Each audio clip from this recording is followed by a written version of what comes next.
Hello.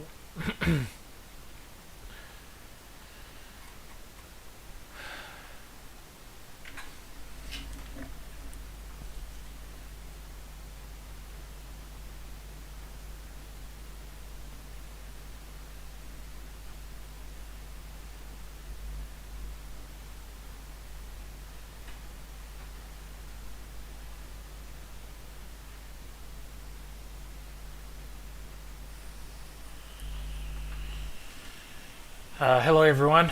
Welcome. It's not Friday, but it's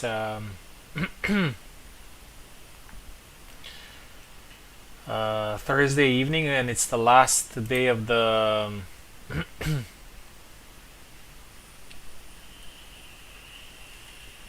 Hello everyone. Welcome. It's the last. It's the last day of the.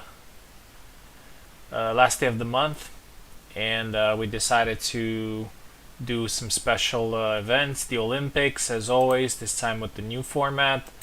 And after that we're gonna have a final tournament. I started the stream a little bit earlier here just to make sure that everything is fine. Just waiting for you guys to get back, you guys to get in the chat. And oh, it looks like we got our 16th man, which is Sava. Welcome. It's great that we have, because the Swiss system requires a even number of players. I mean, it can be done with an odd number of players as well, but it doesn't work right, and especially for what we're trying to do here today, that wouldn't work really well. So Swiss system, although it's a really nice one from multiple points of view, which is you still have some sort of progression, like elimination style progression, but you still give people multiple fights. It can be quite difficult to manage based on the number of people, the type of rounds you're making. If somebody drops, for example, which I really hope that does not happen today, particularly because of two reasons. One, the top 8 guys from this tournament will gain a special invitation to the final tournament of the month, which is going to be like sudden death, single elimination. You can use whatever character you want. And also the fact that each round today, out of the 5, will have a different weapon assigned to it. So for example, if we have an odd number, somebody will not be able to play a specific weapon, and it could potentially be even their favorite weapon. Before we start, I just want to quickly go through the rules. Quickly go through the rules of the event. So Swiss style means that you're going to play a few fights, and at the end of it, it's going to be a ranking. And oh, 1 second, let me just speak on stage. At the end of it, there's going to be a ranking, and top 3 obviously are going to get ranking points, and you know, all the good stuff that comes with it, including a prize. Today, since we're doing something special with weapon types, we're gonna have each round a specific weapon type, and all players will have to use that weapon type. So we have longsword, that means Isabella or Zera. We have saber, a bunch of characters here, everybody knows them. Rapier, we have Marie and Marta. We have sword and shield. I named it just shield for the sake of simplicity. Marina and Connor, and we have hybrid, and this is where we have 3 different weapons, but all these characters do not have a pair. Let's say we can obviously, like for example, Sava could fit into saber, and so on, but I just decided to make a category on their own, especially since I believe that these 3 characters are quite distinct. I'm talking, of course, about Sava, Karstein, and Jendrik. And from what I've seen so far, because this is not the first time I put them in the same category, every time we have some very fun matchups. They're quite balanced as characters. Like no character out of these three really stands out. So it makes for some fun matches. And yeah, what we need to do next is to shuffle the participants. I know that challenge already made the first round, but it was made based on the sign up, so we're just going to shuffle. But after the first round, in case you're not familiar with Swiss style, after the first round, you will be paired with somebody that has a similar record. Later on, you could also be paired with somebody, maybe you won your fight, but you can be paired with somebody that lost their fight because despite, apart from um, the record itself or winning or losing, there's also um, not facing the same guy again. So the system will have to basically find you an opponent, and it could potentially be somebody that doesn't necessarily have the same type of record. But you'll see in challenge, it's going to be pretty easy. Now let's go to participants. Let's have a look at them. Really excited. We have 16. Let me turn this off here. So yeah, I'm competing. We have Mechanics. Mechanics is in top 5 right now. He's very eager to get that top 5 position. I really hope he does because he has been working hard for it. And honestly, there are a few scenarios that would prevent him from doing that, but I think he's going to be fine. We have Apostle, we have Abir, Agent Smash coming after some time. I haven't seen him in a while. Info, regular customer. Caster also used to be more active, now hasn't been that much active, but he's back here for the Olympics. Subu, of course. Captain Adler, Oak, Max, again, one of the guys that is in the top 5. Very eager to get that position. We also have Quena. Quena is not a new player. He's been on the server for some time, but from what I know, he's been a little bit reluctant about competing with ping, which is perfectly normal. The game's limitations can impact somebody's performance and overall experience. But I'm happy that he gave it a shot today. I know he's from Europe, so I think he's going to have a decent connection. We also have Savimbi coming back, Jesus, Clemino, and Sava. So yeah, it's going to be very interesting because we're going to have like our top 3 guys out of 16, which is a big number. But the most important thing is also getting a ticket to the final tournament. And to do that, you need to be in top 8. One more thing before we shuffle our participants here. The number 1 criteria for rankings is wins.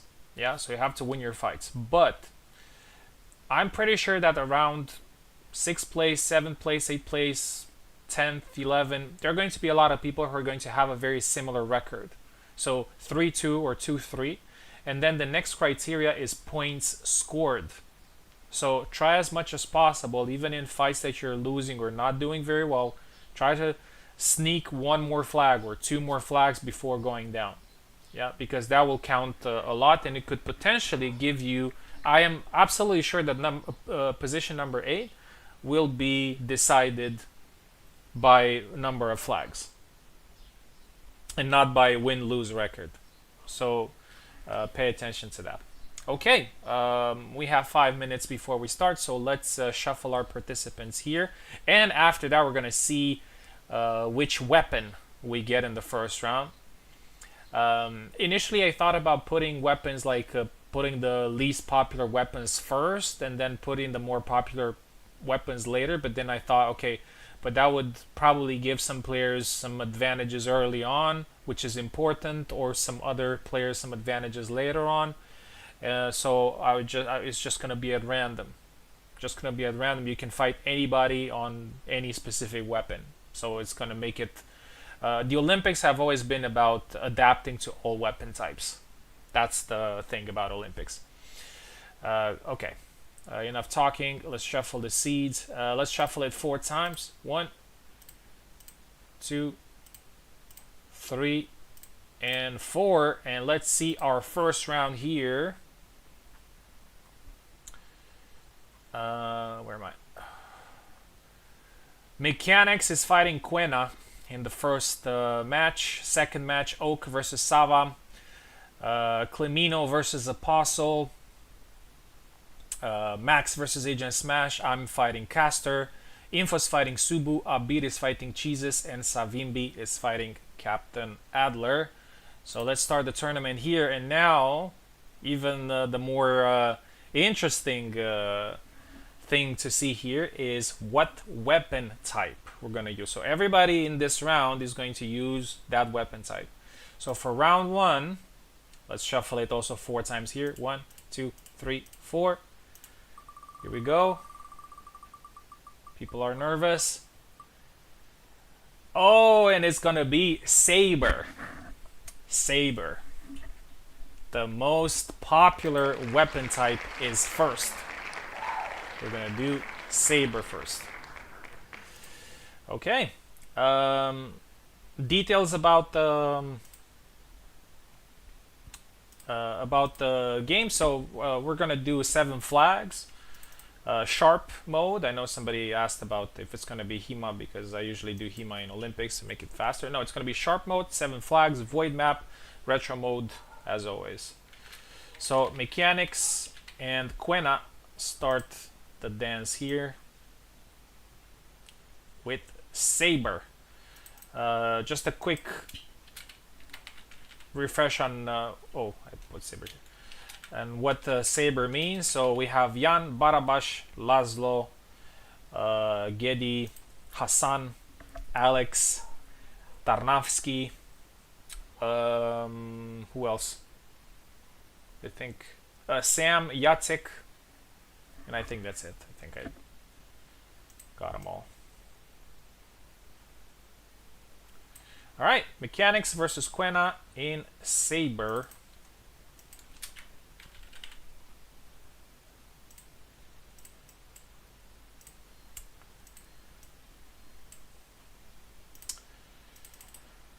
This is probably good for mechanics here because he plays Saber. His main is Tarnavsky, and I know he was actually talking to Quena the other day. So now they're actually facing each other. Quena, from what I remember, he used to main Marta, so I'm not sure how much Saber he plays.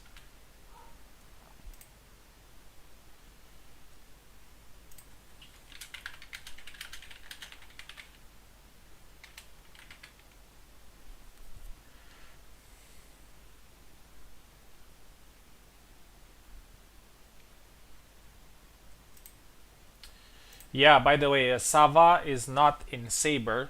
Sava is in Hybrid. Okay, mechanics is here, waiting for Quena.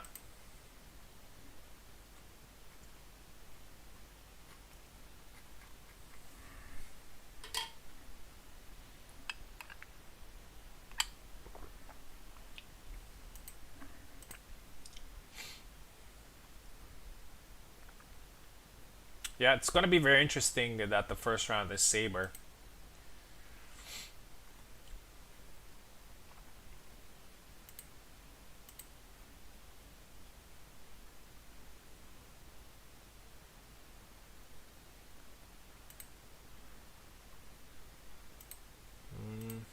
No sign of Quena so far. Let me send one more.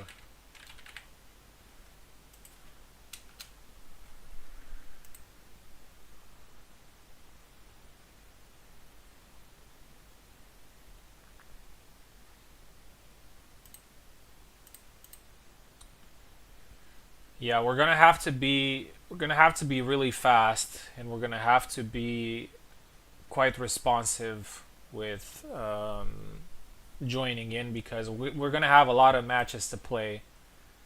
So try to stick around because you may be called. And also there's one more thing. Each player will have to be here until the end of the round because the result itself will impact the whole thing.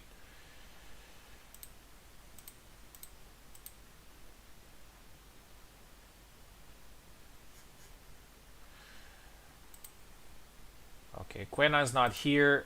We're gonna do Oak versus Sava.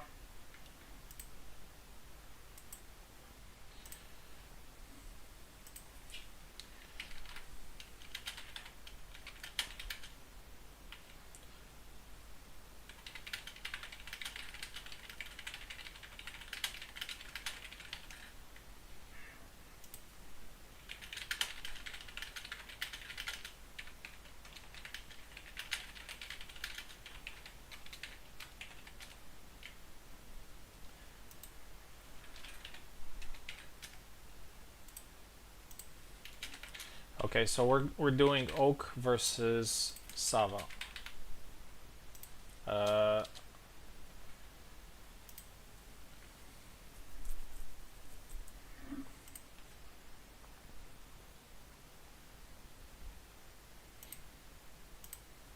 Also Saber. Let's see who Oak is going to play in Saber. He has played a bunch of Sabers recently.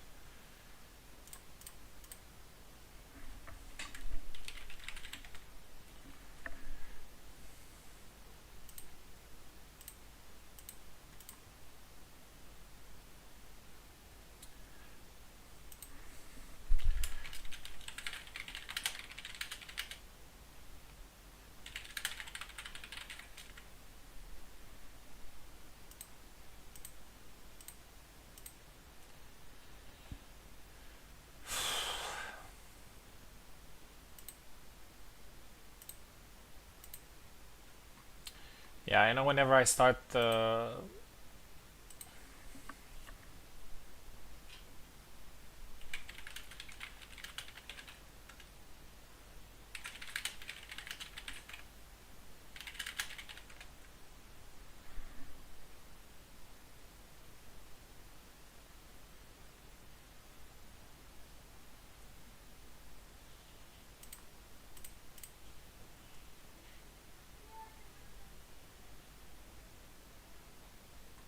yeah, we're doing so this round is only Saber. Yeah. This round is only Saber. After we finish, the next round is going to be something else.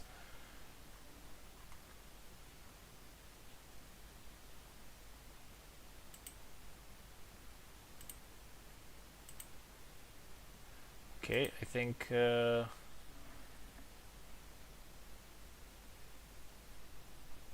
Bob.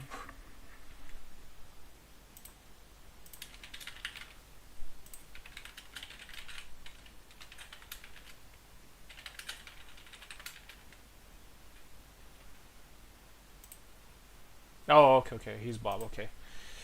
Okay, finally we get our first fight. So let me change the names quickly. Oak starts on the left.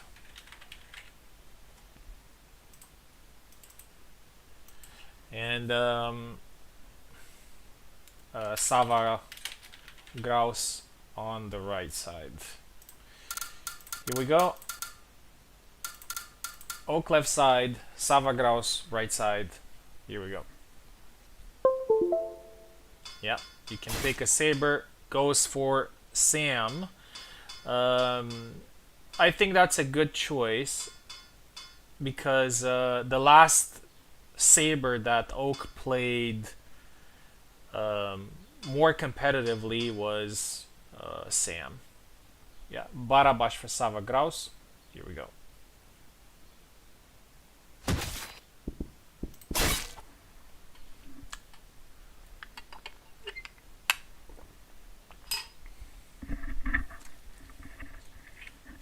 Here we go, 7 flags. And again, remember, even though wins are more important, flags are also very important as well. Yeah. Oak, potential candidate to win this tournament, and why not both of them? I am quite sure that he is going to be among the 8 that will get an invitation. Nice counter there, 1-1.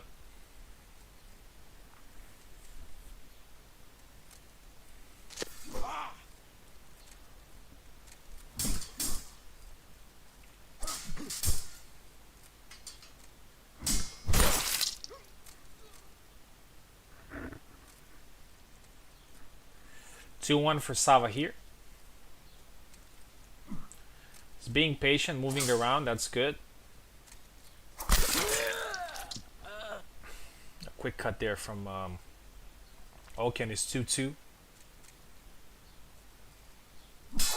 Oh, goes for the low lunge and then follows up with the nice cut.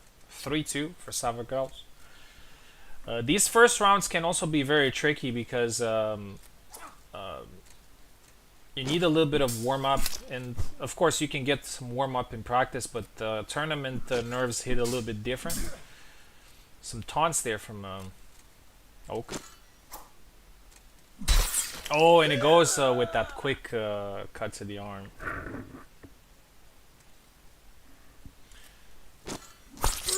Oh, and again the taunt works.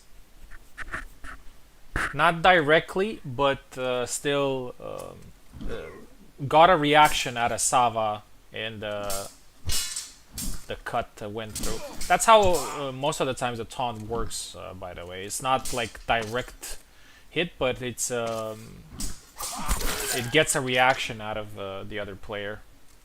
And looks like Oak is taking control here. A few quick flags, and it's 5-3.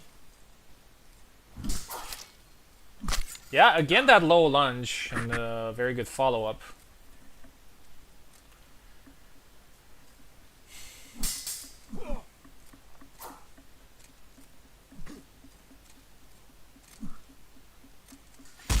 Oh, went for a side step, but it was a little bit too slow, and Oak punched him in the face.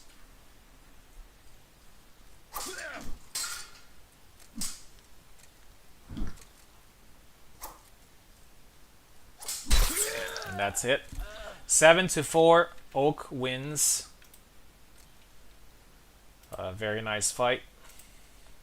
Yeah, guys, again, remember, if you lose, you're not eliminated. Everybody is going to play 5 matches. Sava still managed to score 4 flags here, which is not bad. Okay.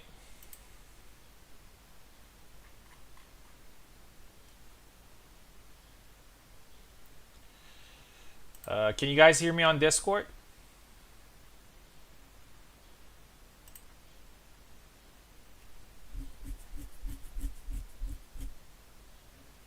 Okay.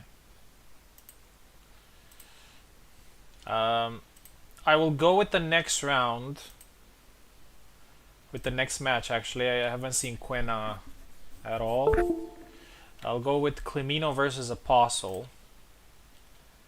Both of these players are actually Saber players, so it's going to be an interesting fight.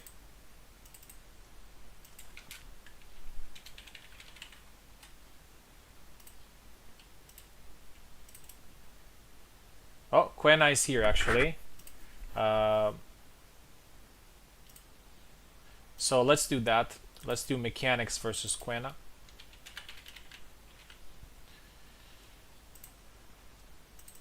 Welcome, Siant. Siant with the stats. Okay, so Mechanics versus Quena. Let's get Mechanics back in. I am glad that he's here, because that usually creates some problems.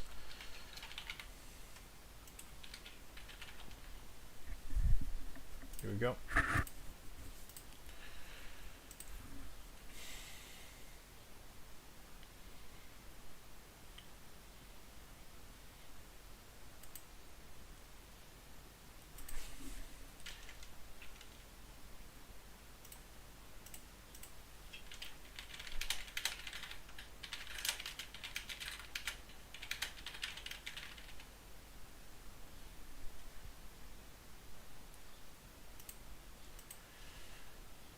Okay.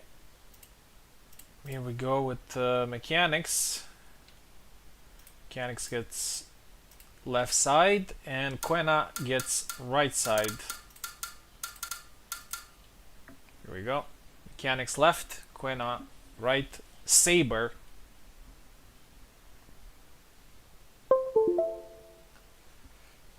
Here we go. Hassan for Quena. Very interesting, and the mechanics obviously goes with his main, which is Tarnavsky, of course. Here we go.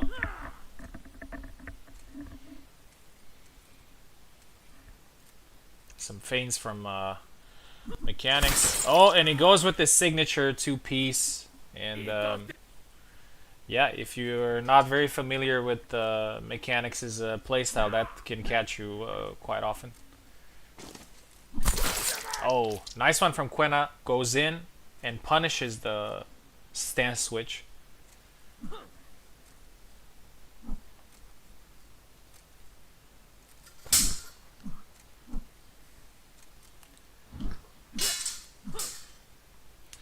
Quena is very patient, trying to find an opportunity. Oh, and there you go. Mechanics with the initiative here. Gets the flag. Oh, nice one. Caught him with the arm. 2-2. Yeah. Caught him again there in the wind up. 3-2. Very interesting. Both players were able to score flags by. Oh, and we have a breakthrough cut there by being a little bit more aggressive. Nice, goes low with the lunge. One of Hassan's best moves, if not the best. And it's 4-3 for Quena. Yeah. Gets punished there, swings out of range.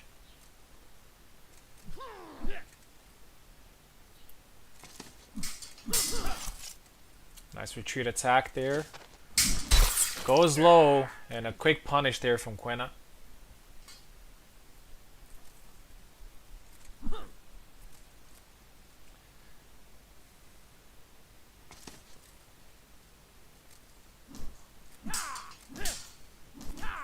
Mechanics a little bit more aggressive, and that pays off. Again, that second intention attack catches Quena. 5-5, close fight. You can see that Quena is not a beginner. Has been playing this game. Gets punished here. 6-5. Let's see if Mechanics is going to be able to close the show here and get the win. Winning the fight is important. Oh, goes with that two-piece combo. I really like that one. Oh, and a nice thrust from Quena. Saves the flag. 6-6. Down to the last one.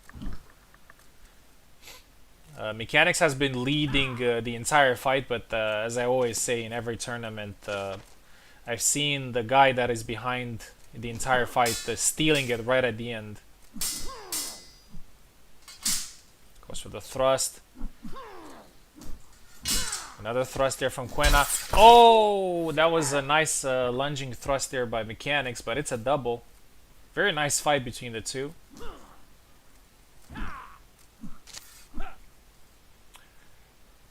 Quena is also quite patient and tries to be as precise as possible with Hassan's attacks. I think that's a good approach. Punch and gets his arm there. That was actually a really nice flag. 7-6, Mechanics wins. Close fight. Again, reminder for both players, you are not eliminated. You still have a bunch of fights to play. And the next one is going to be Climino and Apostle. Also Saber.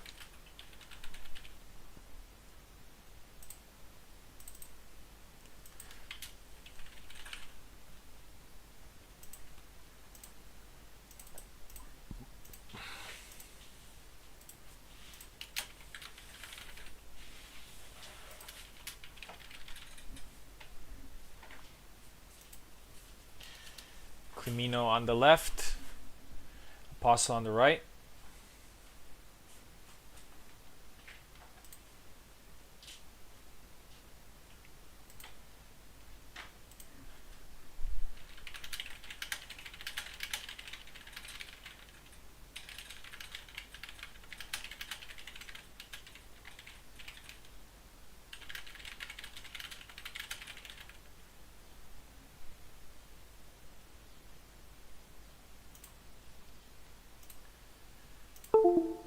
Okay.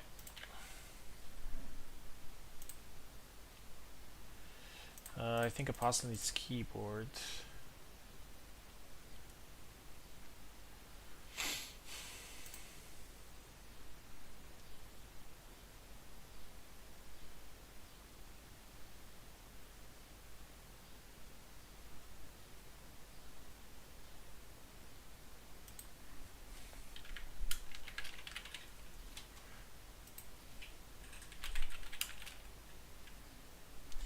Trying to lure Subu here in the commentary booth. Feels I feel lonely.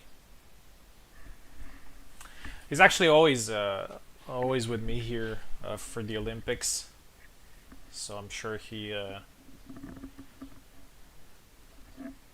will be happy to join.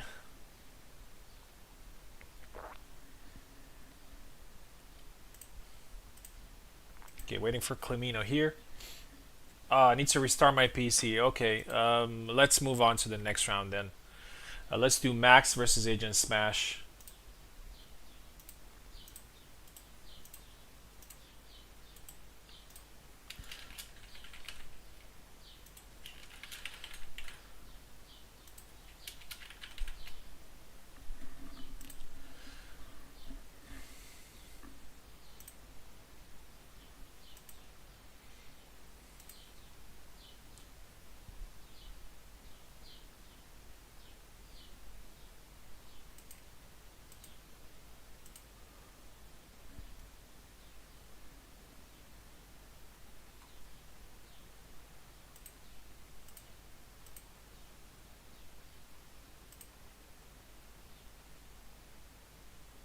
Rolling.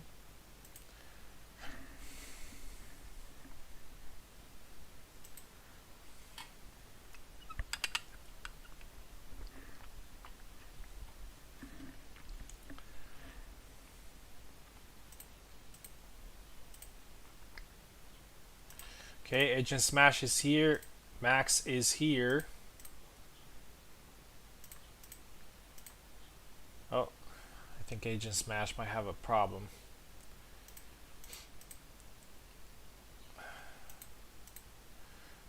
I think we had issues last time as well.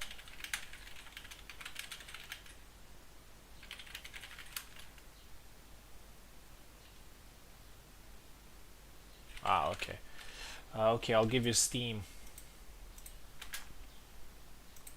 That's fine because Max uses keyboard, which means that it's not going to be problematic.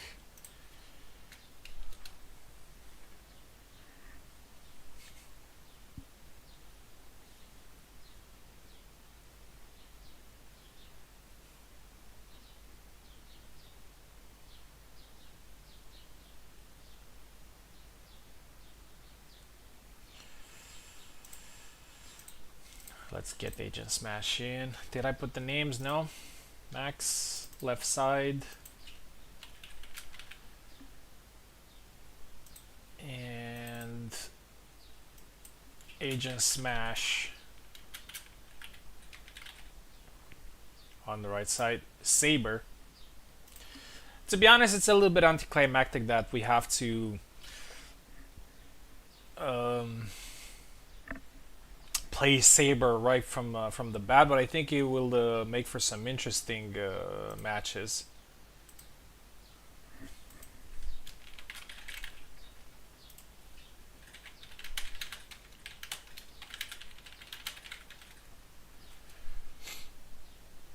And some storylines, I guess, as well. It's quite possible that the final there will probably be a match that is not technically the final, but it is practically the final. Could be on something like, I don't know, hybrid or shields or something that people do not really play much. So that's why I think it's interesting, and I think anybody can actually win today's tournament, or at least get a top 3 with some good performances. Max left side, Agent Smash right side. Here we go. Sam versus Jan. Saber match. Here we go. Next, we're gonna do Clemino and Apostle. Apostle was ready. Clemino had some problems, but we'll be joining after. And Max with his signature boss lunge gets the first flag. 1-0. Oh, if I remember correctly, I think Agent Smash is from Asia. Maybe I'm mistaking him with somebody else, but I guess his connection is not ideal. Takes a while to get used to. Max with the third flag.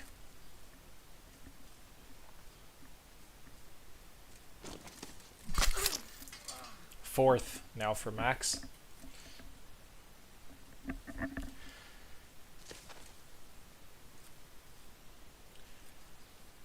Okay, Agent Smash. Oh, Agent Smash gets his first kill. Nice parry with the back cut. 4-1. Yeah, Max is leading this dance here, the man dance. Agent is probably struggling a little bit with the ping, so he's trying to play it a little bit safe. 5-1. And again, that lunge. 6-1.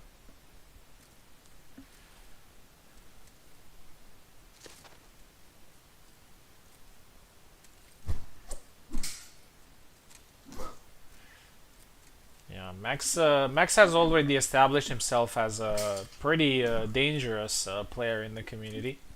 As I said, he's currently top 5, and he wants to stay there after today. And that is a win, 7-1 for Max. Congratulations. And that puts him in a pretty good position because challenge also takes into consideration the score itself. So Max is basically number 1 right now. And will potentially get somebody that hasn't done as well. Clemino versus Apostle is next, but first let's close down Steam.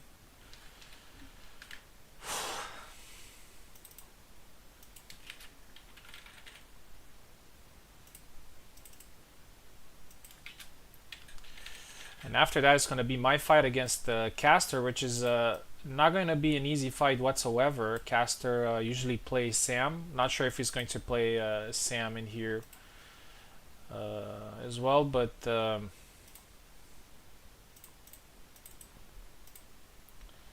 either way, it's going to be a tough fight.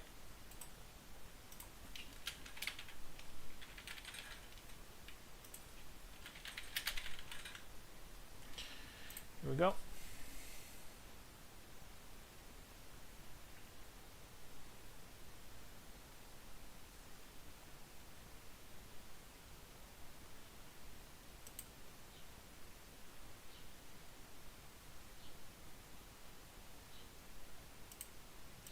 Yeah, Apostle is here. Apostle, a guy that, again, I say it every tournament, and he does that every tournament, actually. He kind of flies under the radar. He doesn't play that much, but when he plays, he has very good fundamentals. Clemino left side, Apostle right side. And experience-wise, Apostle has a little bit more here than Clemino. And we'll see who he picks. Seems there's a problem. Let me reset the controls. Let's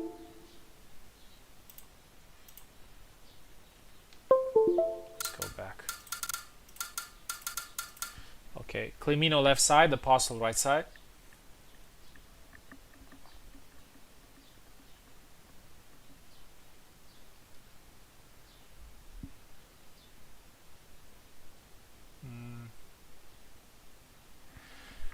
I think it's because of Steam. I think Apostle can't take control. Okay, I'm just gonna restart the game. Steam does that.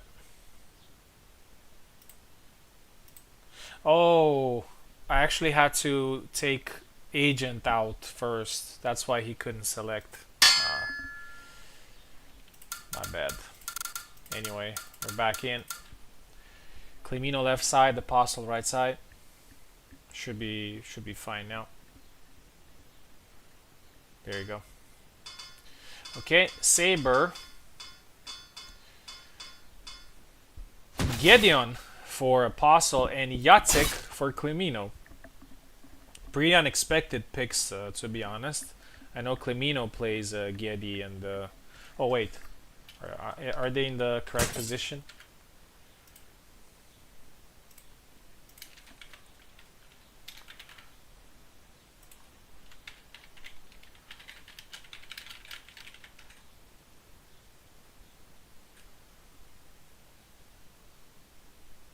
Oh, he's left. Okay, okay.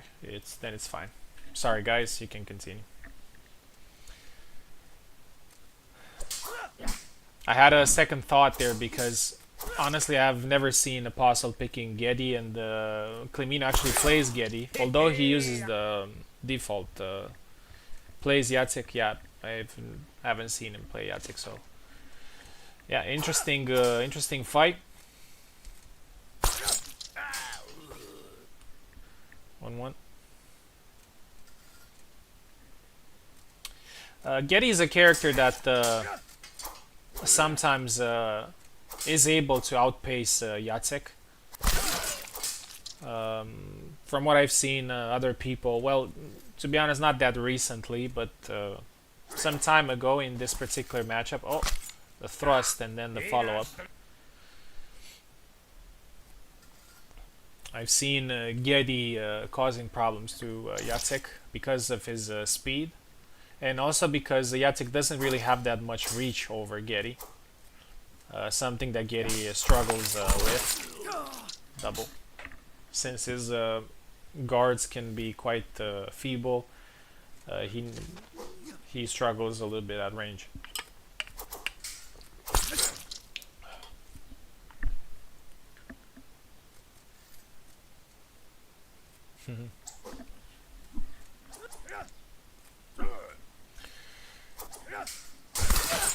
Oh, a quick cut to the head.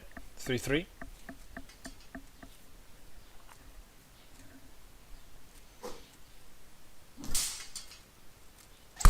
Oh, goes for the lunge. And Apostle takes another one. Giedi does have a couple of moves that in close range and the proper motion can actually bypass the guard. That lunge is one of them. Oh, look at that, the three-piece combo. And Apostle is, as I said earlier, Apostle is not a player that you want to underestimate. Two-piece there. Like 2 hits in one motion from Jacek. Oh, and that was a beautiful counter time attack. 7-4, impressive from Apostle. I haven't seen him play Giedi, and that was a nice Giedi. And Apostle wins. Clemino will have to prepare for the next rounds. Okay. We have 4 more matches in this first round. First is going to be me versus Caster. I'm going to be left side. Caster is going to be right side. Again, not really sure who he's going to pick, but my guess would be Sam. Unless he's been practicing somebody else in the meantime. Here we go.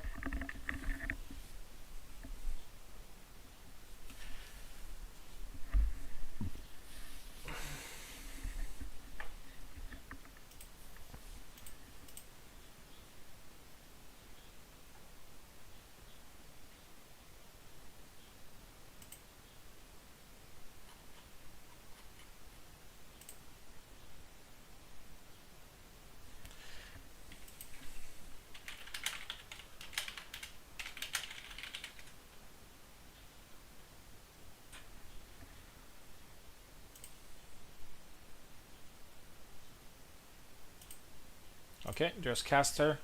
I don't remember if he uses keyboard, but I'll give him one anyway. Here we go.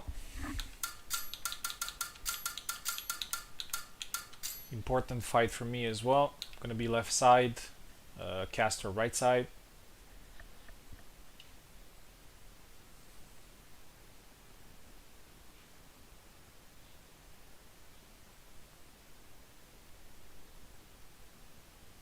Something wrong?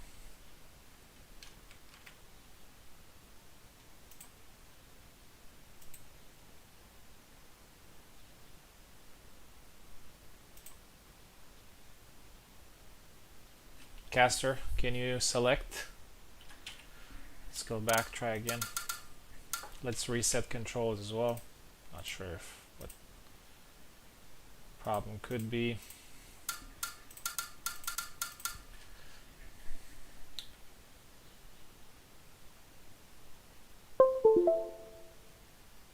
Okay.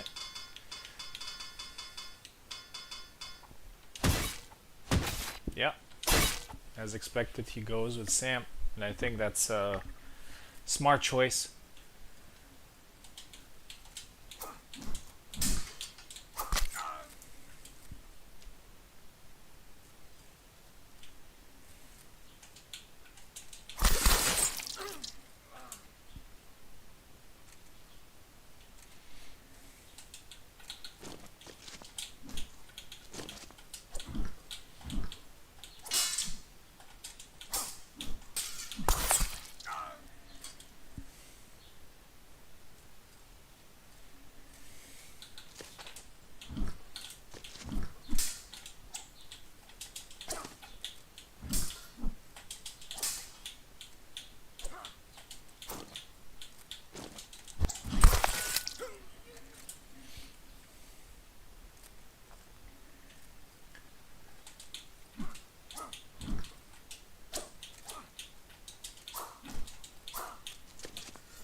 Oh.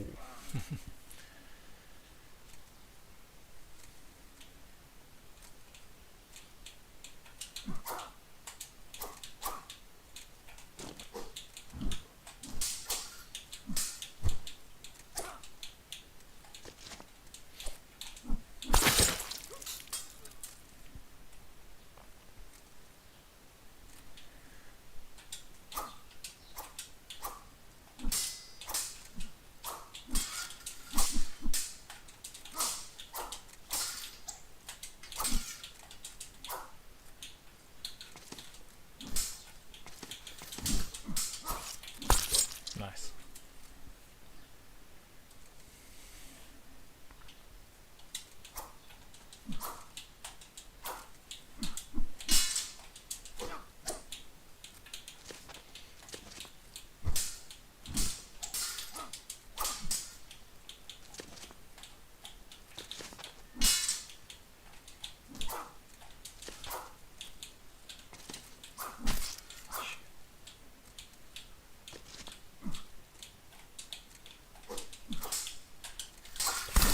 Nice.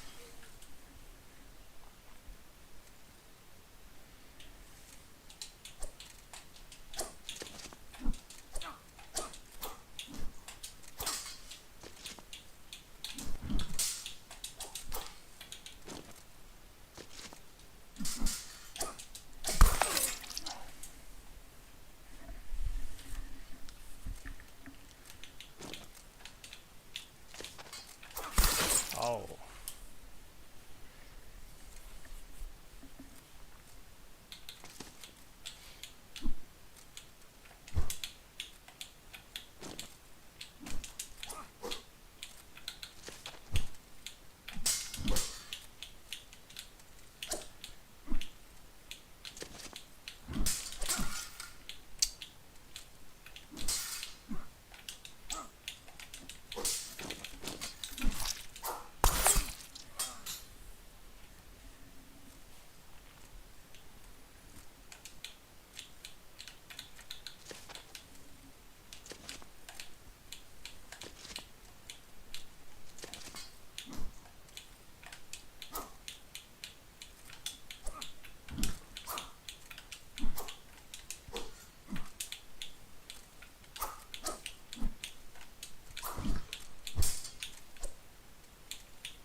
Oh wow.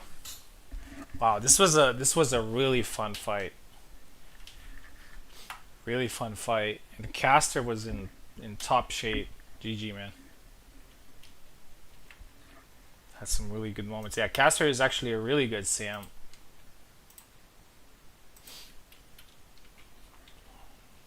But I managed to win eventually. Uh, Here we go. Next fight. Info versus Subu in Saber. Info can play Saber quite well, but Saber is Subu's expertise, so it's gonna be a tough fight. Still, there's a lot of pressure, and honestly, I also felt it a little bit when it's like one round. Um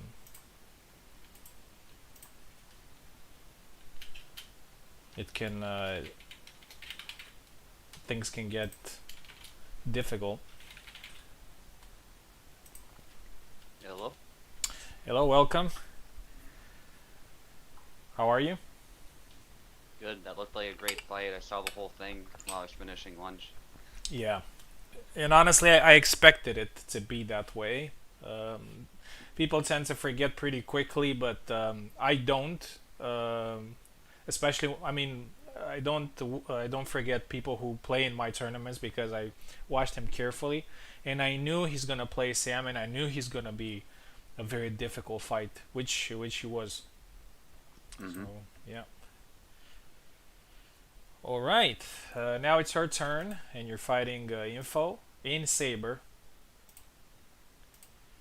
By the way, I wanted to ask you, what do you think about this new format, this new concept? Do you like it? Do you not like it? Yeah, I really like it. I think it's a quick way to go through all the weapons Hmm. as well, so I think a lot of people might appreciate that using the Swiss format. Info left, Subu right.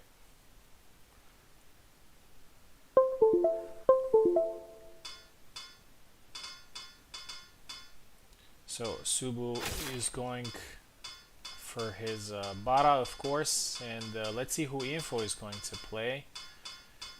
Um, I remember her playing Jan and Laszlo, I believe, a few times, or Sam. No idea.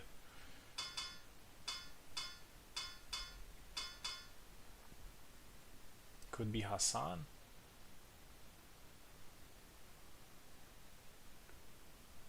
Yeah, It's brave, but we'll see what happens. it is Hassan. I'll She still was take him gonna seriously. pick Marie.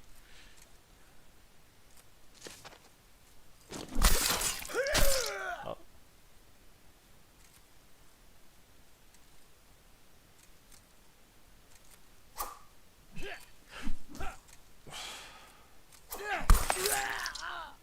a good start here for Info. Two flags. As I said, it might take especially when it's like the first round, it could take a little bit until you get used to not only like the game itself, but also with the idea that you're in a competition. And Swiss is also a little bit of a single elimination thing, which is if you lose in the first round, coming back and winning the tournament is very difficult. Ideally, you'd want to win until the fourth and fifth round. So ideally, you should win every fight to win the tournament. But if you lose the first round, winning the tournament becomes a lot harder. If this tournament had 4 rounds, it would have been impossible actually to win the tournament.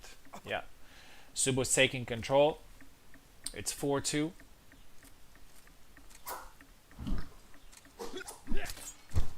Oh, goes low. That's for the Hassan trick shot.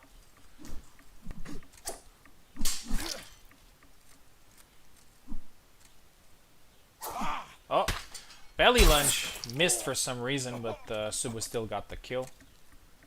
5-2. Yeah, Subu's just not skipping a beat. He's just right there. Nice side step into snap cut. 6-2. And Subu needs only one more to finish this here. Info should try to get maybe one or two more flags. Yeah, she gets one here. Because it's going to be important. The number of flags scored will be important. Not as important as tournaments that have that as primary criteria, but yeah. 7-3.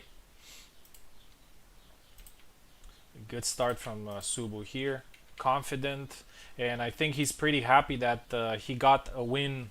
Because I'm pretty sure everybody, when their main weapon comes up, they're like, oh, I need to win this.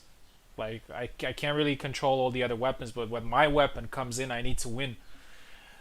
So I think Subu is now a little bit more relieved that he won with his favorite weapon. Hmm. Yeah, that was a good fight though. In the opening rounds, Asan's timing threw me off, but once I got locked in, Yeah, I think Barbash just does a lot better in that matchup. yeah. It's also, as I said earlier, it's just one round, 7 flags. Anything can happen. You can lose initiative quickly. May find a little bit of a hard time to adjust, and all of a sudden the fight is done. So, yeah. Abir versus Jesus now, also in saber. Both of these gentlemen use sabers quite a lot, especially Abir. So again, it's gonna be an interesting match. Um, Let me know. I think he wants in comms. I think he's asking about comms. I'm not sure.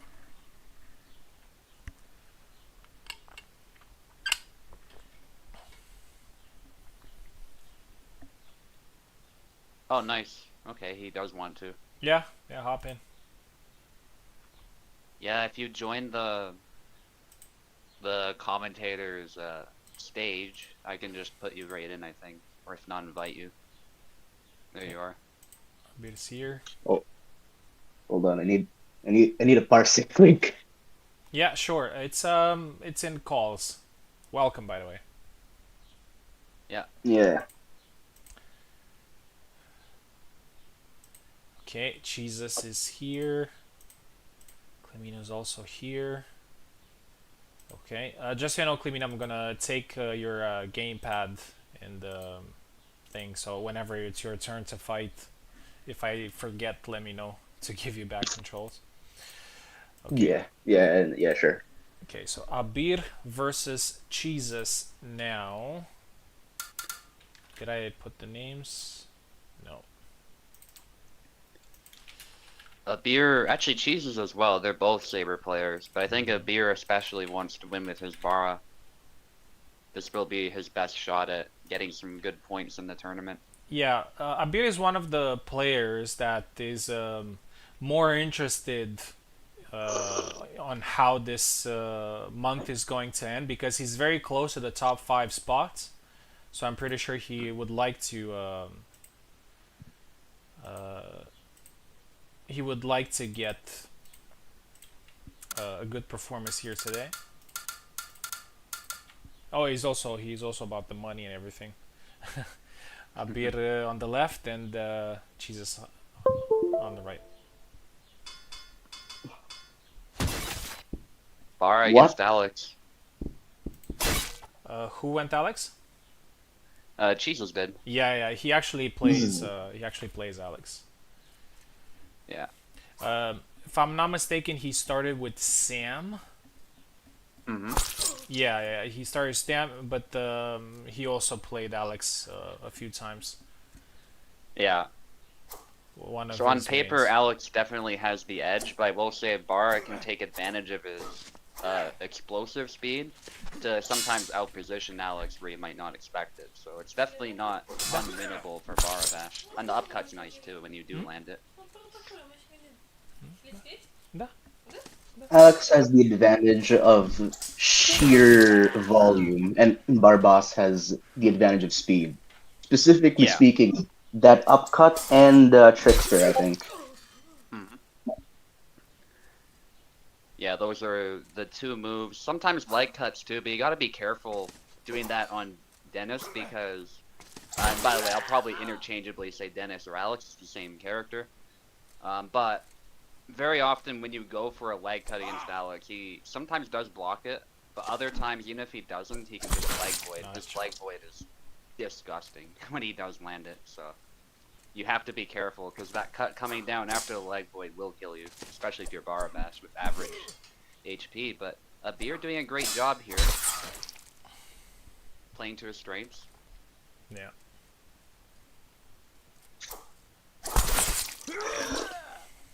And I will say, like, he's an excellent Barabash, an upcoming prospect. I think some games, sometimes he lets the tilt get to him and then he plays at a lower level.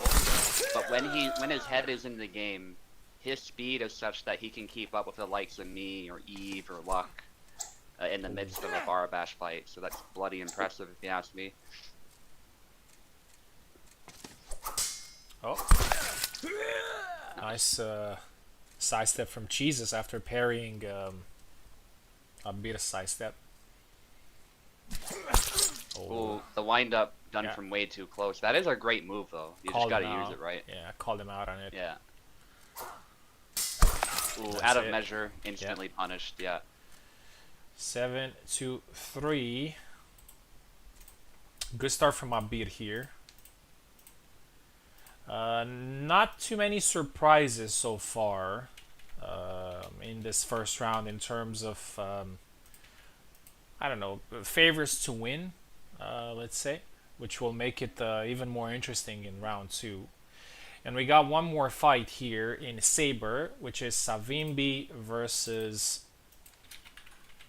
Captain Adler. Captain Saber main himself. Savimbi usually plays Marie, if I'm not mistaken. Really interested to see who's he's gonna pick here. And what weapon do you guys think we're gonna have next after this? Well, I don't know. I mean, it's gonna be on the I think it'll be mixed. I just have a feeling that that will come up next. hybrid. You mean? Yeah, hybrid. Yeah. Hybrid. Yeah. Yeah, maybe. Maybe. The miscellaneous one. Yeah. We'll see. I see Clemino left. Maybe he has some technical issues. Captain. Yeah, ping us and let us know, Clemino, if you need back in or something. I'm happy to let you in.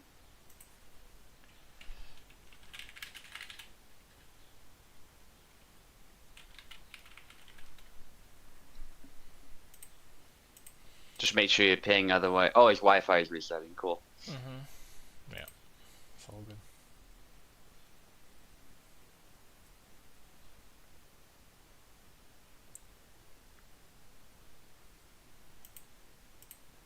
Okay, there's Savimbi. We got Captain as well. Okay, let's see what happens here. Savimbi left side, Captain right side.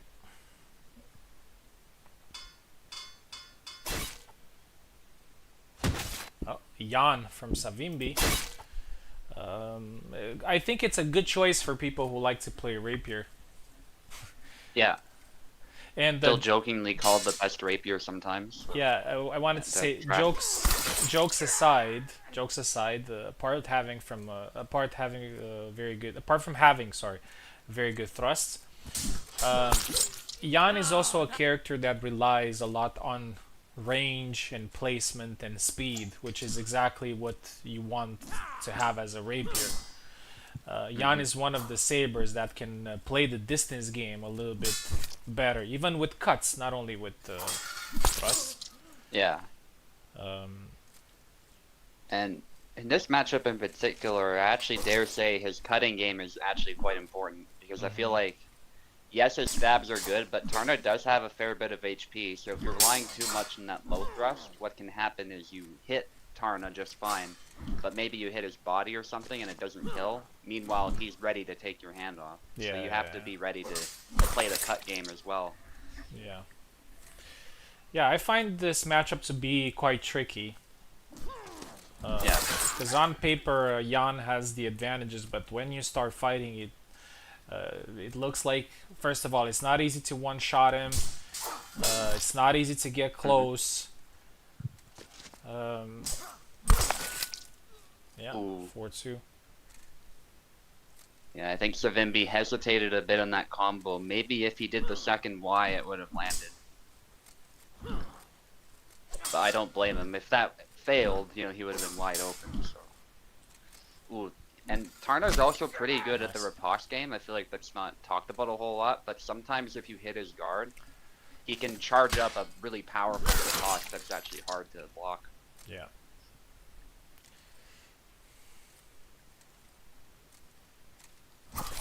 Oh. Yeah, that cut especially, that reaches pretty far. And hit you Yeah. right in the hand. Captain likes to throw that cut a lot, and he actually catches people with it. Yeah.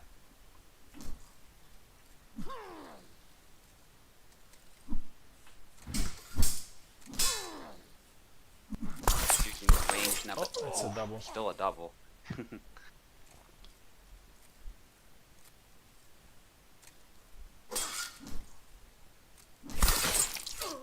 Yeah. Oh, yeah. The chop was not gonna double there, I don't think. Even if it hit the head. He was hit pretty hard beforehand. Nice. That's it. Yeah. Very dominant victory here from Captain. He seemed pretty confident in his attacks. 7-3, and we're now going to see round number 2. Let me quickly share the screen so you guys can see what happens. And here's round number 2. Mechanics versus Abir. Oak versus Apostle. Max versus Subu. This is going to be interesting. Me versus Captain Adler. Clemino versus Sava. Info versus Agent Smash. Savimbi versus Caster. And Quena versus Jesus. But now the big question is, what weapon type we're going to have. So let's go here to the wheel. Let's shuffle it. 1, 2, 3, 4, and spin. Let's see. It is going to be Rapier. Okay. Rapier comes second. Rapier comes second. I would say one of the more popular, again, weapon types. I think Saber is obviously the most popular, but I think Longsword and Rapier might be on the same level of popularity. A lot of Yeah. people actually play or played Rapier.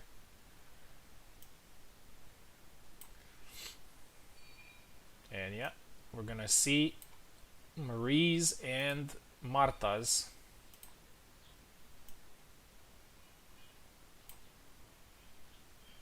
One second. Something with the stream here. Okay, so the first fight that we're gonna get is, as I said, Beer and Mechanics. Mechanics is left, I think.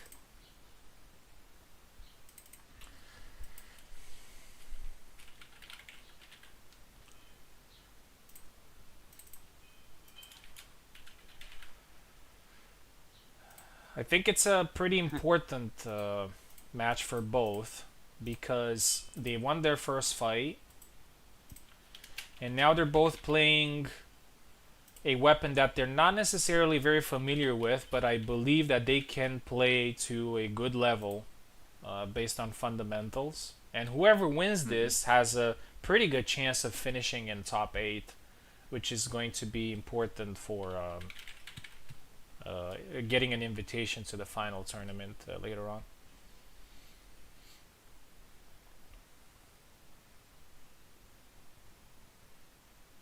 Oh, says skip my turn. Sorry, I didn't see that.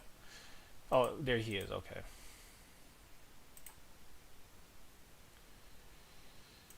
Right. Mechanics is on the left. Abir is on the right. Remember, we're playing with rapiers.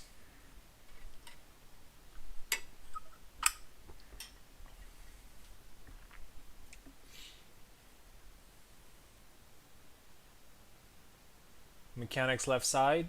I'll be right side. Here we go. Yep.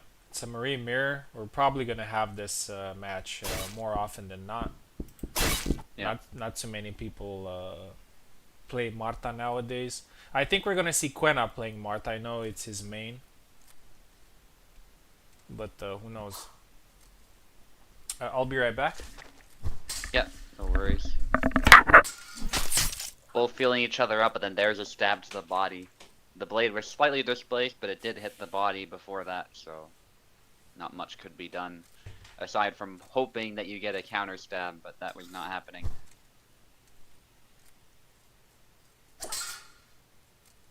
Can swing the lunge there, that's smart.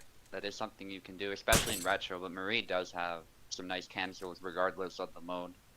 So not much honestly changes there. There was a pause just briefly, but it looks like we're back in action.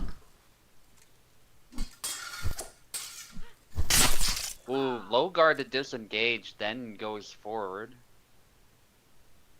But it is a double. Both go for a stab, and they land a slight hit. The double lunge, but from a bit too close though, to the point it wasn't actually connecting properly.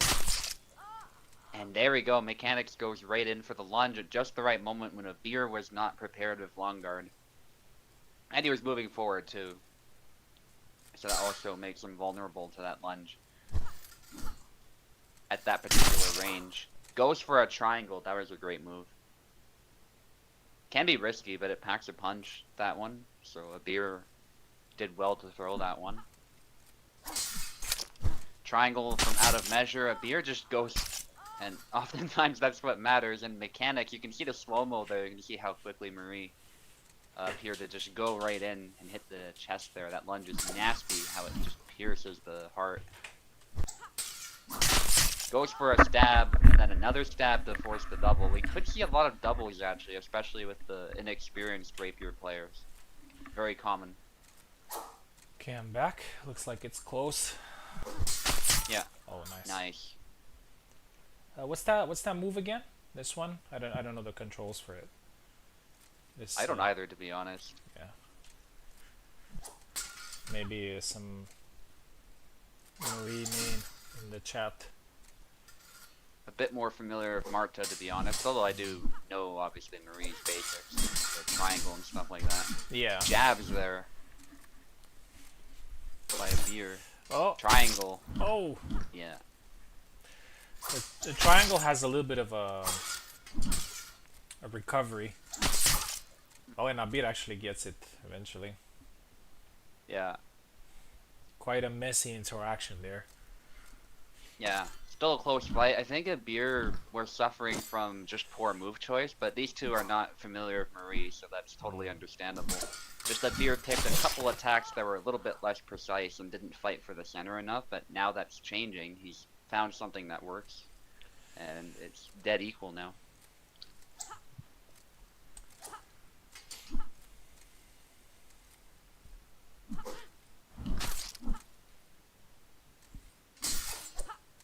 Double lunge, poke to the face though, yeah.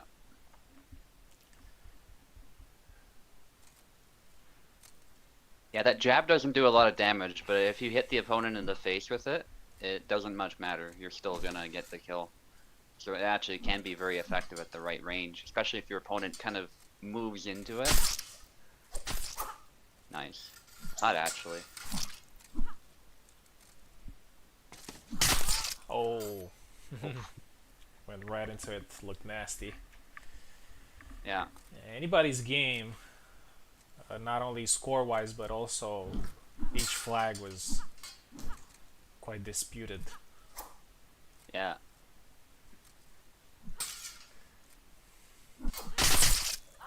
They both double.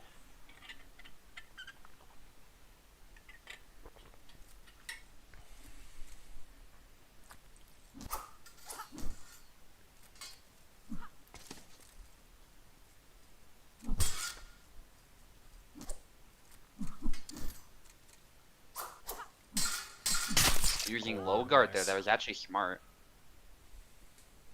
Because he was just far enough away to be safe, and then there was a perfect opportunity to punish. And his mechanics sort of bit when he presented the bait. Albeit very close to getting his second win here today. Needs one more. Oh! Ooh. The second attack did not land. Oh, it just goes in though. Oh. So that's sometimes that's what you need. Yeah, it just Yeah. go.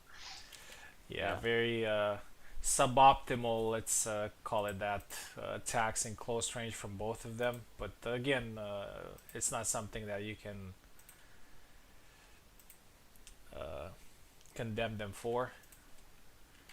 Albeit with the second win here, 7-5. Congratulations. Next, we're gonna see Oak and Apostle. I think I've seen Apostle playing Rapier before. Marta, I believe. Oak most likely is going to go with Marie. He has been playing her every now and then. Hmm.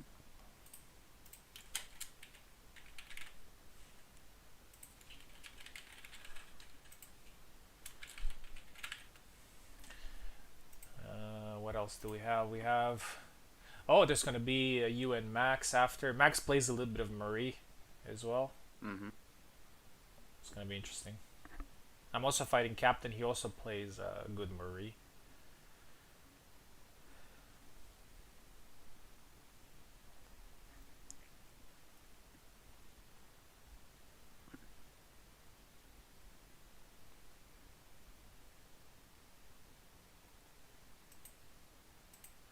Yeah, there's Oak. There's Apostle. Oak starts on the left side, Apostle on the right side. Here we go.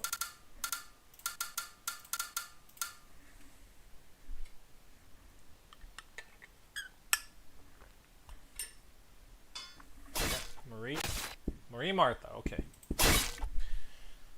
I was hoping that we're gonna get at least one match with Marta.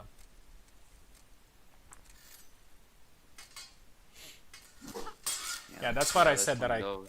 I kind of remember Apostle playing Marta a little bit. Yeah. But I think in other matchups, Marta can do fine. Rapier matchup, though, I would bet on Marie. yeah, and the funny thing is that Marie was actually beating Marta even when she was very weak. And now Yeah. she's even stronger, I think. Yeah, it's all about commanding range, and I think Marie has the same accuracy as Marta right now, so having that range and speed plus even better accuracy, I think makes it even worse for Marta now.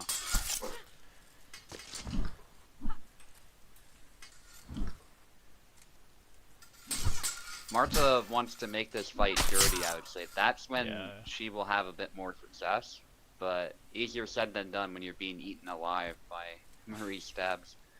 Yeah. And Marta can actually hit Marie's head quite reliably in from certain distances. Yeah, there's one. So that's something that Marta player can focus on. 2-2 now. All of Yeah. a sudden, it looked like There Oak you go. was controlling, but Apostle with 2 quick flags.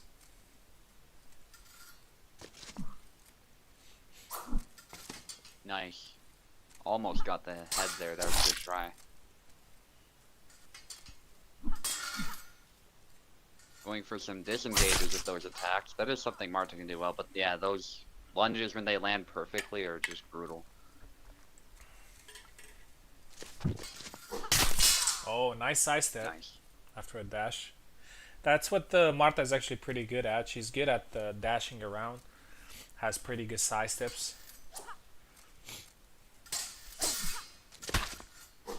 Oh, that move usually kills, but the Oak was vigilant. Cut to the head. Yeah, I think Oak is finding this match here, and even now with this last flag, he's finding this match a little tougher than he expected.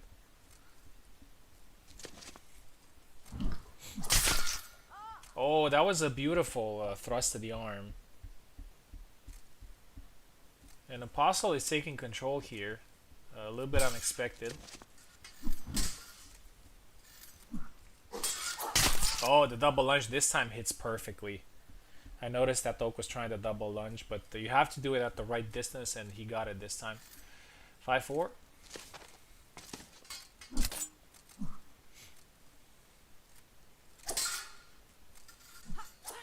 Oh, nice side step. 5-5.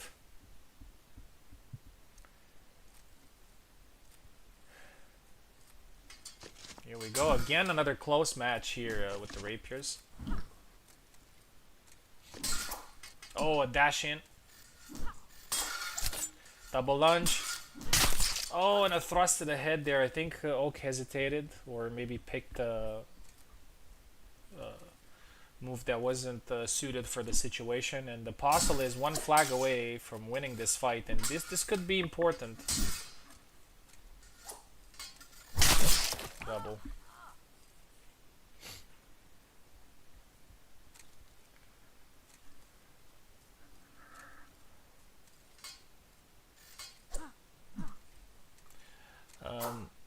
Even, let's say, bad matchups tend to be a little bit more balanced when the characters are played by two players that don't necessarily play those characters every day. So it's 6-6. Down to the last flag. Anybody's game. Good usage of the side steps there by Apostle in key moments. Oh, that was a good cut. Yeah. Couldn't capitalize on it. That's where Oak's experience, just of the fundamental concepts of the game, like backdashing when you're hit, saved his life regardless of the weapon. Oh, that was down nice. low. And a very close fight, but I would have to say a deserved win for Apostle. I think he had the little bit rapier fundamentals down a little bit better. And Apostle wins 7-6. Oak will have to catch up in the next fights. And now we're moving to the next one, which is Max versus Subu. As I said, Max can play a little bit of Marie. Subu is a very good rapier player, although he does not main any rapier, but he's constantly getting in the rapier tournament finals.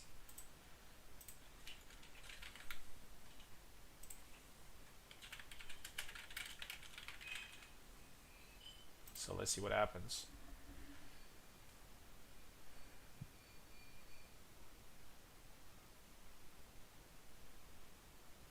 Destreza is objectively bad rapier. Don't say that around Destreza people or they'll be really mad, Sion. She's speaking in general. The Spaniards are definitely not going to be happy with that statement. Okay, there's Max.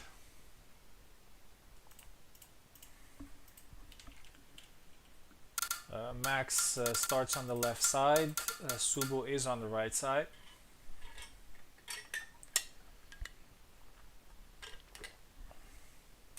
Oh, you might need to give me controls. Oh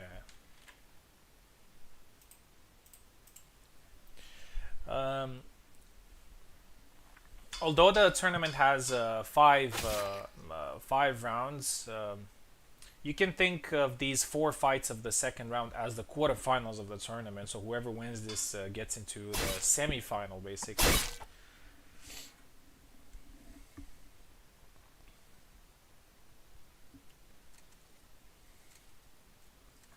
Here we go. Marine Mirror. As expected. We're probably going to see a bunch of them today. 2 hits there from Max. They don't get the job done. But now they the last one does. And that's kind of the thing with the rapier matches or even Marie mirrors, is that you get 1 hit or 2 hits in, and then instead of thinking that okay, I have the advantage, you start worrying that the opponent might actually steal the flag from you. Oh, that was actually good instinct from Max, but looks like Subu takes the flag there. He reacted a little bit faster. It was good instinct to move back. Oh, a few hits, goes with another one, and it's 3-1 for Max. You also need to be careful here because this is exactly where Subu thrives. When you get a couple of quick flags against him, and then he's gonna take advantage of your recklessness. Looks like Max gets another one though. 4-1. Nice lunge by Subu. Perfectly timed. Probably Max was getting ready to do something and he got caught. That's very good instinct.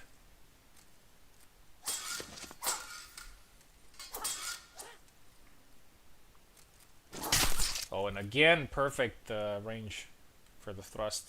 And beautiful timing as well. 4-3. Yeah, as I said, the danger.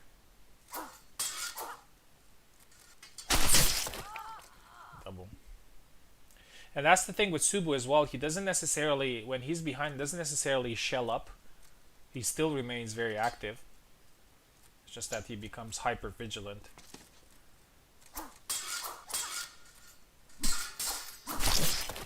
Oh, I thought Max was gonna get that one, but no, Subu gets another one. And it's 4-4.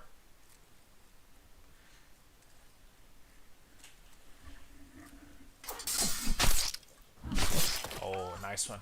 Yeah, Subu has taken control completely. I've seen this movie many times.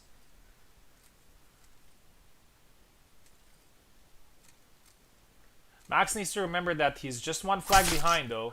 He doesn't have to think about all the flags that he lost. But again, Subu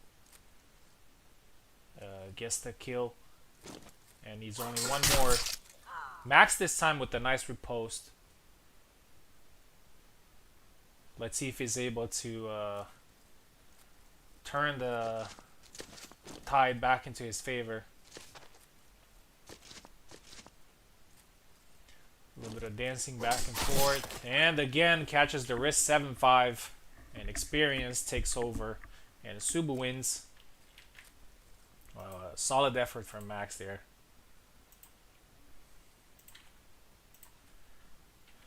You know what's funny, Subu, that whenever this happens, I actually say it in the commentary and it happens. Like I say, it was 4-1. I say, like, this is the moment where he gets dangerous. This is the moment where he takes control. This is exactly what happens.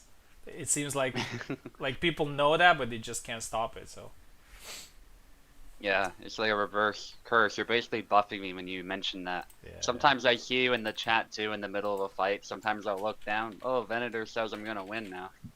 yeah. And I get a boost right at that moment. It's funny.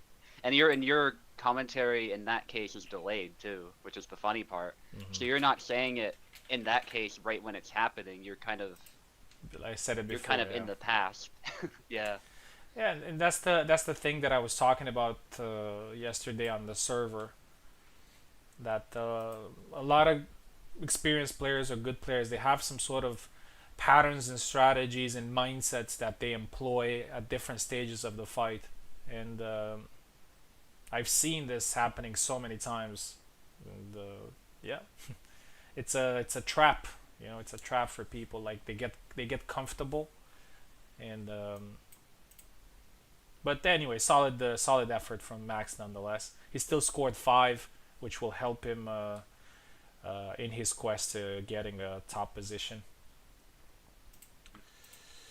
Okay, next up is my fight against Captain. It's gonna be a very difficult fight. Captain can play a very good Marie.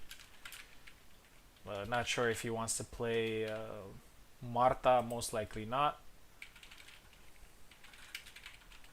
So I'll take this very seriously.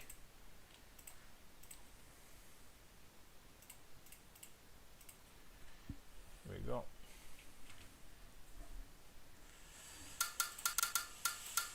I'm on the left. Captain is right side.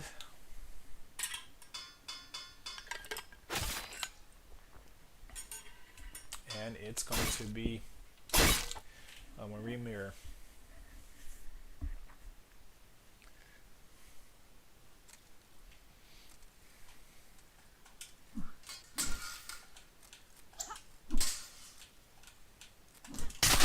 Triangle, nice to the face.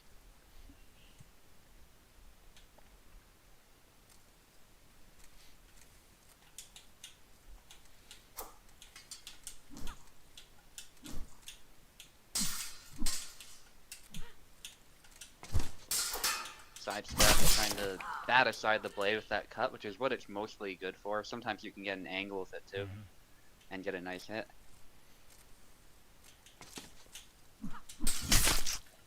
Oh, just a slight timing difference. Sometimes that happens. You think you are attacking at the same time, but that doesn't always mean the attacks will cancel out. I think Venator was a bit quicker on the draw. Sometimes actually being later on the draw helps you too, actually, believe it or not. Allows you to catch an attack in the midst of your startup. But your mileage will vary. Don't yell at me if, in your case, that's not what happens.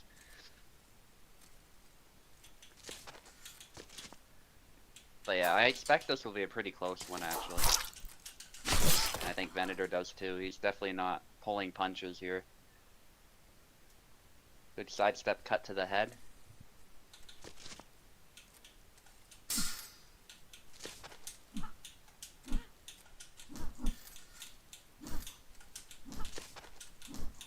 I like that both are not overextending. They're sort of harassing each other with short thrusts, but then they go in when they see the opportunity. And Venator, a quick jab to the head.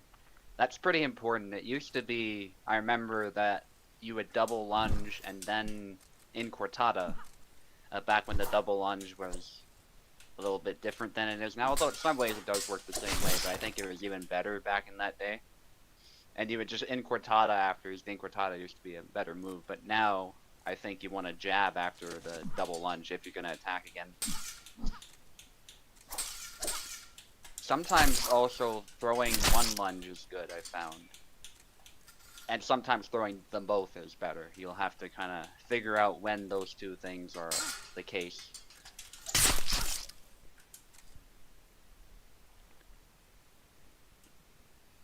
But I encourage people to have fun. I know a lot of folks are not happy with having to play rapiers, but that's part of the fun of the event, is you're trying something that you usually would not play with.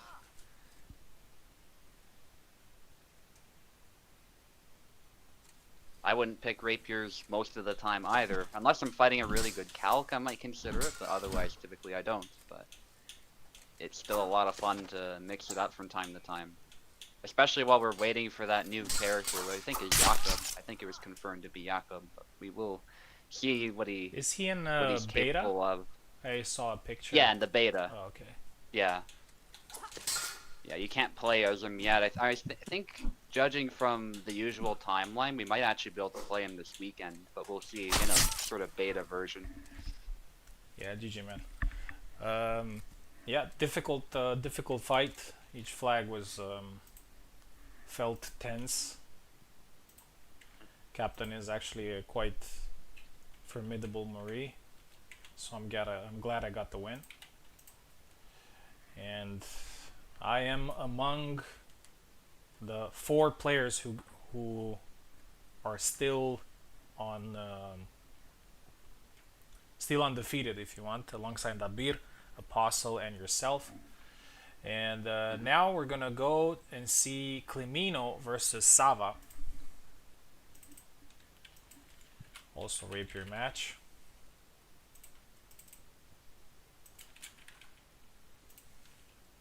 Oh, I forgot to change the title to rapier, but okay, probably nobody noticed.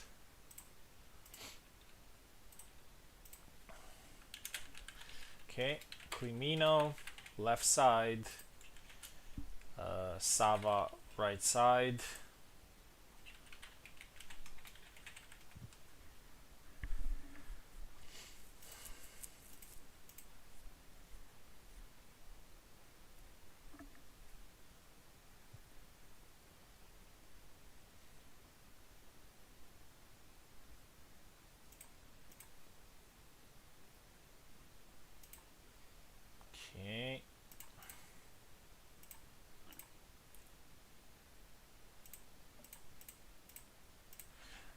Climino starts on the left, Sava starts on the right.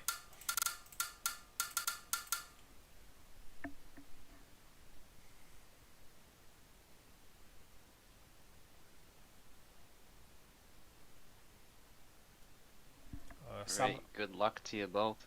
yeah. Okay. Let's see. Marie and Marie. Yeah. I'll be right back. Just getting some water. Yeah, no worries. I did invite you to speak, by the way, Clemino. Don't do it now, of course. Focus on your fight, but after the fight, you are absolutely free to join us. Poke to the body by Sava. That was good.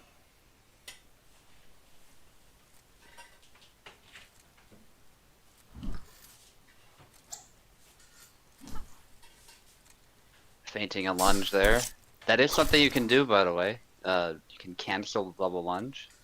Or you can just throw one lunge. It doesn't even have to be a double lunge.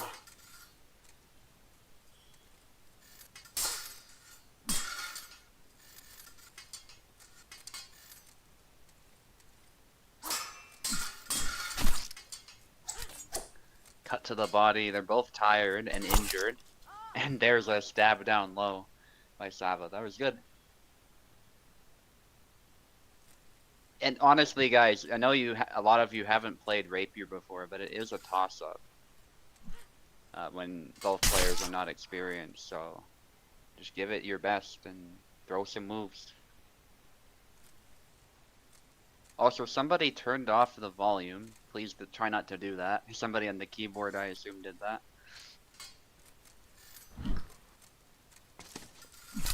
At least that's what it looked like. If you guys can still hear it, then all is well. That looked just now like it got muted from my end. I'm not actually listening to the audio right now because I hear myself double if I do, so let us know.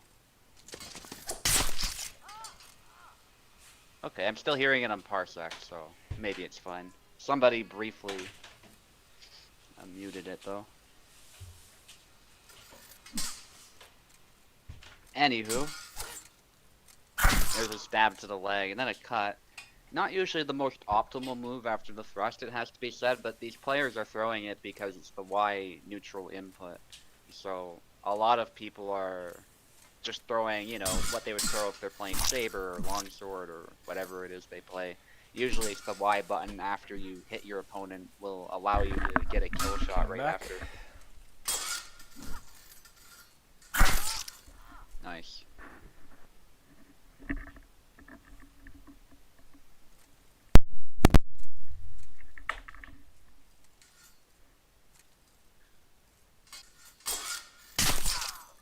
Ooh, that was cool. I think he canceled the double lunge after doing the initial lunge and then sort of stabbed around to the arm. Somebody just turned my computer's sound off. I'm not sure if that was... Oh, yeah. It was one of the fighters, I think. I thought I saw that happen. I was like, somebody turned it off, I swear. But anyway. If it's me that you're muting, guys, what you can do is just mute me on Discord briefly, and then you won't hear me double. Yeah.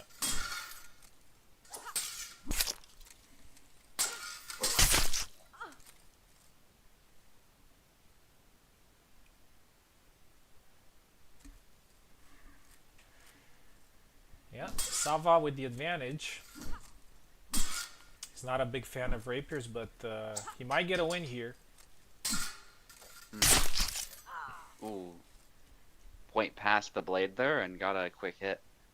And again, a quite important moment because we're now in the 4 matches of these rounds with people that have lost their first fight. And if you lose again, you could be in a difficult position. As I said, the main goal here would be to be in top 8 to qualify for the final tournament as well. Well, of course, apart from having fun, but it is an achievable. Oh, that's it. Clemino wins 7-5. It is an achievable objective. Like you need to be in the top 50%. but you still need some wins for that. 7-5 for Clemino. Congratulations. Came back. Now we're gonna see Info versus Agent Smash. Info is a rapier main.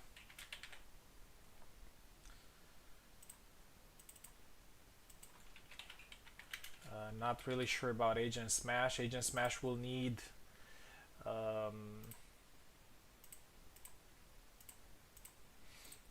Steam. Subu, you still here? Yeah. Oh, okay. Sometimes I check with you because it's like it's complete silence, and I feel like maybe something happened to your mic. Yeah, it's all good. Okay, let's send a Steam link to Agent Smash as well.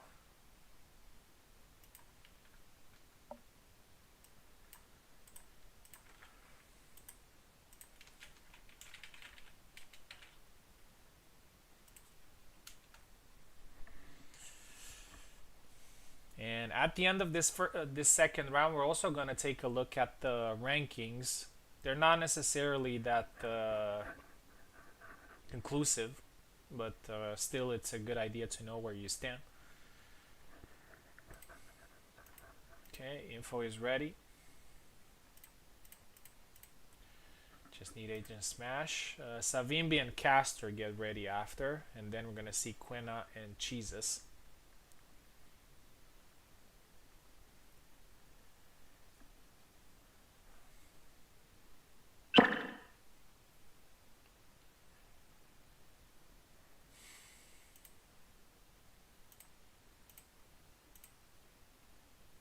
Yeah, Agent Smash is here. Info left side, Agent Smash right side. Rapier characters, please.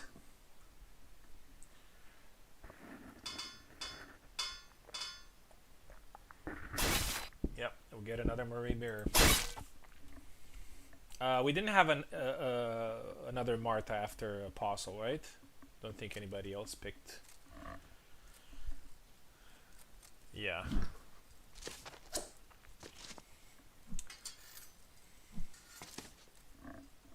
Here we go. A little bit of pressure on Info here because she plays Rapier, so naturally she'd like to get a win with her main weapon, especially fighting an opponent with less experience. And I'm not. I don't remember who Agent Smash plays, but it wasn't a Rapier, that's for sure. I think he plays a Saber or something. Yeah, first flag for Info.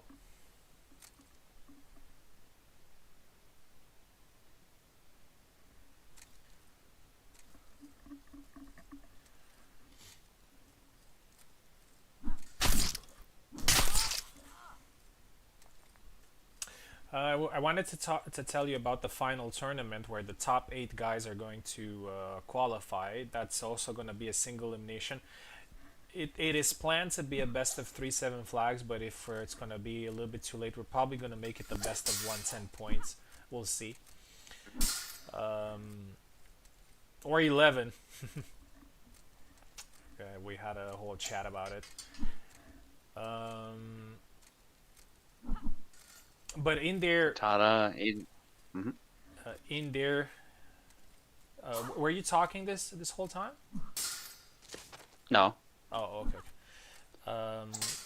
In the final tournament, regardless of your position in this one, everybody starts from the same round. It's just that the matchups are going to be made like number 1 is going to fight number 8, number 2 is going to fight number 7. So you're going to be a little bit of a seed.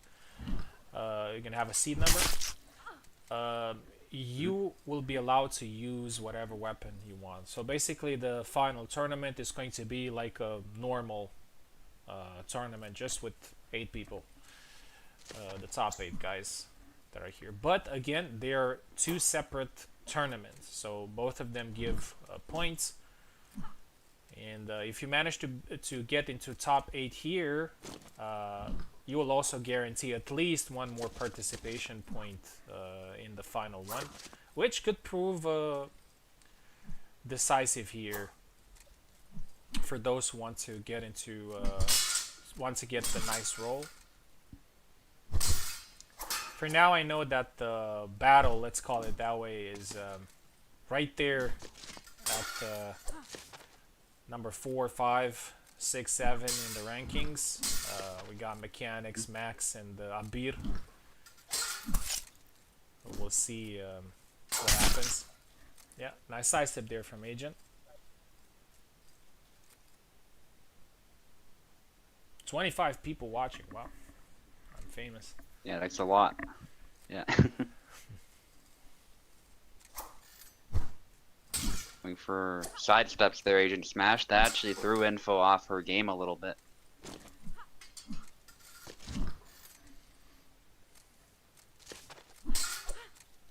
Trying to beat the rapier there. More sidesteps. Info playing more linearly, and that's what Agent Smash is taking advantage of. Nice. But not this time. Yeah. I like that Info is playing exactly the way I played this matchup, which is I'm playing my main. I'm playing against a player that does not have that much experience with the character or experience at all. It is a fight that I should win. And she is playing it not overly cautious, but just cautious enough so she doesn't get caught by any weird stuff, because whenever you fight somebody for the first time, they always kind of catch you with something that you do not expect, because you don't know what they're using, you don't know their tempo. They may not be as good as you, but they can still give you trouble. So being cautious is a good idea, and Info is doing exactly that. Just playing each flag patiently, making sure that, you know, I'm not going to fumble this here.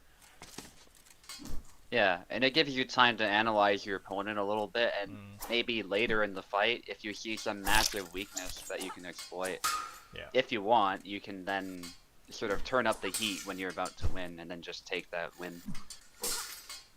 Yeah, especially in a game like this, I think it's a massive mistake to just assume that you're going to beat somebody just because you don't have as much experience. This is actually the game that punishes you the most for that. For just trying to play a little bit reckless or go easy on somebody. Yeah. Nice. Stab to the arm. And Info is doing exactly what you were saying there. And especially when your opponent's desperate like that, like you saw Agent Smash was just throwing a bunch of stabs. If you get careless and just walk into that, you're just as capable of dying as your opponent. So Info played that perfectly. Oh, nice. Another one for Agent.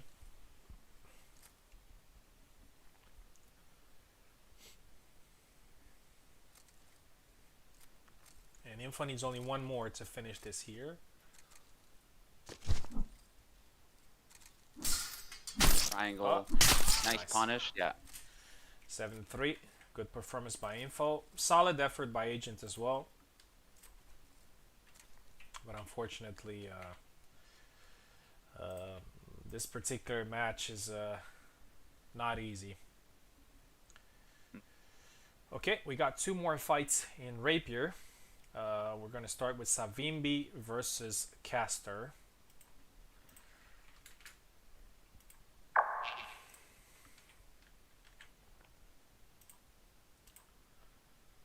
Hopefully Steam does not cause us problem. Yeah, Caster is ready.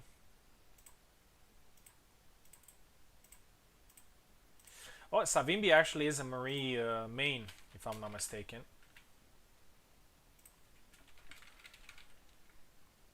And Caster plays Marta a lot. So maybe we're gonna see the second Marie versus Marta here today. It's gonna be interesting.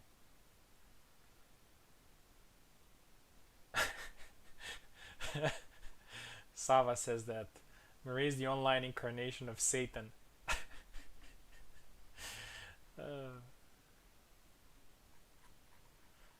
Marie's getting a little bit more hate.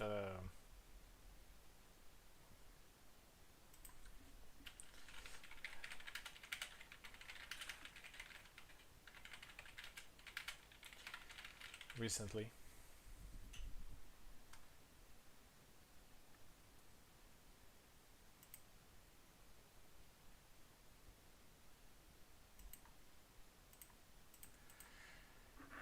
No Savimbi yet. Oh, there he is.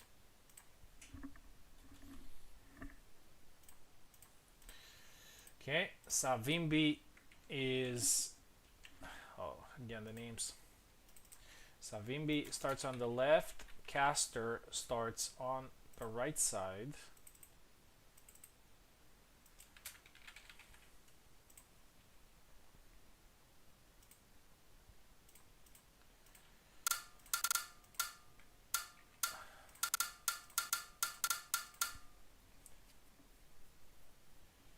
And I think we're gonna see Marie versus Marta.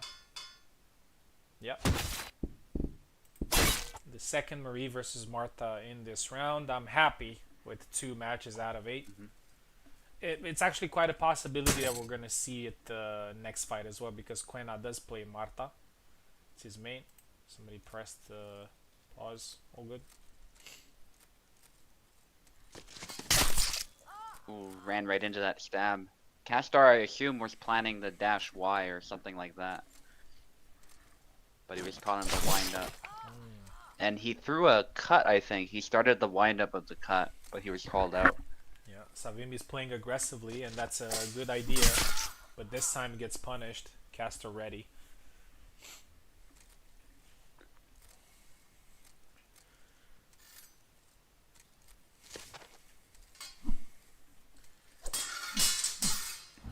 Oof, yeah, the cuts are really risky. Sometimes you do beat the blade, but if you're from too far away, you're essentially just giving Marie the center, which allows her to lunge in and stab you. So you have to be very, very careful of that.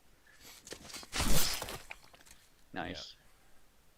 Yeah, Savimbi just wants to blitzkrieg this round. Nice. And it works, yeah. Marta just a little bit too slow. As soon as they're in measure, it feels like Marie just beats her to the punch a lot of the time Yeah, in Caster this match. was ready once for Savimbi's offense there and punished him to the head. But it seems that again Savimbi did not get discouraged. Try it again. It's actually a good attitude to, like, you're trying something and then your opponent suddenly counters it. It's a good idea to just try it again. And there you go. Very fast Nice. and impressive win for Savimbi. 7-1. Perfect strategy here. And this will be a very good win for him. And the last one is going to be Quena versus Jesus. As I said, Quena, as far as I remember, he main Marta, so maybe we're going to see her again here. And Jesus, not sure who he's going to go with. But maybe he's going to play Marie.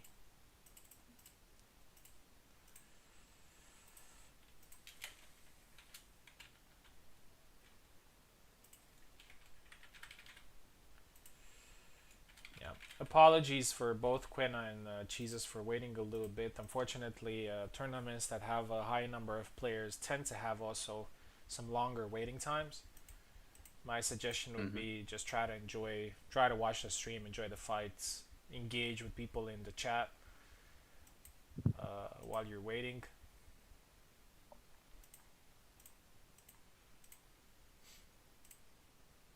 Okay, I'm glad. It's always the thing. I mean, of course, when it's not that important, you can just make like a single elimination tournament and you end it fast. But when you're trying to make something a little bit more special, something's got to give. And it's usually this. Longer times, But I think we're doing pretty well with the pacing of the tournament. Like people are coming in, fights do not take that long, and yeah, I think we're gonna be fine. Yeah, Quena goes with Marta. Mm-hmm. Jesus with Marie goes with a dash in. Yeah, and the hand protection there caught Gweno's attack, and then there's a follow-up.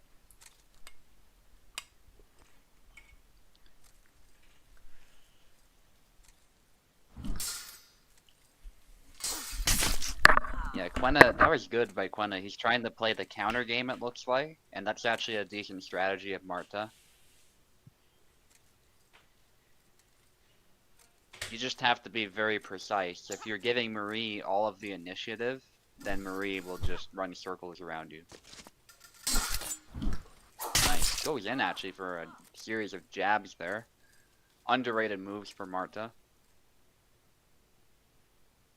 Thing is, Marie can also do that, so you have to be a little bit careful. And yeah, Jesus dashed in, but maybe he misinputted something. He didn't really present a threat there, so it was instantly punished.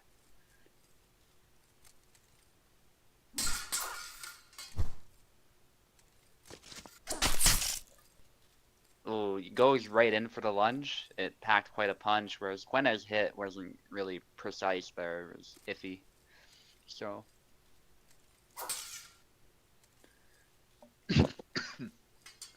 both use long guard here, trying to fight for the center. That blade beat throws Jesus a little bit off balance, but doesn't achieve a whole lot on its own.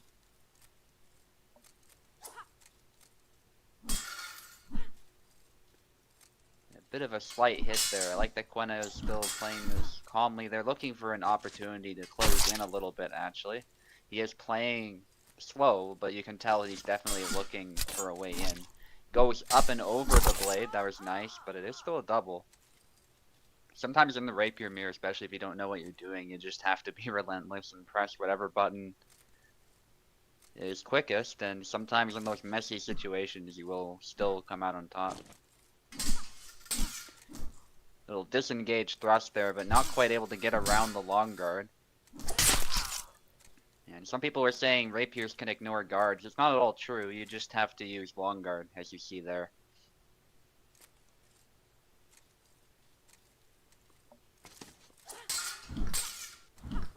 We've actually seen some pretty crazy long guard blocks that look a little wonky, but long guard was still doing its job, as it should.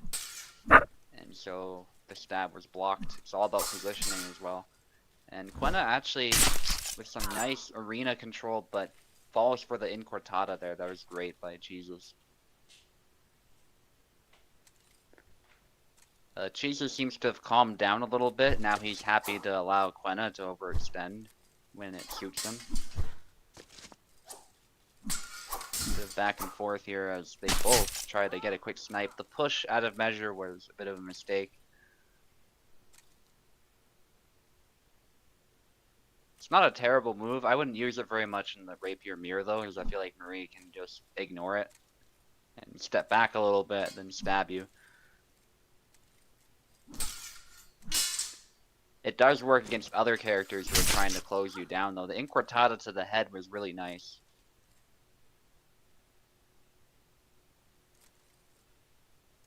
Yeah, Jesus with some really good move choice beyond the double lunge actually, which was nice to see. But still very good moves picked here at the right moments. There we go, he canceled the double lunge. That's one of Marie's best tools. Oh, but yeah, if you do it from out of measure, that does give Marta an opportunity to loop under your blade and hit you. It is not over.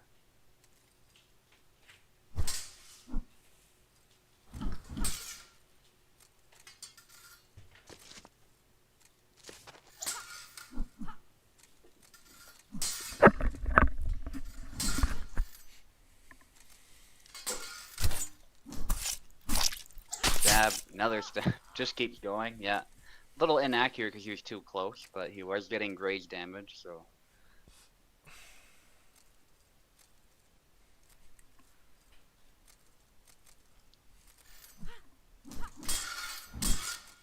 Actually, a close fight now as Quena is mounting a comeback.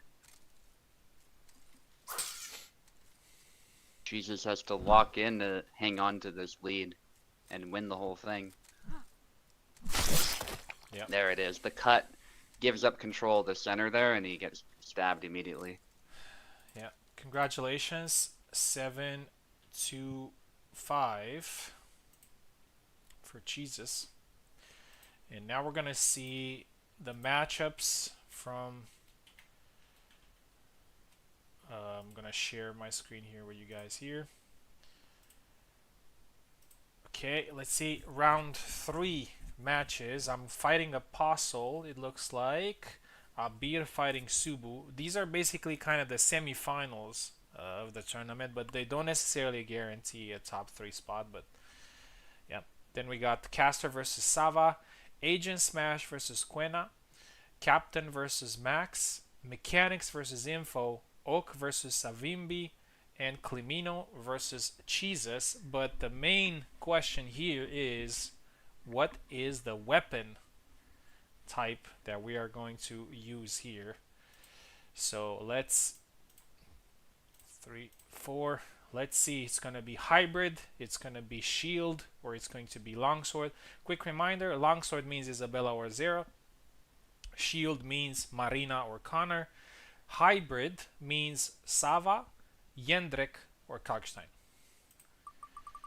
Here we go. It's gonna be hybrid. Hybrid. Sava, Kalk, or Jendrik. Yeah, we're gonna remove it. So shields and longswords are going to be for the last 2 rounds. And here we go. Let's start the first. Oh yeah, let's also have a look at the rankings. So Abir is number 1. Subu is number 2. I am number 3. Apostle number 4. Oak 5. Max, Mechanics, Captain number 8. Climino, Savimbi, Info, Jesus, Quena, Sava, Caster, and Agent Smash. But only 2 rounds were played. After the 3rd round, things get a little bit more clear. And again, remember, a top 8 placement guarantees a qualification to the final tournament of the month. Alright, here we go. We move on to hybrid.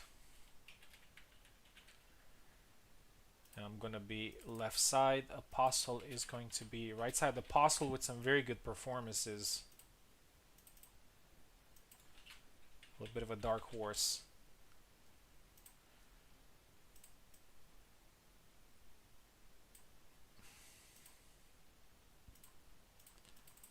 Let's send them a link.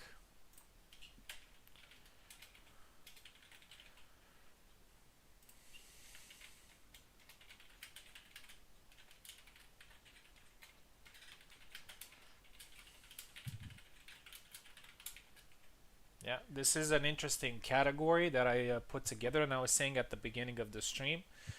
Apart from being quite lonely when it comes to weapon type, of course there are some, like Sava could be in Saber and whatnot, but I also think that it's a very interesting dynamic between the 3. They're quite different, but at the same time quite balanced. And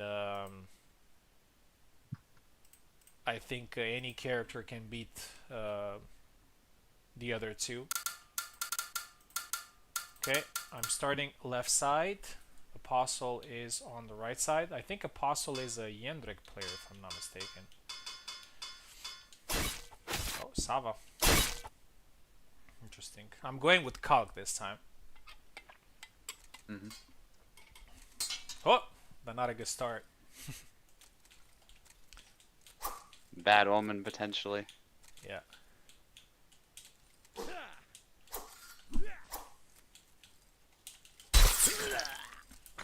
Nice. Big Daddy K.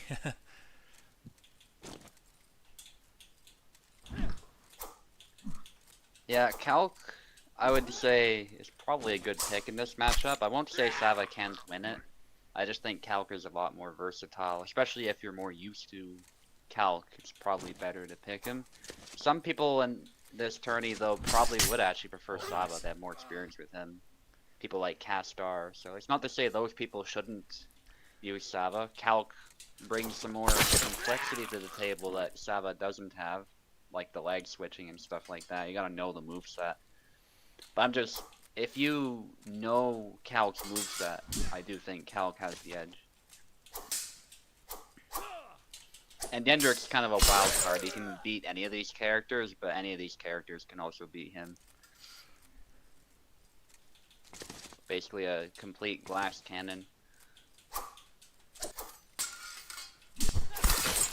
Venator's just playing the range game. He's got the longer sword. So it's ironic. The thing that Sava perhaps does best of all, the zoning game, is a little bit obsolete against Calc. I think he needs to close in a little bit more to get something going. But it's not easy to do.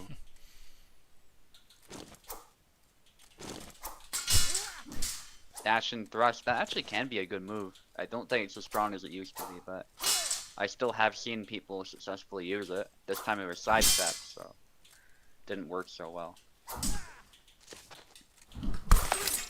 Ooh. Yeah, Venator was going for a preemptive attack there, I think, with the upcut, but his hand was sniped.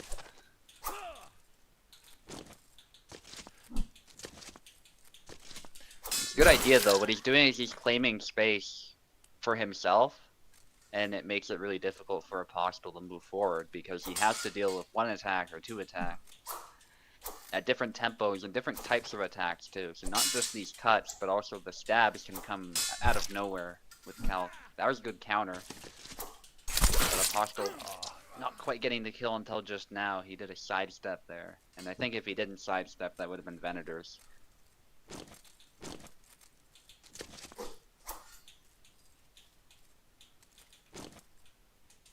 Some feints there. Goes with the stab eventually. Then dashes in for the stab. Good pressure by Venator. GG. Yeah, I've seen some good things from Eve on Tuesday when he used Calc in the bronze match.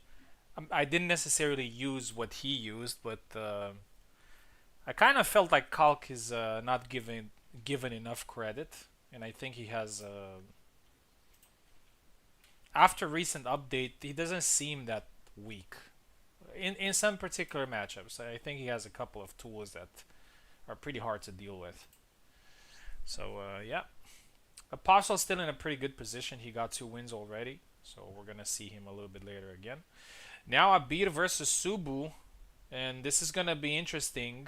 And I know that Abir is going to play Jendrek. He's actually a very good Jendrek.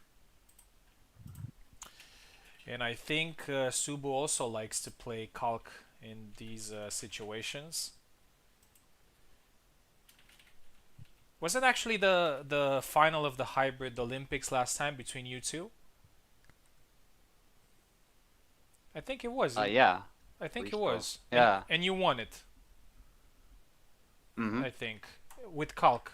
You were Calc and he was Jendrek.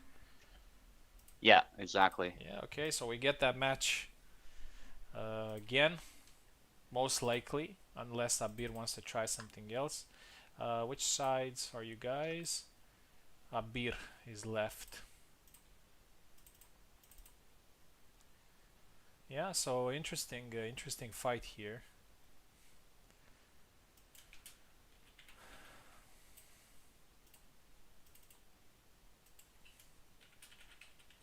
Oh no, Abir. Subu. Here we go. So Abir left side, Subu right side. Very important match here. Winning this fight will 100% get the player that won it in the top 8. Oh, I need control. I think I gave it to you. Yeah, you got it. Hmm. Let me go back. Weird. Yeah, no worries. So definitely a top 8 participation, but I think that both Abir and Subu right now are aiming for something higher than that. Don't think they ever. No, it doesn't work. Let me reset. Yeah. I was about to say that I don't think you or Abir are necessarily aiming just for a top 8 position. Pretty sure you're aiming for top 3 or even winning Yeah. the tournament. Still not working? Yeah. I'm not sure what's up. Let's do a quick restart.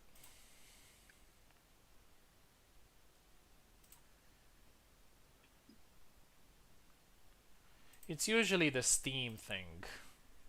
I also noticed like when we use Steam, it may not happen for the next guy, but it happens for the next one. You know, Yeah.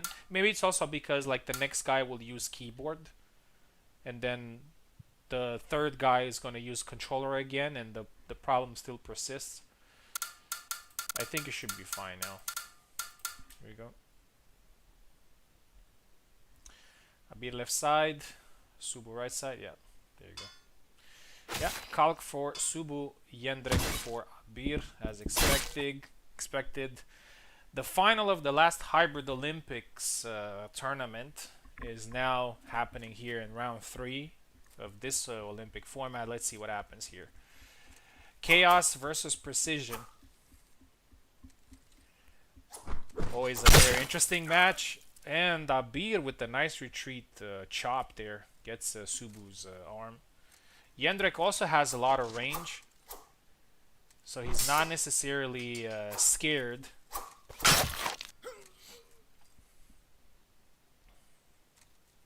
And Abir with a good start.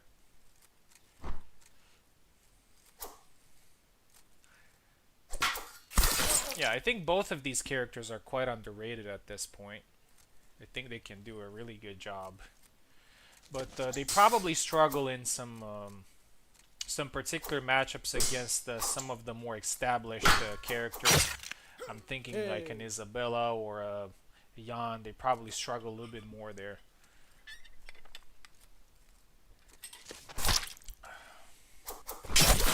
Double.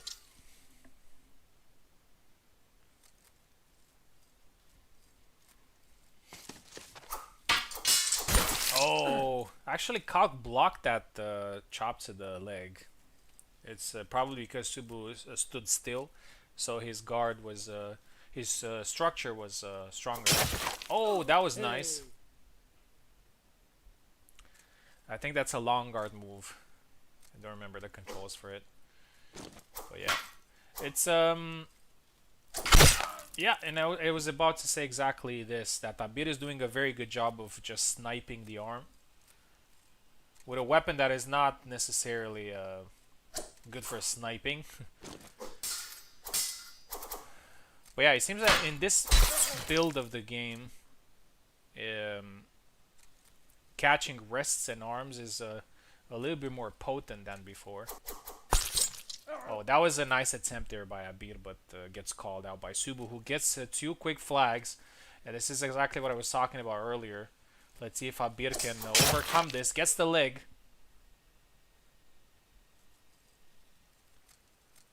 It's more underrated. Yeah, that's a fair point. Again, Abir playing with fire there in close range, trying something tricky. Subu immediately responds. Yeah. It's 6-5. Abir was ahead on the scorecards for the entire fight, but when Subu got his flags, he got them really quickly. He didn't spend that much effort, so he might be a little bit pressured here.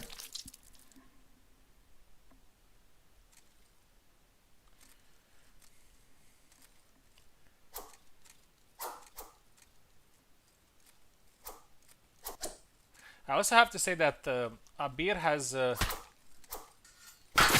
matured, and there you go, he gets the win here. Hesitated a little bit at the end, but yeah, gets his revenge against Subu in the hybrid match, 7-5.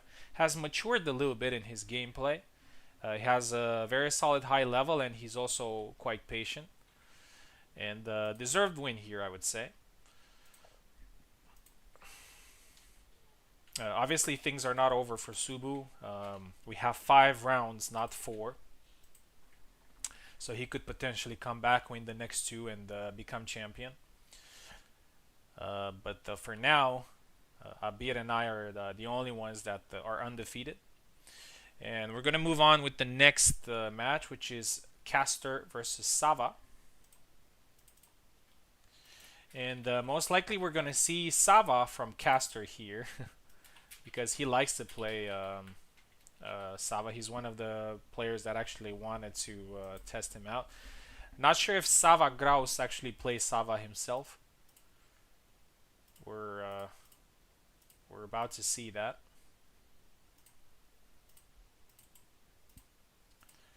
Let's send him a link.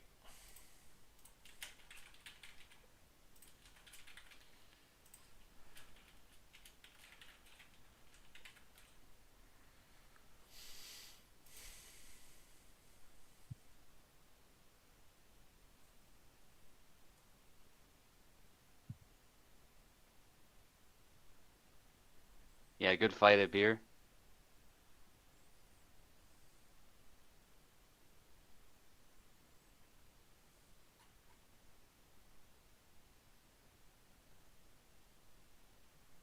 Thanks for rubbing it in. What did I rub in? That you lost the first time?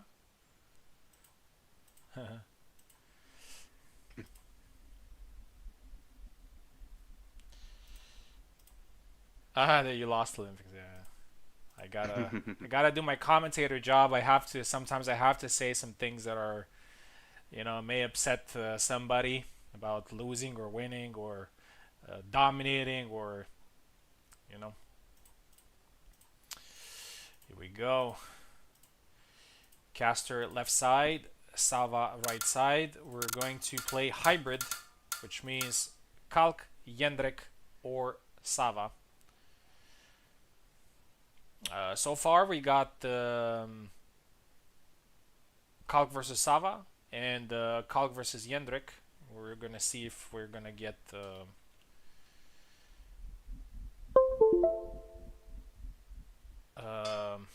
Sava versus Jendrik. Pretty sure we're gonna do. Yeah, there it is. Caster a very good Sava. I remember fighting him in the Olympics last time in a Sava Meriver. It was very close. Yeah. Oh, rabbit jumps in but gets punished. Yeah.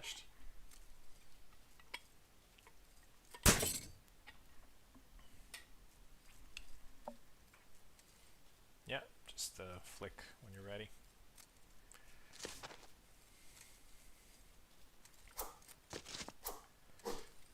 It's gonna be very interesting who is going to get in the top 8 because I see so many people that have potential to be there. It's not so clear cut.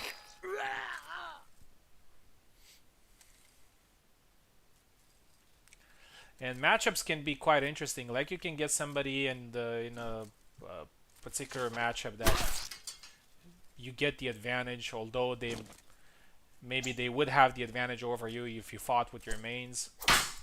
It creates some interesting storylines. Nice. That exchange was pretty beautiful. Sava getting the hit. Oh, nice. Nice. Just goes in.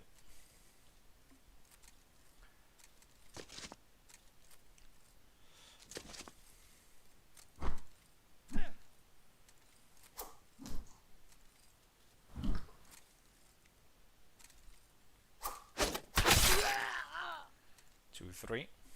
The trade does not favor Sava there. Good try with the feint, but a little bit too slow, I would say.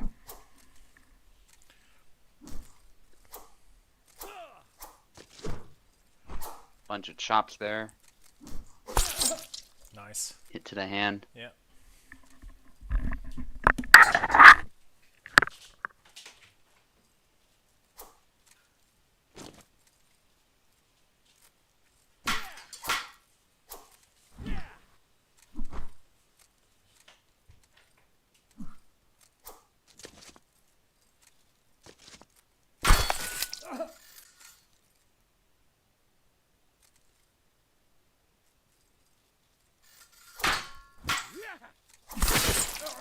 Nice double.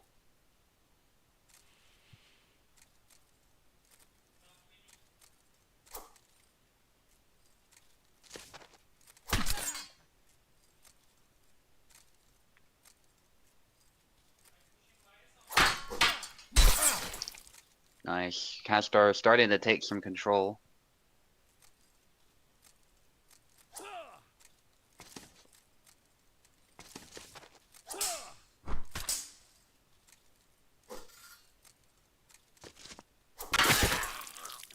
Nice jump.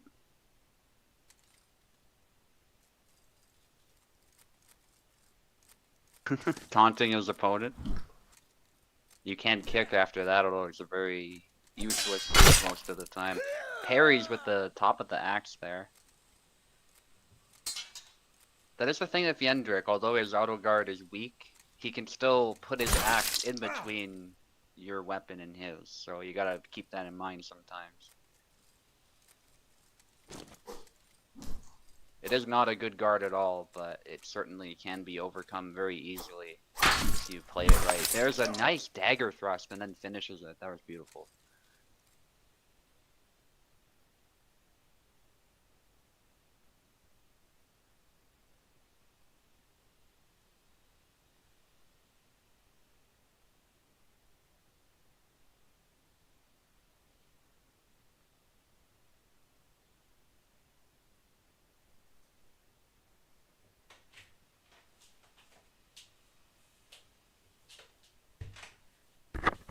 Oh, fight's over. Yep. Castar won, I believe 7-5. 7-5. Okay. Nice.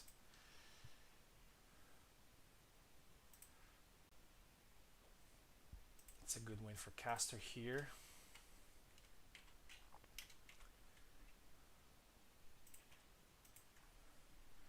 Okay, now we're gonna see Agent Smash versus Quena.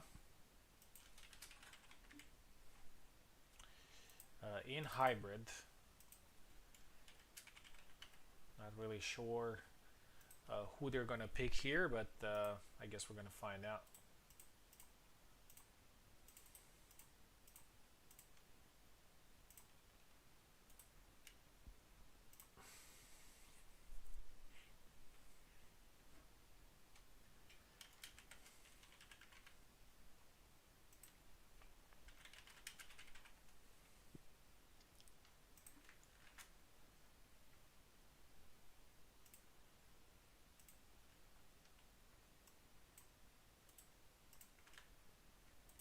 Why am I on the right side? Challenge just decides in which side you go. It's not particular. Probably the higher ranked guy goes on the left or right. I'm not sure.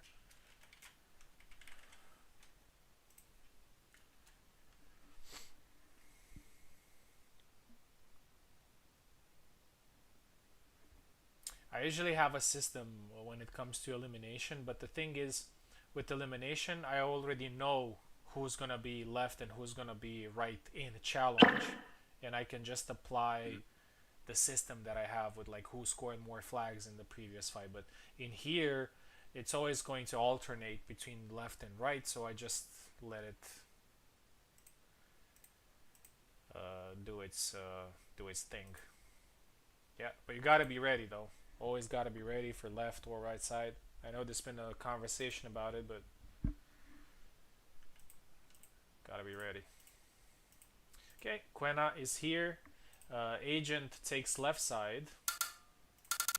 Quena takes right side.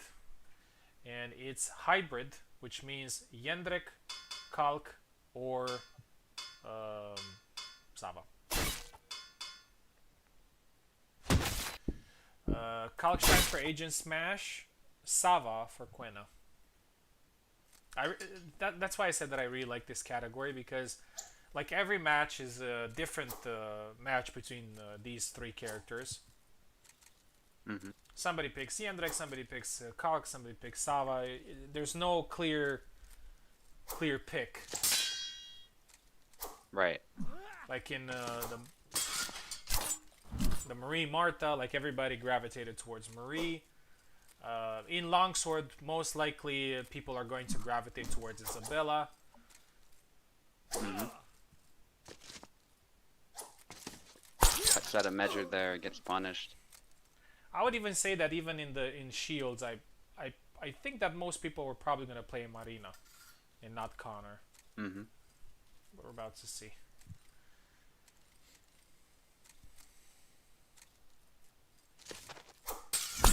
Oh, Stab attempt. nice Wow, punish. wraps around. That was good. Yeah. Yeah. Sava has some cool stuff, and if played optimally he can be quite good. It's just that he has some sort of,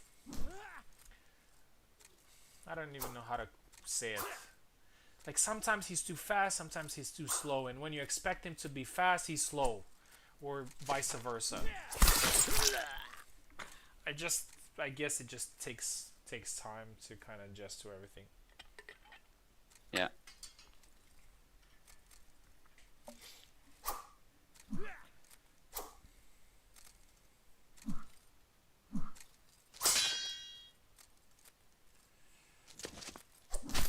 Oh, yeah, Quenna's being patient Nice. and a nice Stab to the arm. yeah, that's one of the best weapons that Sava has overall, and one of the best weapons against Kalk, I would say.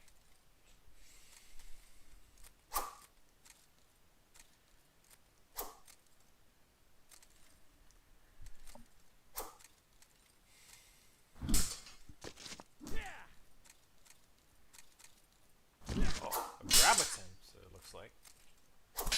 Yeah.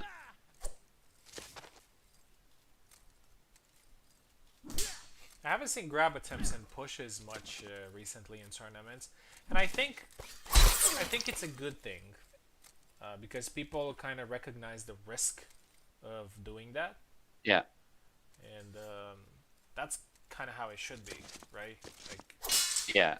extending your arm there when there's a sharp metal object in front of you is not usually a good idea. Right. Yeah, it's very situational. Nice Nice thrust. stab to the Yeah. body there.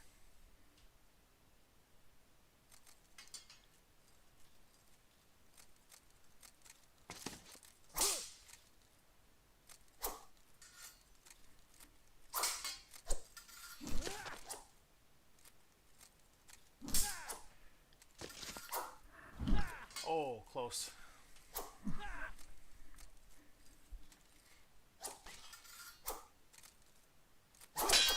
High guard cut a little too close though and got punished. Yeah.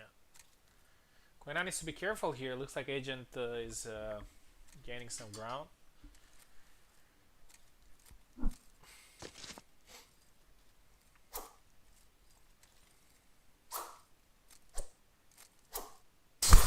Oh, nice quick cut to the head. Yeah. Yeah, Quena's doing very well playing in range. Playing the range game, like sits exactly where. There you go again. Mm-hmm. Yeah, using a fast attack.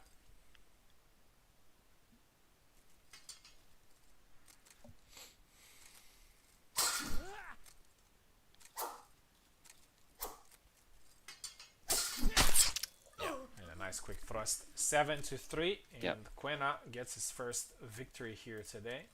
Solid effort from Agent though.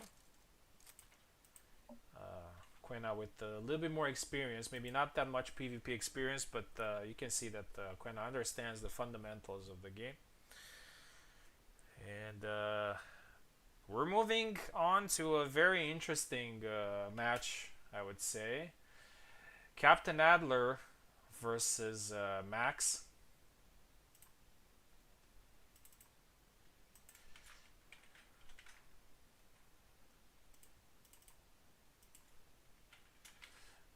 Max will take left, and then we're gonna switch in game. Very interested to see who these guys are going to pick. I'd say they're evenly matched. Slight experience advantage on captain side. Okay, let me just stop Steam. Hopefully we don't get any problems.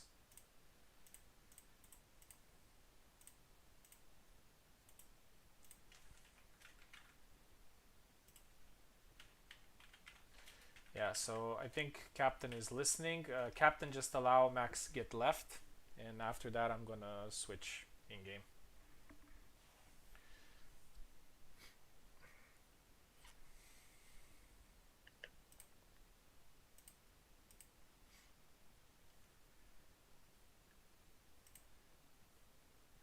Four more fights to do in this round.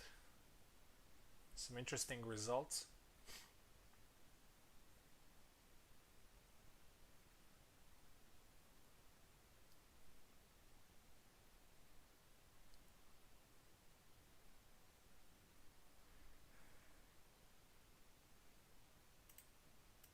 There he is. Okay, Max take left, Captain take right, and then we do the switch row.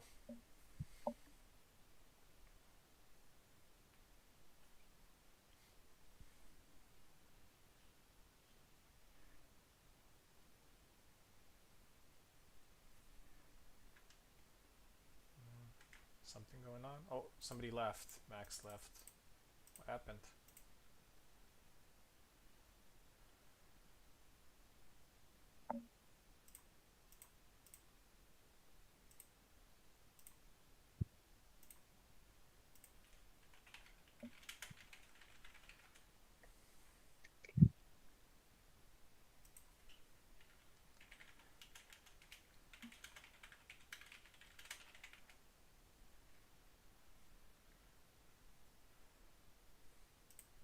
Oh, there he is. Coming back. Oh, is there a problem? Connection failure. Ooh, interesting. Sometimes. Oh, there it is. Okay, that works. Okay, Max, take left side, please. Captain, take right side. It's hybrid. No.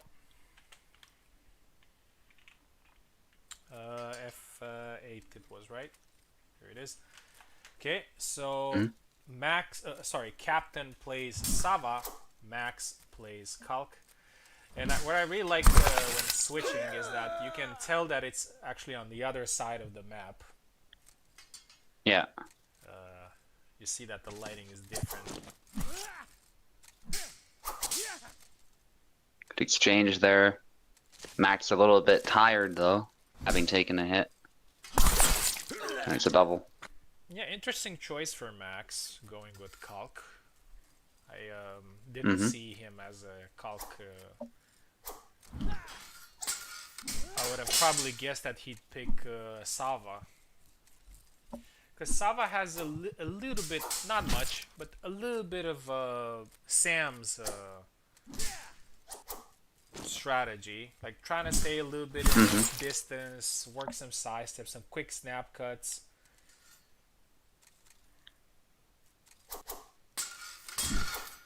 But maybe he enjoys the... Oh, that's a big, powerful cut. Oh, not a good moment. Remember when at the beginning you can actually advance during this? Yeah.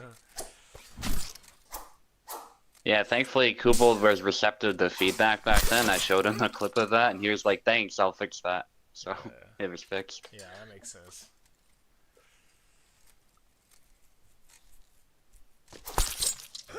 Nice chop. Yeah, Max was very good with his reaction on Captain's movement.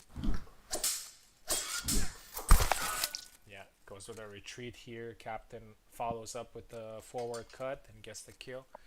3-2. Some interesting combo there. Oh. Nice back X there.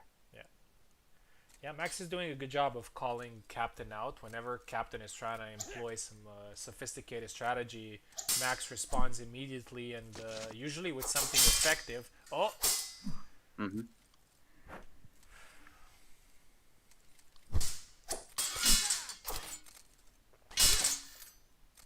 they're both hurt.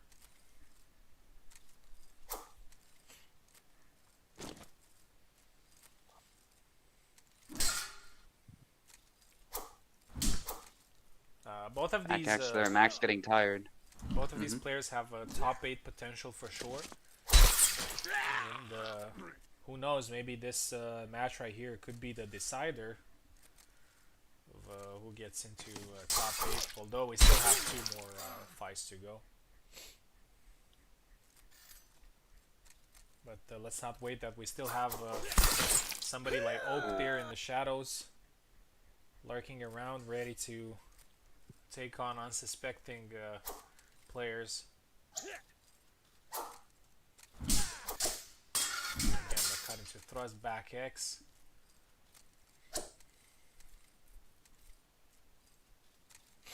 Going with low guard there. Blocks the dagger though. The dagger is in the Oh, way and nice. sidestep. Nice. Yeah, beautiful. I was saying earlier that in this particular build of the game after recent updates, it seems that hands and wrists are slightly more vulnerable, and that's quite Mm-hmm. realistic because in an unarmored sharp fight, the first target that people would attack is indeed the arm. Yeah. Nice cut. 7-5. Axe wins. A good. Hands are very delicate too. Yeah. If anybody's done HEMA or even played sports, you know, there's a reason, like in hockey or something, you wear those thick gloves. Yeah. Even some incidental contact to your fingers can cause your fingers to break. Yeah. And Even, that's not even a lethal sport or fight yeah, even like in this HEMA is. tournaments, that's the primary target people go for most of the times because it's the Yeah. most, I don't know, most available for taking. Yeah. Mechanics versus info is our next fight.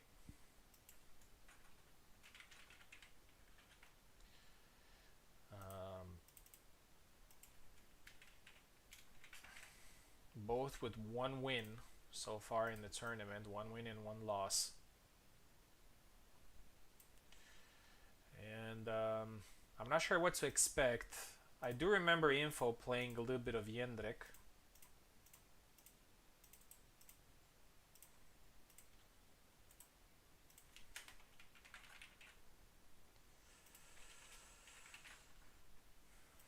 Again, 2 players that have a top 8 potential.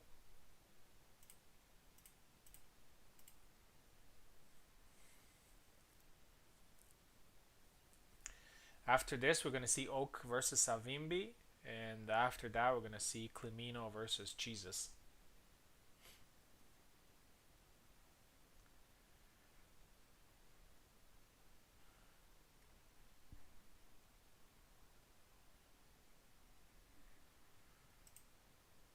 Here's info.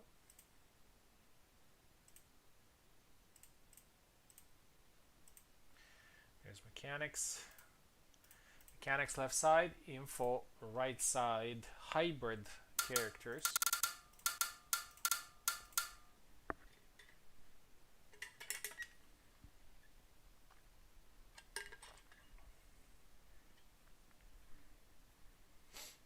Here we go.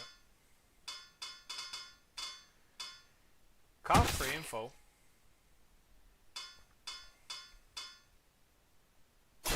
Cog for mechanics, and I think this is the first mirror of this round. So far, we had different matchups. Here we go.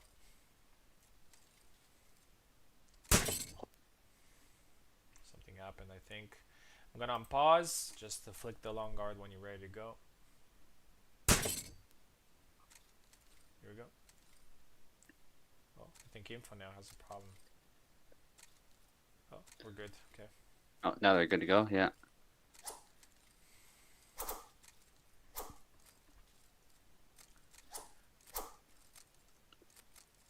Info doesn't play a lot of calc, but I suspect she has some familiarity with him by now, so probably has the advantage here. But we'll see. Mechanics might be able to cause some Oh, chaos. The cut and the thrust, though, is that really was a nice. nice combo. Yeah, there's a triple intention, like a Mhm. third intention sort of attack. That used to be a thing back in the day in the early stages of the game. People were doing a lot of, especially Warden. I remember, like Warden, Yeah, it was always like third or fourth attack, the one that actually killed. yeah, But yeah, different times. It could work here though because retro mode is trying to replicate basically those early. But yeah, it was also about the characters themselves, not only about the game. The yeah. characters, all of them were broken as hell. It wasn't. Yeah, Oh yeah, yeah, everybody was OP, so nobody was yeah. OP. Yeah, everybody Gideon was was OP. like the Yeah. one exception, but Ilxos was OP, so he still made him competitive back then. Yeah. So it was cool.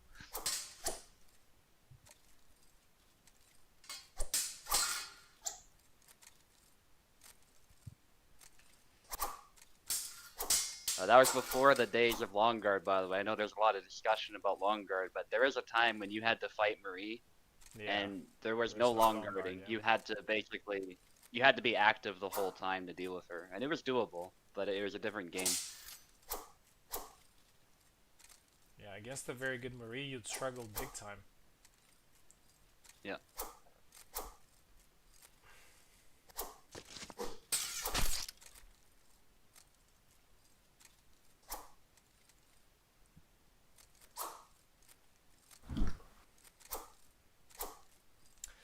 One thing that I like Both kind of. Mhm. about this mode is that um, stamina is abundant when you're trying to whiff. Nobody whiffs much intention. I mean, nobody whiffs much because they miss the target. They mostly whiff to set up something else. Right. So that is good. But whenever you get hit, your stamina immediately goes down, and you are very vulnerable. Yeah. So it allows for Yeah. more creativity and maneuverability, but if you mess up, then and you get hit, then it actually works even worse against you. 3-2. Exactly. Switching stances a little bit. Ooh, that's actually a powerful cut, but it leaves you very exposed, that B cut. Oh, try to grab. Trap attempt. Yeah, classic info. Info does that sometimes. I really like the trick that she has with Marie. A lot of people still don't know about it, so she still uses it. Like she does the triangle, you try to cut her head, you miss the attack, and then she immediately grabs you. It's always hilarious.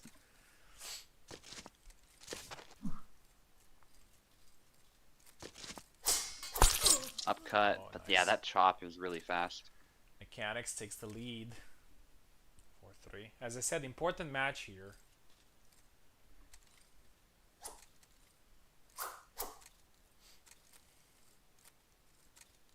Info a top 5 herself last month.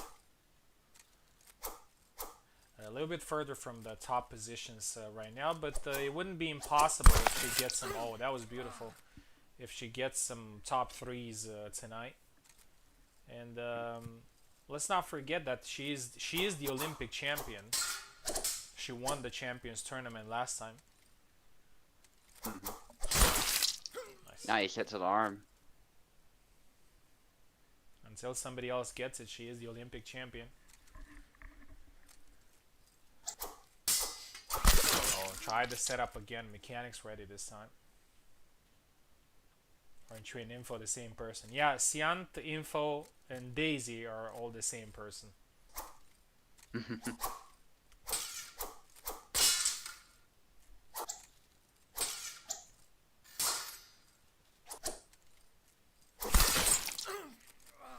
Oh, nice. Bit of a trade, but It is taken by Info. Info needs one more. Close fight between these two. I kind of expected that. They're not really super familiar with the characters.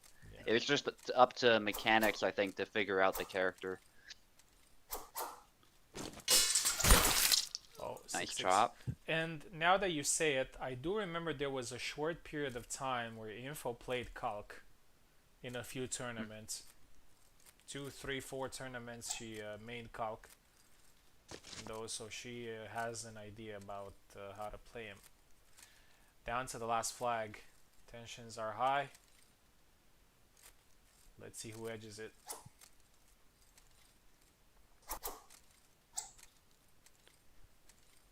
Bunch of baits there out of measure, but Oh, mechanics doesn't bite. But then there's the from nice Info. hit with the chop.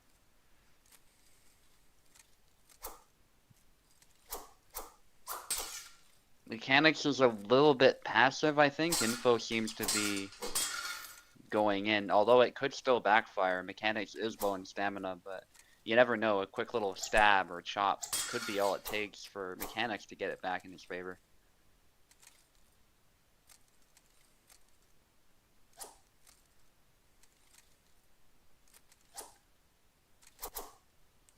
Info, some preemptive attacks and chop. For Yeah, the Info chop's here. a good choice. He was just too far.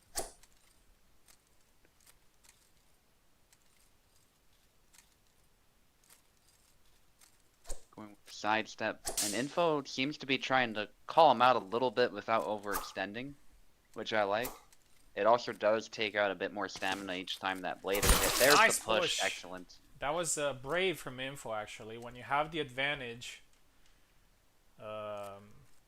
he was Mechanics was hurt. There was the stamina was flicking there, so usually you play it safe. But the Info actually went with a pretty brave move and wins it, and I think deservedly so, because Info, I believe, had a little bit more initiative.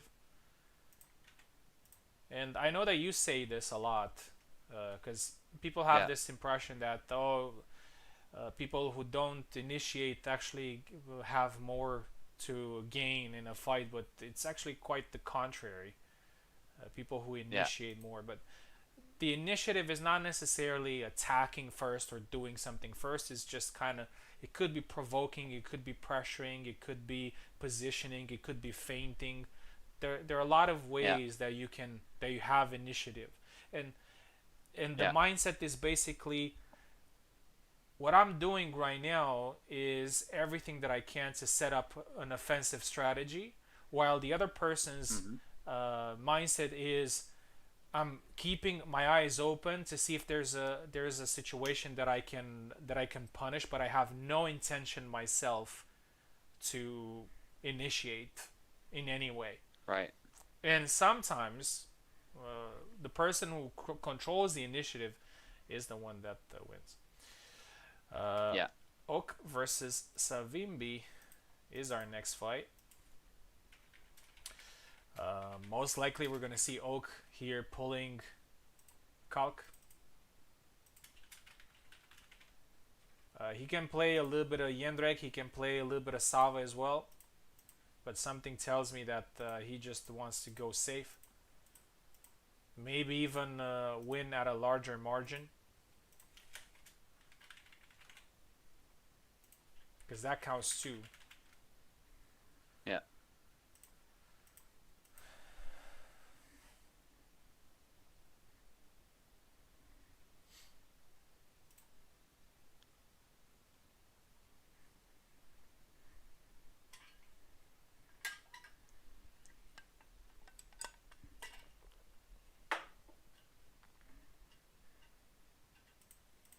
Waiting for Savimbi. And the last fight is going to be Climino versus Jesus. And after that, we're going to have a look at the rankings, and things are going to get a little bit more interesting. There's Savimbi. Okay, Oak left side, Savimbi right side. Hybrid. Again, Jendrek, Kalkstein, or Sava. Yep. Oh, no, not Connor. Not Connor. Yeah, Connor is in the shield category. Yeah, Sava. That's good.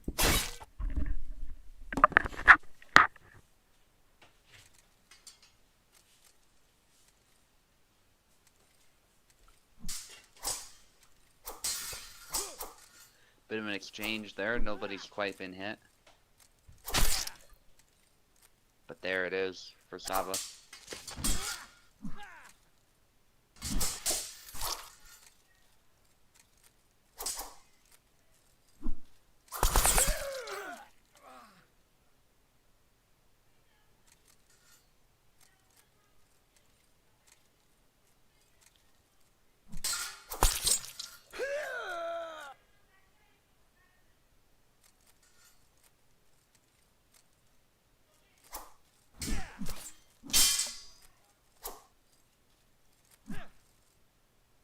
Oak, by the way, for those who are not aware, used to play a lot of Calc, so this is very much, I would say, in his wheelhouse.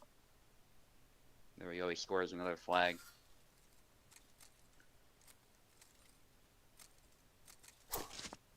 And it's interesting, the way he approaches the fight is actually still similar to his other characters. Obviously, he has to play around the advantages and disadvantages they enjoy, but his general fighting style is still pretty much, I would say, the same. Very relentless with his punishes, and he loves getting into exchanges with you.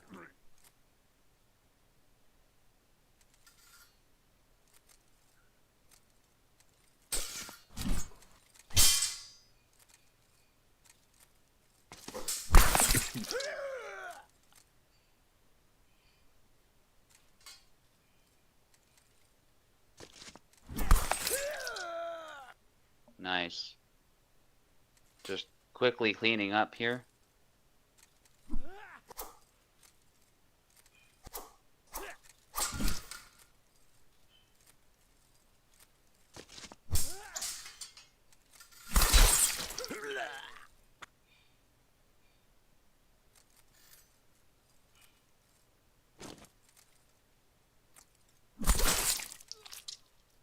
Nice.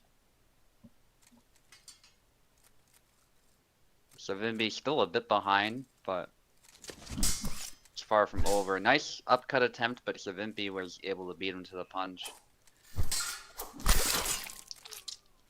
Rapid cuts there by Oak, but he is interrupted. And Savimbi starting to make a little bit of a comeback. It's pretty even now. But yeah, that sidestep left him wide open. He dashed sort of into that cut and also lowered his auto guard in doing so. So his hand was right for the taking. The thing with Oak, you really can't surprise him, you can't mess around. If you do that, he will call you out instantly.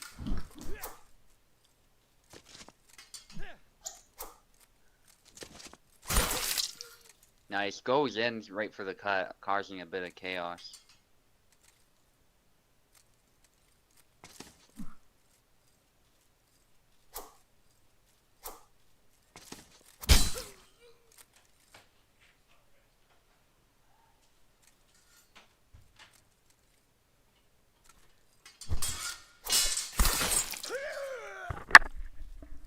Nice, there you go, Oak Just takes came it. back.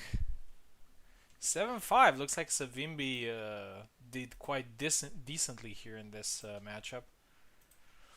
A lot of people with their own mains would struggle against Oak's Calc. And we got one more fight in round 3, which is Clemino versus Jesus. And some news about the next round. In the next round, we're going to take it from the last fight to the first for two reasons. First of all, the more high profile fights, we're going to keep them at the end of the round, you know, to build a little bit of tension, and also to give players that are usually in the end, they were usually at the end of the round because maybe they didn't manage to win too many fights, give them the opportunity to fight a little bit more often, so they could enjoy this tournament as well. Clemino, Jesus. There we go. Clemino left side, Jesus right side. I know for a fact Jesus plays Calc. And most likely he will use Calc here. Not sure about Clemino though.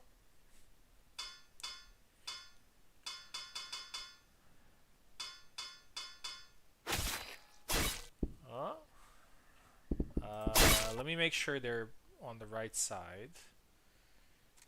Guys, just give me 1 second, just to clarify.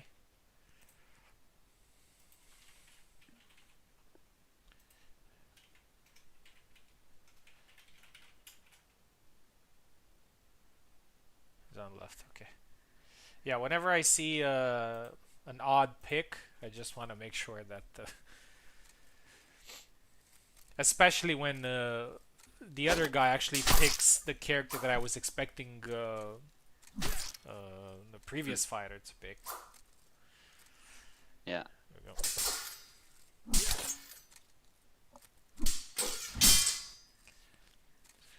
I think Clemino won his. Oh, nice. I think Clemino won his last fight, and I think Cheeses did as well. So they're both in a somewhat good position here to get a good record before the last 2 rounds. I also know for a fact that in the longsword category, we're gonna have a lot of people, a lot of fish out of water. Yeah.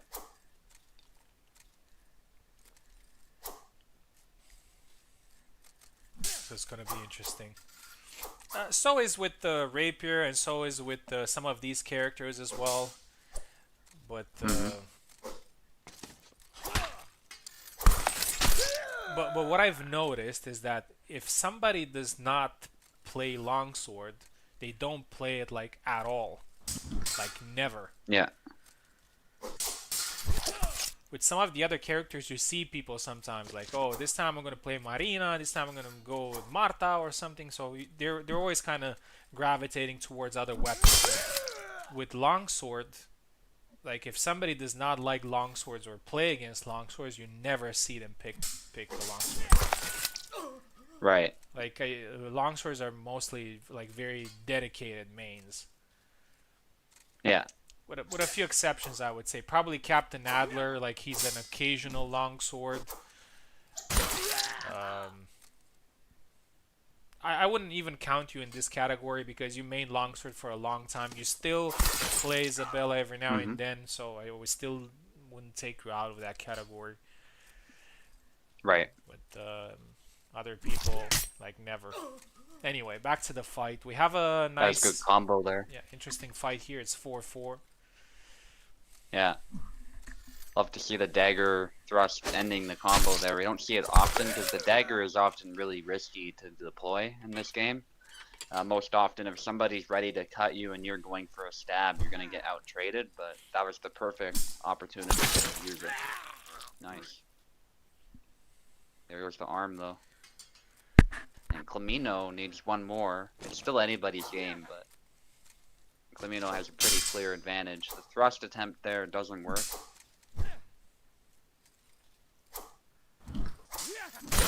Oh, nice one from Ooh, Jesus. nice.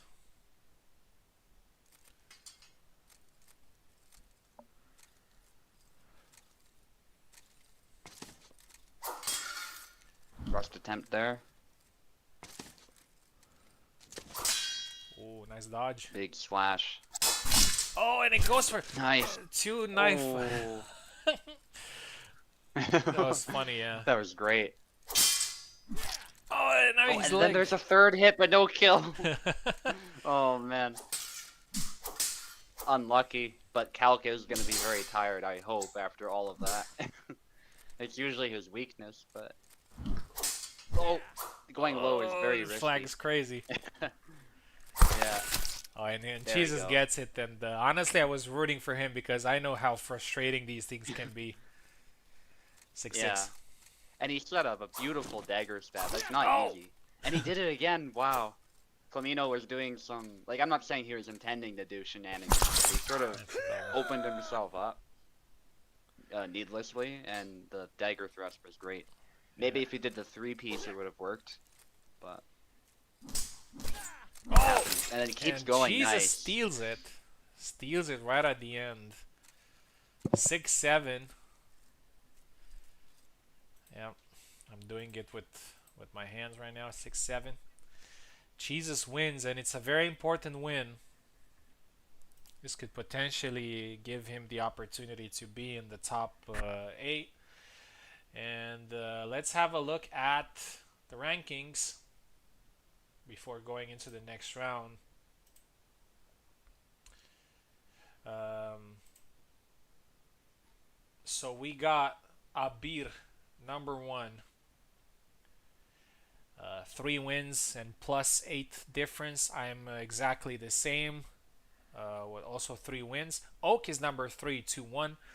We actually got a bunch of people with 2-1. So Oak, Max, Subu, Info, Apostle, and Jesus. Um, all these fighters have a good chance of progressing through, but as I said, we still have 2 rounds and things can change. We got Quena, Mechanics, Clemino, Captain Adler, Savimbi, and Castor being 1-2.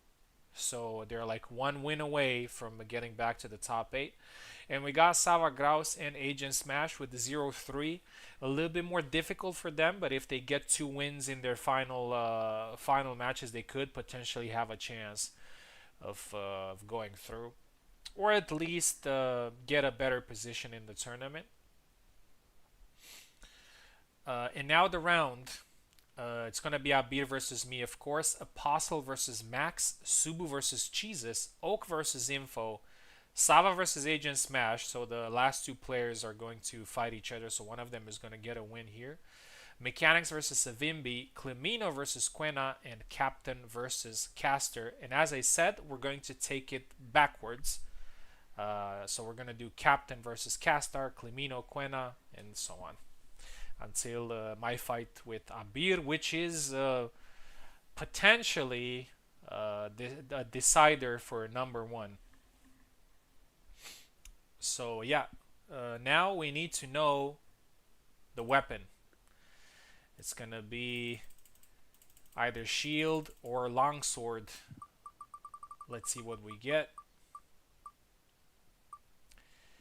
And as predicted, it is going to be the longsword. And the last round is going to be shield. So yeah, pretty interesting switch between weapons here.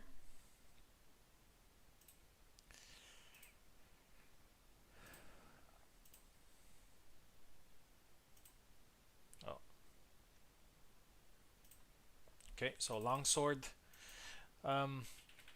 My advice for people who have never played longsword would be, a lot of people say, play Isabella because she's easy to play and whatnot. My advice would be actually play Zera.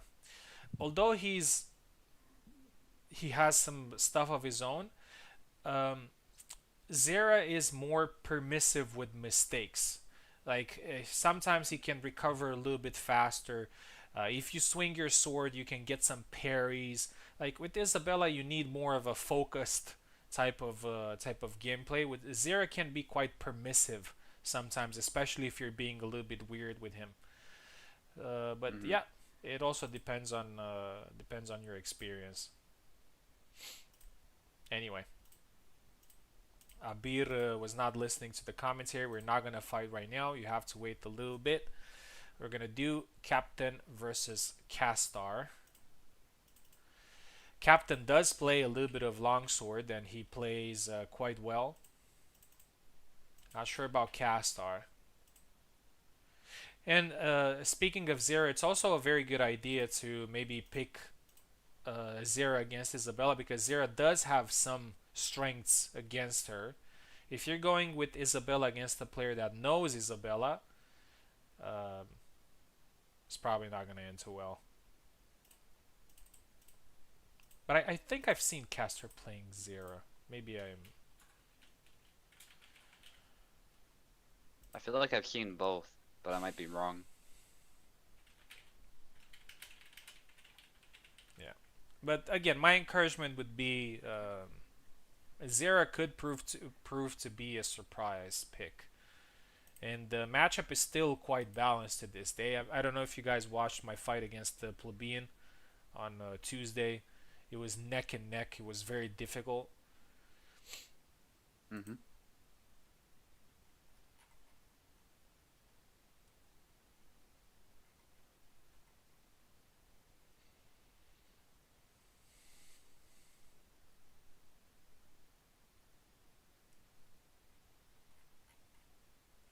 Abir says that it's rigged because it's a longsword. Of course, it's rigged. Every tournament is rigged. I am. You thought that I'm better than Vino? We're exactly the same. We rig stuff all the time. Um, Captain. Okay, Captain left side, Caster right side. These two kind of came in the community around the same time. Oh, probably Hmm. somebody picked too quickly. And I remember they were pretty much close on points in the month that they came in. They were always like, yeah. So Captain left side, Caster right side. I think Caster might need keyboard. I always forget who needs keyboard.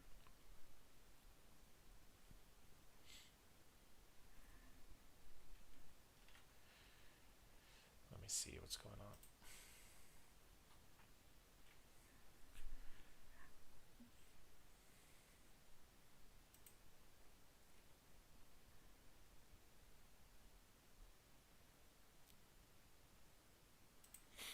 Oh, I think he clicked first. Okay. So Captain is left and Caster is right.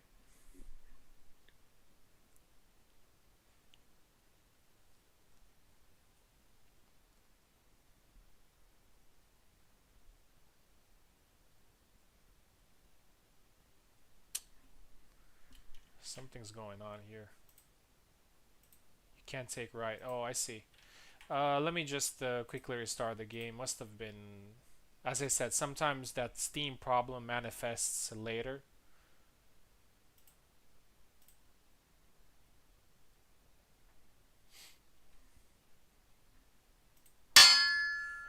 So I'm just going to restart instead of trying to troubleshoot it. Captain left, Caster right.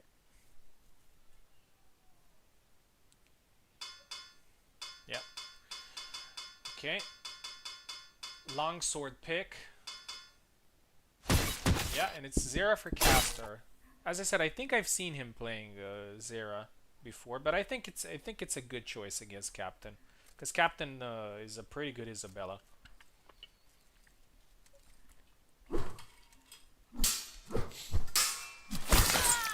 Yeah, and this is actually one of the things that Zera can do against Isabella. He can win trades.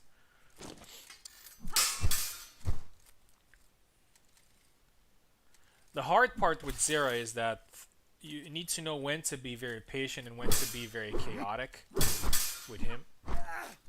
That's what usually works well against Isabella. Because Isabella will have Nice. one approach, which is to be patient and tactical. Yeah. Isabella will not rush Zera. Because most of the times, if they get close and they both start swinging, Isabella usually loses. Hmm. Wow. Nice retreat X there to the hand. Yeah, both players so far, I would say, are playing this more or less correctly. Ooh, yeah, back Y allows for the double. I think Captain was right to try and go for the kill, though.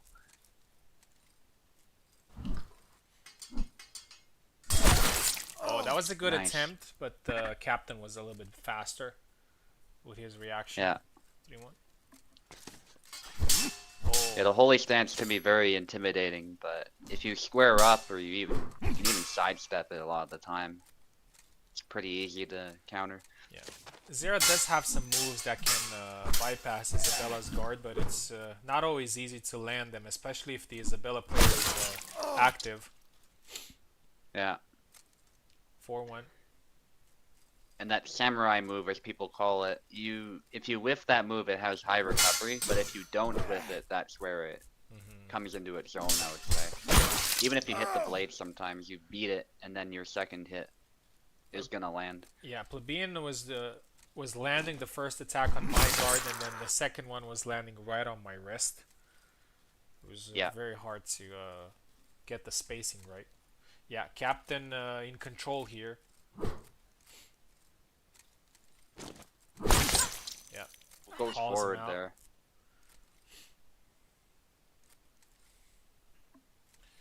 6-2. That's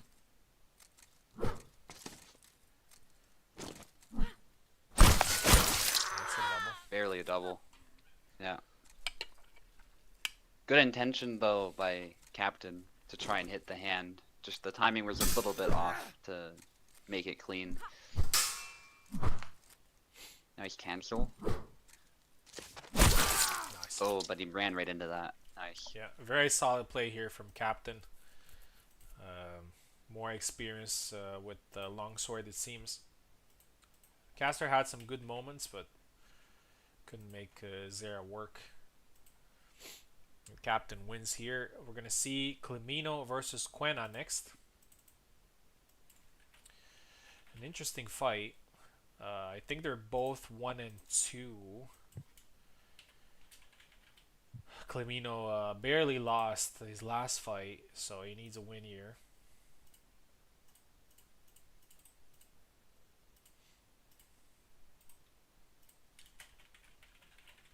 Interested to see who they're gonna pick. There we go.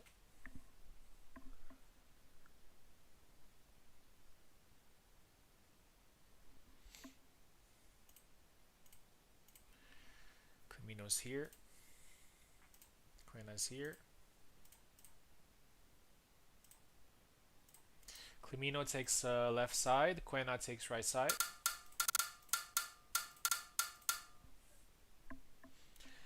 Longsword.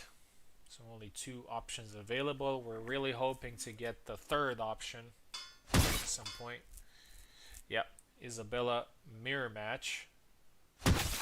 I was expecting this from Quena though, from the way he's playing each character, like measured, precise. Isabella fits that profile, and it's a double.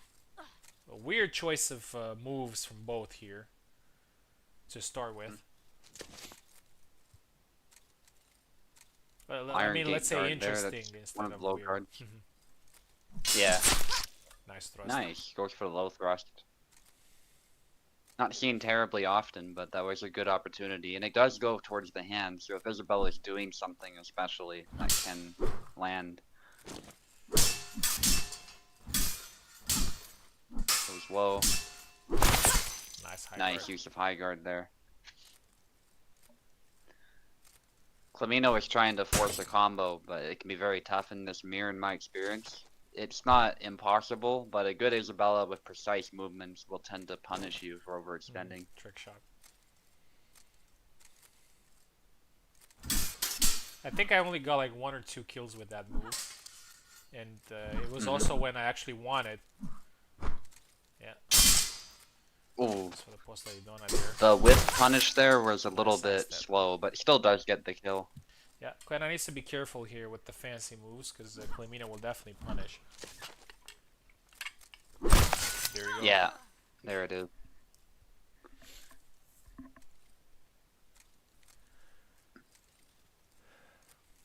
I actually like Isabella's low guards a lot, but you have to measure your distance properly, otherwise you're just giving your opponent an opening. If they recognize that and they just hit your head, then you're very unlikely to be able to get much out of it. Yeah, that was a very good retreat B, but this posta di donna wasn't very inspired. Clemino immediately punished, and again with the back Y. Clemino started very aggressively, but now he calmed down a little bit, and he was able to get control. But again, Quena with the quick flag, 4-4, dash attack. Yeah. Yeah. Nice. Reminiscent of some I think older days. Yeah. for sure. I remember in that move was pretty common. Clemino sort of panicked a bit in the previous flag, and then Nice. Quina got it. But since then, Clemino is locked in, and there's an upcut.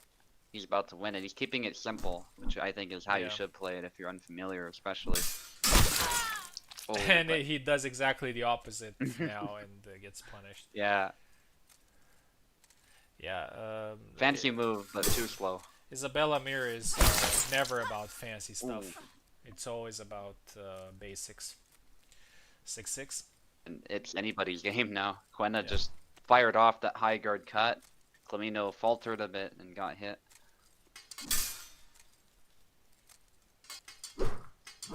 Side steps. That's dangerous, that move. It's not a terribly good one, but easy to throw by accident. Nice back Y, though. Yeah.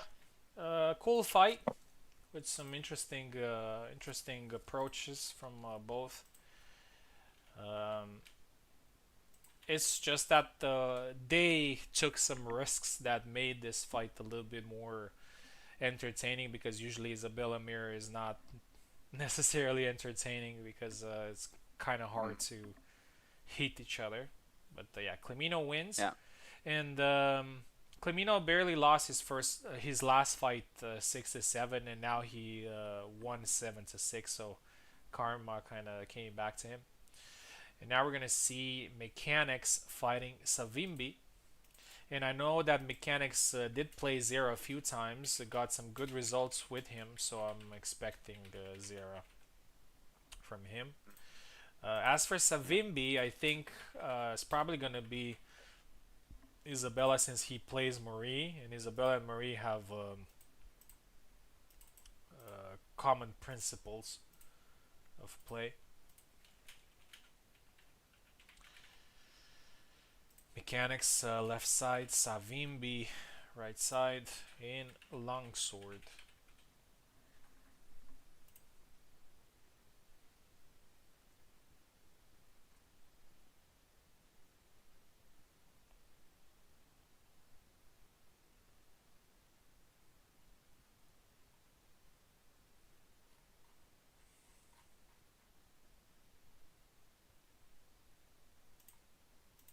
Mechanics is ready to go.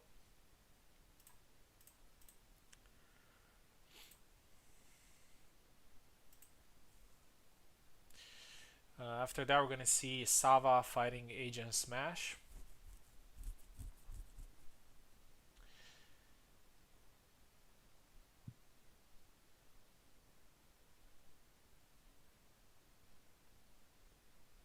And after that, we're going to get into some very interesting territory.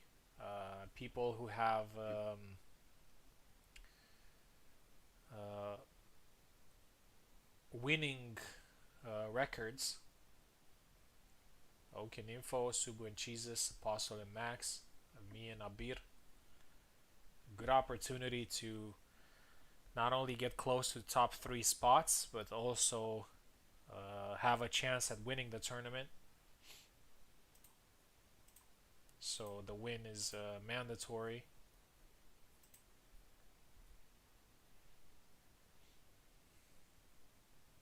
And of course, win also pretty much guarantees that the top 8 spot that a lot of people are running after. For example, we got Clemino and Captain Adler. They were both 1-2 before this round, and now they both won their fights, so they're 2-2 now, which puts more pressure on everybody that are above them in the rankings or close. Um, it is to be expected in a 5 rounds Swiss tournament to have people with very similar records. Here we go. Mechanics left side, Savimbi right side, longsword. Let's see who Mechanics. Savimbi goes for Isabella as expected, and Mechanics goes with Zera as expected. So this is the second duel with these two characters. I'll be right back.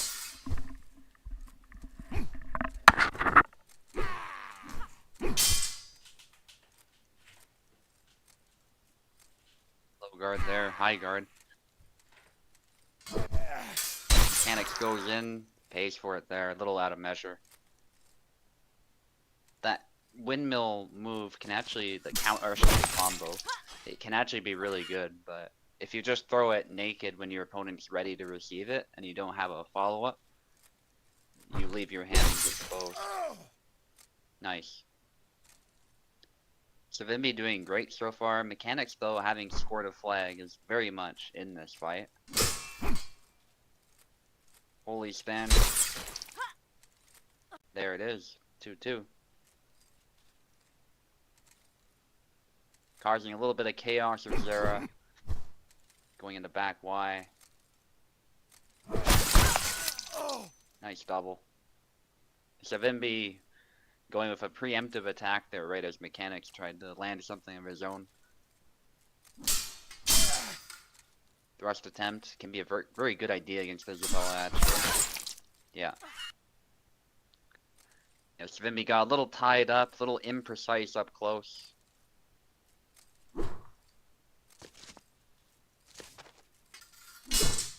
I think Savimbi could have landed a hit there, but didn't pick the right move. And there we go, the arm is dangling there as Mechanics landed a hit of his own. And Mechanics having more experience with Zera than Savimbi does with Isabella, I think is really helping him.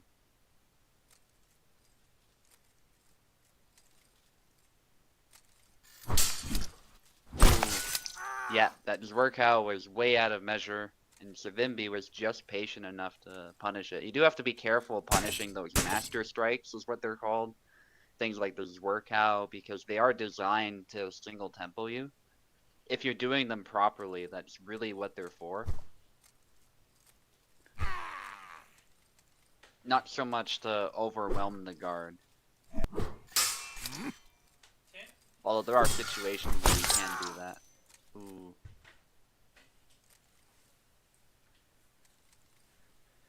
Mechanics is still ahead, but it is disputed now. I like that Savimbi's going for the side steps, but you gotta watch your spacing when you do that, because you could just be giving Mechanics your hand. Nice Especially with the experience. right foot forward. Oh. Oof.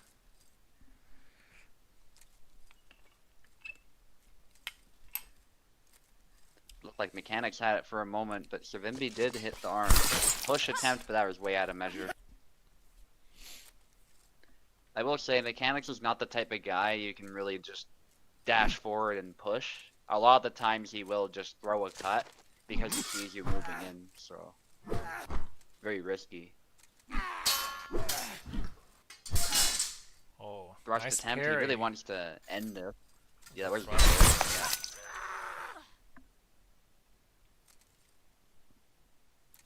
Yeah, Zera's thrusts are powerful, but sometimes with Isabella, if you feel as though it's gonna land, if you're sharp, you can simply beat it. Oh, that's unlucky.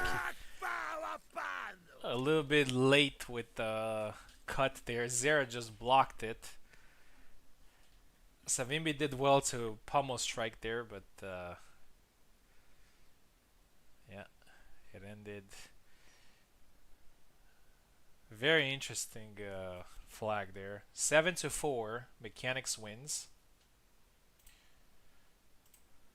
He has managed so far to win with the characters that he plays regularly, mostly Tarnavsky, but also Zera every now and then.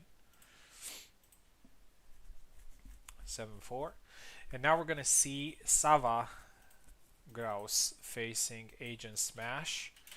Unfortunately, neither of them were able to get a win today, so this is a good chance to get one.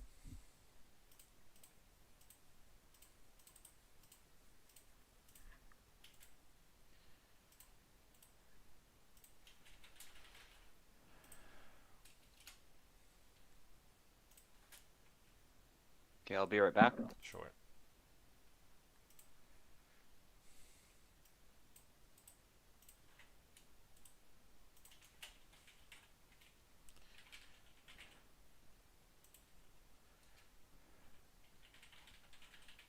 Sava takes left side, Agent Smash right side, and they're playing in longsword.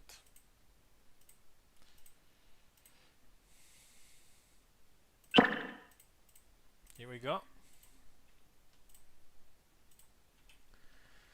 Sava left side, Agent Smash right side. As I said, currently they are at the bottom of the rankings, but we still have two more fights to go, including this one. And some good performances here could potentially bring one of the two to the top 8.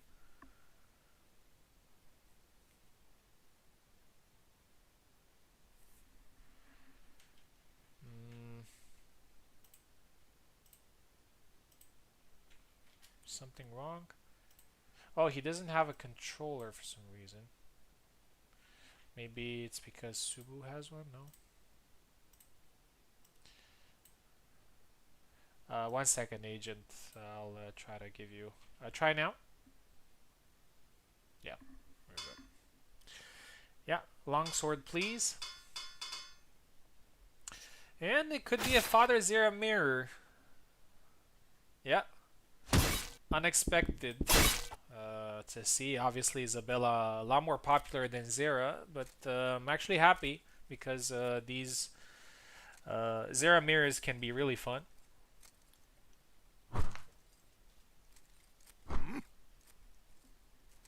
Sava on the left with the hood on. Oh, samurai stuff.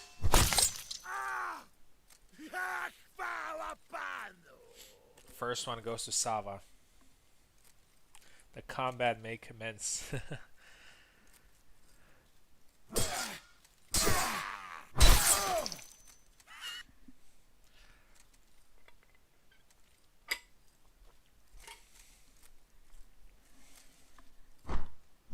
Oh! Straight to the face. 2-1.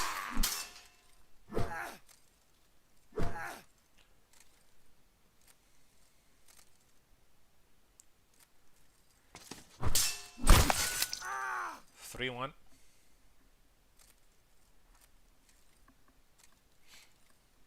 4-1. Yeah, Sava with I would have to say, although they're both at the 0-3, Sava has had some pretty close fights that he could have won. So the fact that he's leading here is not surprising. He's also in a pretty good position in rankings as well. I think he's close to orange rank, which is a veteran Haiduk.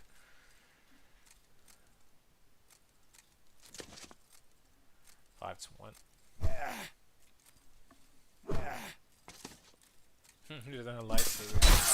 Oh, that was a nice sidestep and a quick cut from Agent Smash. 5-2. Oh, look at that. Beautiful. As I said, that's why these mirrors are fun. Oh, nice samurai. 6-3.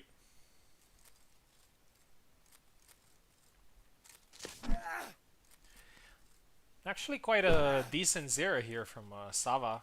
Maybe he will consider playing him more often.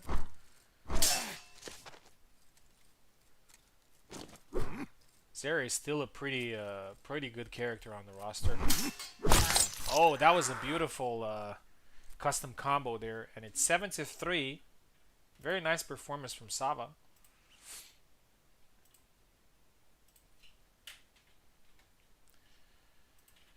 Wins against Agent Smash. And now we're down to the last 4 matches of the round, and this is where things start to get decisive for multiple reasons. Reason number 1, whoever wins here will have a guaranteed top 8 position, which means qualification to the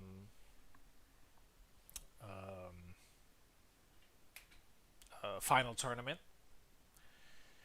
Reason number two, a win here keeps hopes alive for winning the tournament as well. Whoever loses here may still get a top 8 position, but winning the tournament and potentially even top 3 position may be out of the question. It also depends on several factors, but if you want the top 8 and fight for top 3 or even win the tournament, win is required here at this stage. So Oak versus Info is our next fight. Oak can play longswords. He can play both Isabella and Zera. And he has actually won tournaments with both. Info can also play Isabella. We shall see what happens here.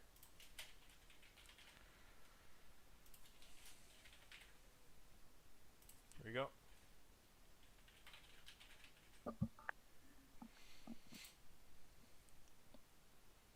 Right, I'm back. Yeah, welcome back. I was saying that we're in the last 4 fights of this round, and they're quite decisive because a win guarantees a top 8 position and also keeps all the players involved alive in contention for a top 3 or even winning the tournament. Yeah. As for losing this fight, still a good chance of taking a top 8 position, but you'd have to wait until the last round. Okay, let's get info here as well.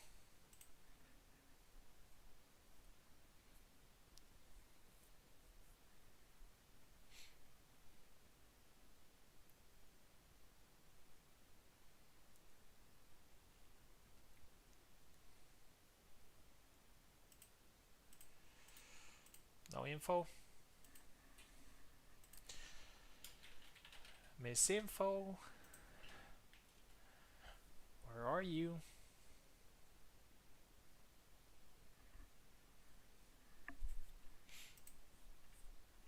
The last round is going to be pretty brutal, and especially since a lot of people are going to be out of their comfort zone.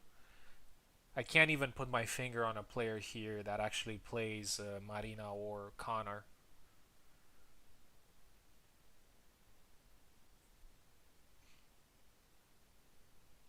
Yeah, I'm looking at the players right now, and I don't see anybody that actually mained. Maybe Oak played a little bit more shields, but I'm talking about somebody that actually mains those characters, not just like plays them every now and then. But yeah, but for Oak is actually a good opportunity, because if he wins here, he could be in a position to get a top 3 or even win the tournament. And I think in a shield fight, he has the advantage over mostly everyone here. Oak takes left side, Info takes right side. No, Oak left, Info right.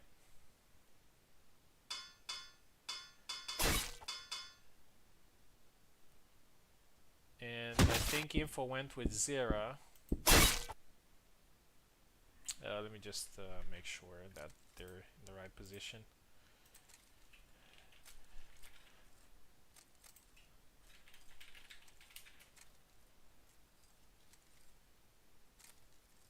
Because I know they switched a little bit.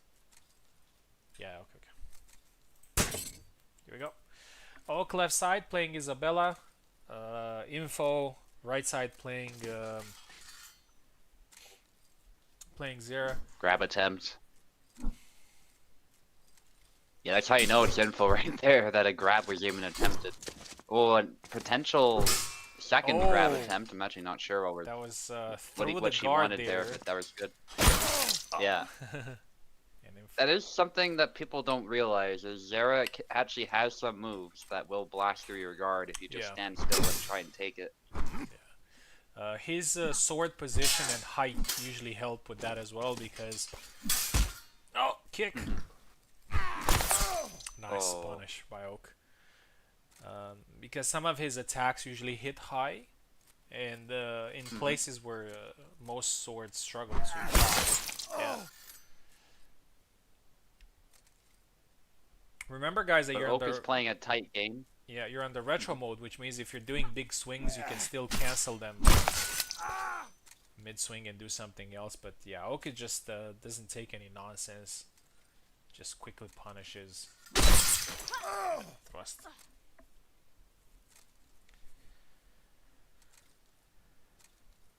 Yeah, I do appreciate Info trying to create chaos, but against somebody like Oak, you have to have some sort of plan beyond that. Yeah, It's fine to create chaos, but if that's all you're thinking about, you're not thinking about like specific moves to throw or anything like yeah. that, or your spacing, Oak is gonna eat you alive. Yeah, and I'm pretty sure that was Info's plan here to try to make it surprising. But as I was saying yesterday when I was talking about you and Oak, I said that both of you are precisely very good at not getting surprised by stuff. So Mm-hmm. surprises don't really work. Or being fun. Yeah, and there you go. Yeah, Flawless victory yeah. here for Essentially, Oak. it's Go ahead. yeah.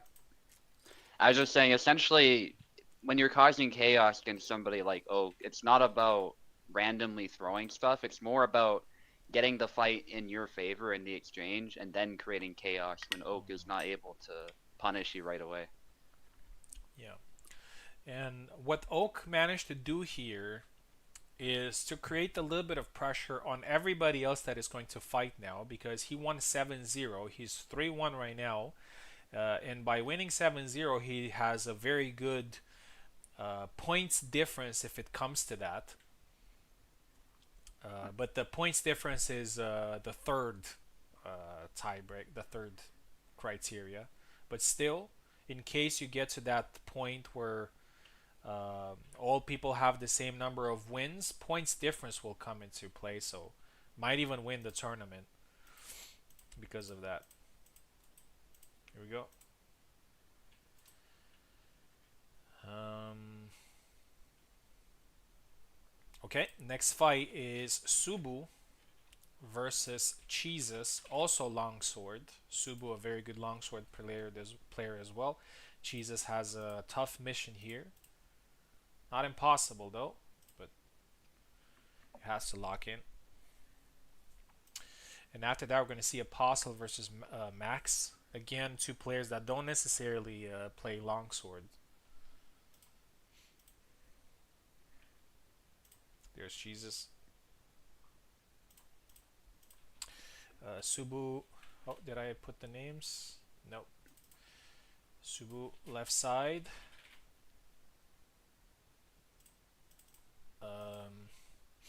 Jesus right side.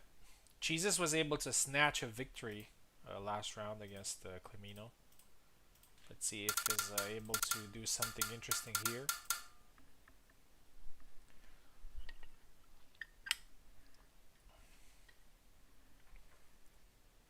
No control. Oh, you got it. Let me reset. Hopefully I don't have to.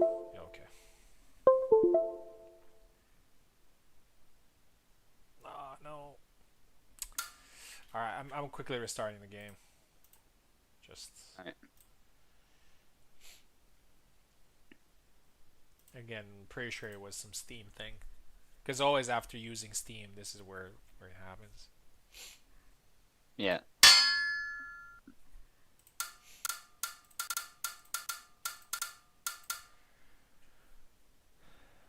Here you go.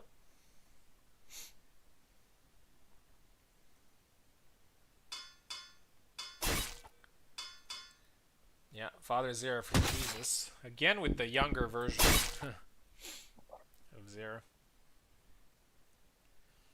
And Jesus, would probably want to take exactly Subu's advice from earlier, which is try to make chaos, but still in a controlled manner, and not give away free flags.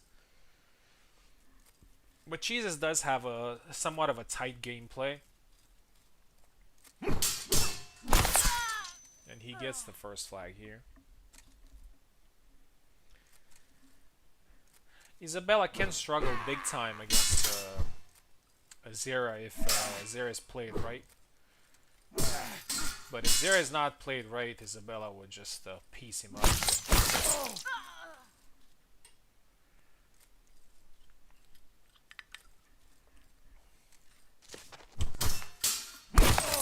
Oh, tried again the retreat attack, but the second attack was a little bit too slow, and Subu punished it 1-1.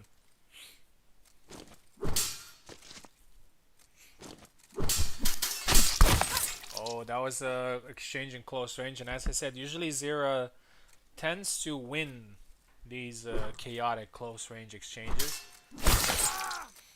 But Subu with the side step there. They're both pretty vulnerable on the sides, but I would say that the Zera is a little bit more vulnerable than Isabella is. Probably because of movement. Isabella can negate that with speed. And again with the side step. 3-2.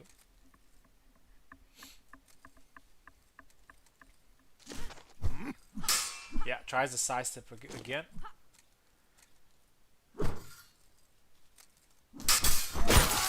Yeah, tried the back wide, punished by Subu, and Subu's taking control.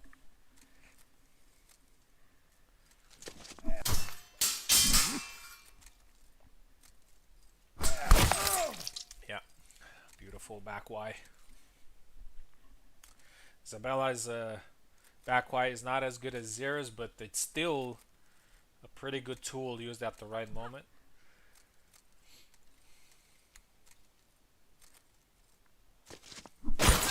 Yeah, Jesus calls Subu out there with the high guard. And gets his third flag. Still 2 flags behind, but looking better. Subu seems confident. He closes range.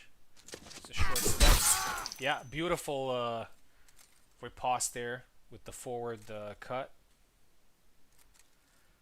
And it's 6-3. Subu needs only one more. Goes into low guard. Tries again the forward cut. Jesus blocks it.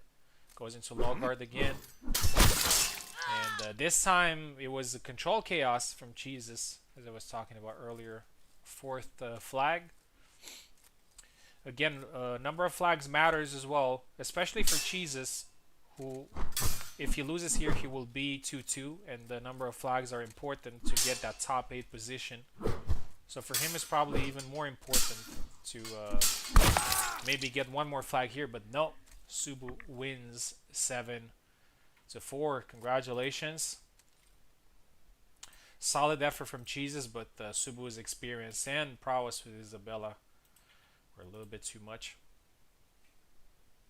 7-4.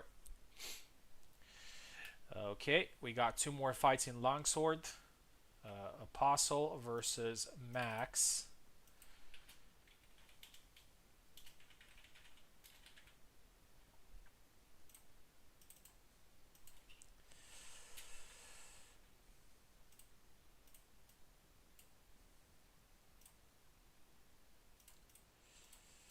There we go.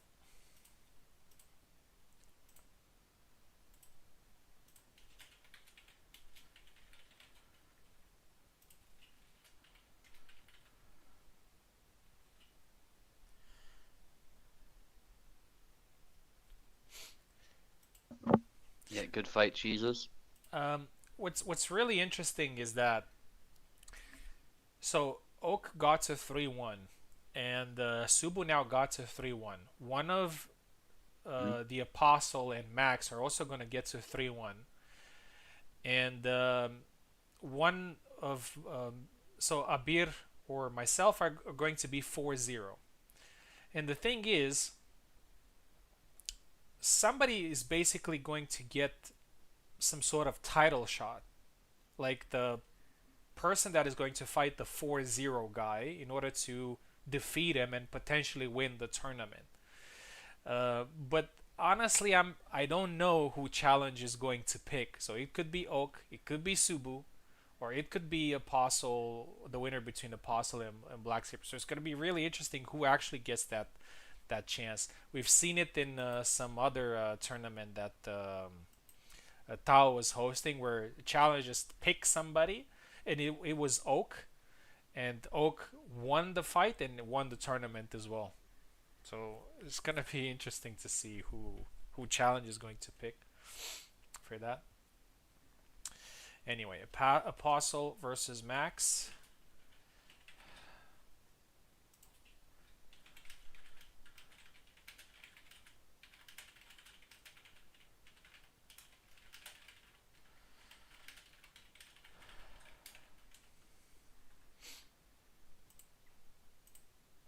Okay, this is Max.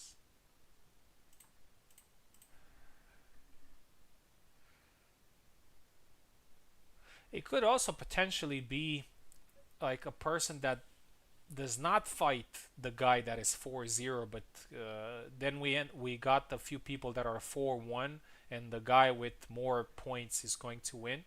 But obviously, the person that is going to fight the 4-0 guy will have the matter into his hands, to win it. So it's going to be a very interesting dynamic in the last round. That's why I put it to 5 rounds as well.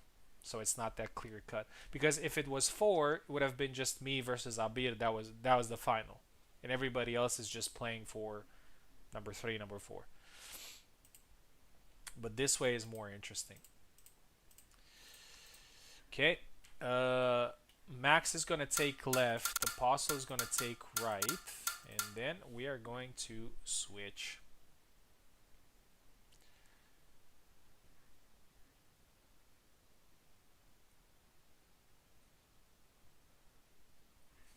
Yeah, Apostle probably didn't read. Okay.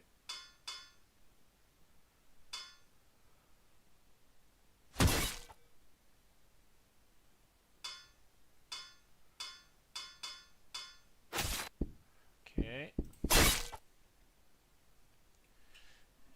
Okay, I'm gonna switch, and then I'm gonna make sure that they're in the. Wait.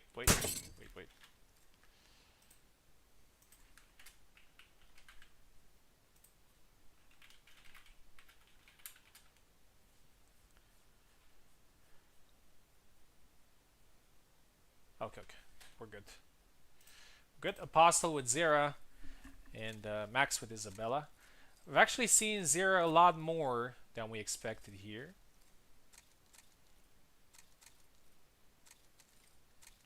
When you were away, Subu, we actually had the Zera mirror. Oh! Actually catches her with that cut.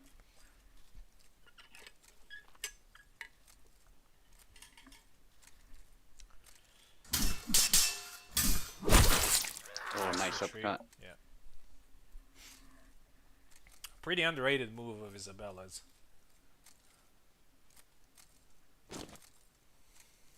Yeah, Warden actually used to throw that one a lot too. Like whenever he was retreating, like doing one of those third intentions we were talking about, sometimes he would randomly throw some retreat, well, seemingly randomly throw a retreat attack, but it was always pretty calculated. Like the opponent would try to pounce on a whiff or a blocked attack, but then get their hand hit. Yeah.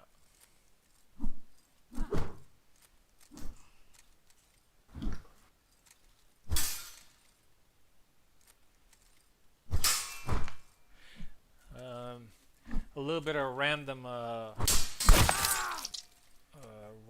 fact here, but I do understand that maybe not all the top 8 players were going to be able to go to the next one, but I hope they do. If that doesn't happen, then the next guy is going to be invited. So if you're like number 9 or number 10, just stick around. Maybe you're gonna get called. Ooh, nice. And Max is with 3 flags in a row after somewhat of a false start here. Oh, The second forward Y has a little bit of a doesn't have that much range. Mm-hmm. Nice. Oh, nice I like combo. that combo, yeah.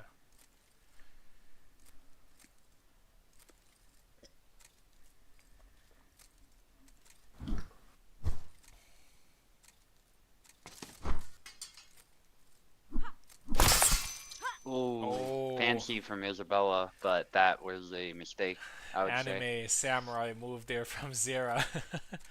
You know, in Yeah, an anime, like they split the image in half and they show just the eyes of the characters. yeah, You know, that's yeah. kind of the moment. 5-5. Very close fight.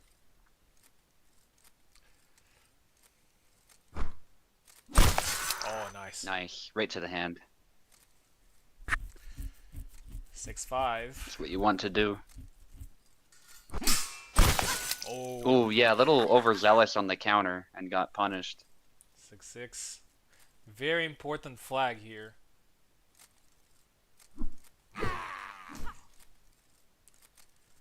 As I said, a win guarantees a top 8 position and the potential to fight for the top 3 spots.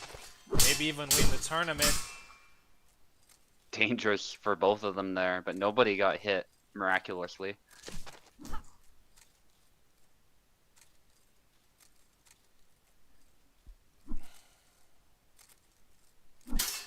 Ooh. Bit of a clash. Neither one's trying to give it away. Oh. There it is. I was gonna say neither one's trying to give it away, and then right when I say that, it is given away. 7-6 for Apostle. Again, it confirms what I said about him. What I say about him every time. A little bit of a dark horse, and there he is, with very good potential to maybe even win the tournament. 7-6. Apostle wins. Max will have to fight another round to make sure that gets into that top 8. And now the last fight of round 4 between Abir and I. The winner of this fight is going to be in a very good position to win the tournament.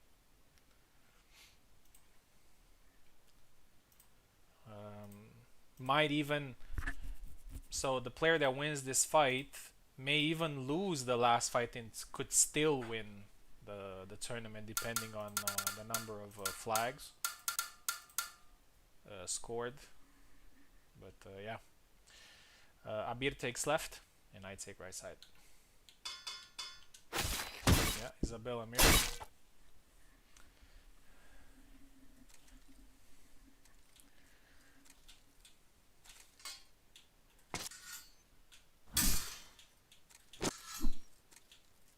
Okay, this one potentially for all the marbles.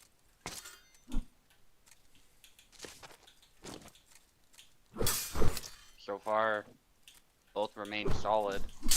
But I would say Venator pretty clearly has the edge here on paper.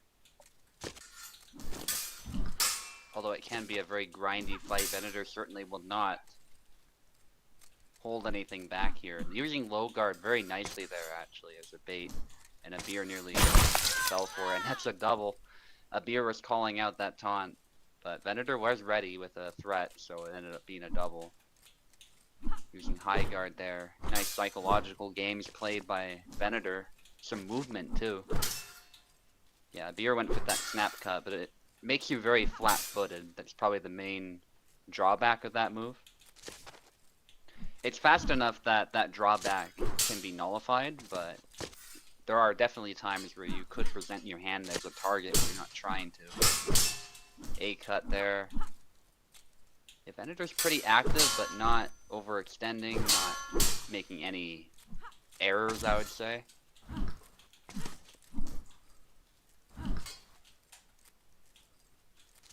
Blade away there. I'm not sure if that was intentional, but it was brief. And the sidestep, very Warden-esque there by Venator. Beautiful.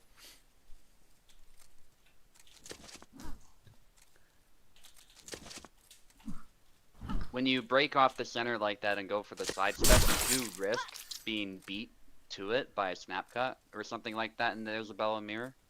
But if you set it up just right, you can easily hit Isabella's hand. So a lot of people will probably try that same thing and fail a lot of the time if they're not getting that spacing or the timing right. A beer breaking that up there. It's a nice hit. Taunt by Venator, but a beer's just calling him out. It looks like that might not be working so well. That was the right call. He had the range to do so, so he went for it.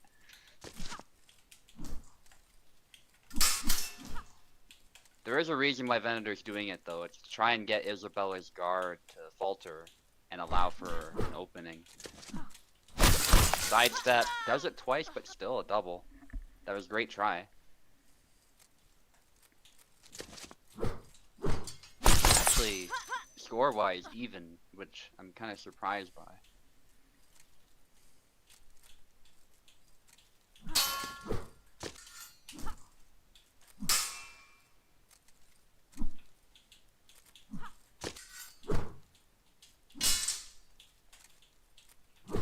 High guard by both, snap cut by a beer, and a taunt again. Beer's doing a great job of countering those taunts, and it's an exchange now.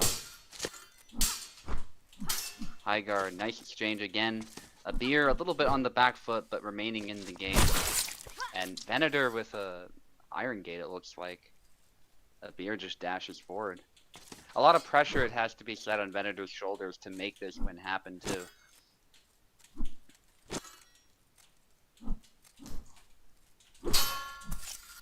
Oh yeah, Venator just a bit more precise with the follow-ups, and probably quicker on the draw. That's all that there was to that one. They both basically mirrored each other, but Venator knew what to do. If for some reason the blade flashed and nobody was hit. And that's a snap cut, I think, or an upcut, one of the two. Looked a little strange, but the timing was sound, the opponent was open, so it is what it is. A beer making a slight error, and that's all it takes.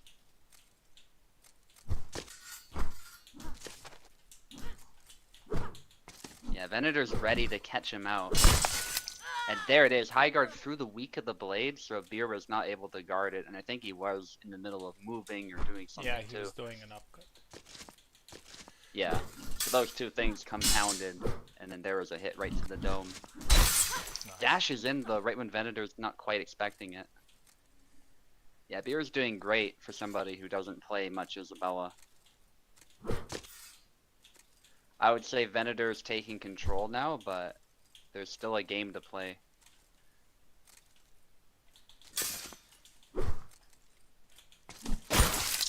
Oh, Venator tried to sidestep, but couldn't quite get there in time. Love the intention, but that is obviously the issue sometimes. You don't get there in time, and wow, a beer parries the high guard cut as Venator tried to punish that. And a beer needs one more.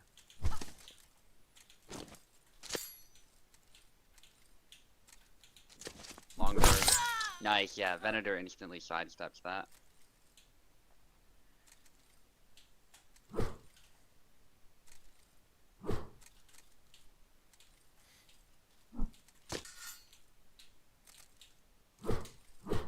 Snap cut. Both of them throwing some cuts. Venator's looking for an angle, so is a beer.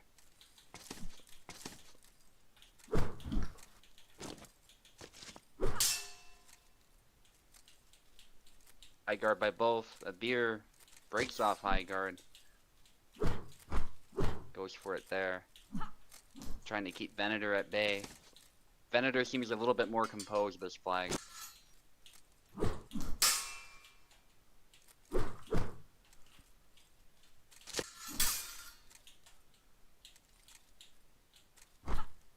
Still a lot of pressure on his shoulders though, so I do emphasize a little bit there. But he seems to be throwing a bit less. There we go, there's a hit. Not a kill yet, but it could add up, especially if a beer keeps throwing attacks. That stamina can get reduced. Big slash by a beer, breaking the weak a little bit, but he was too far.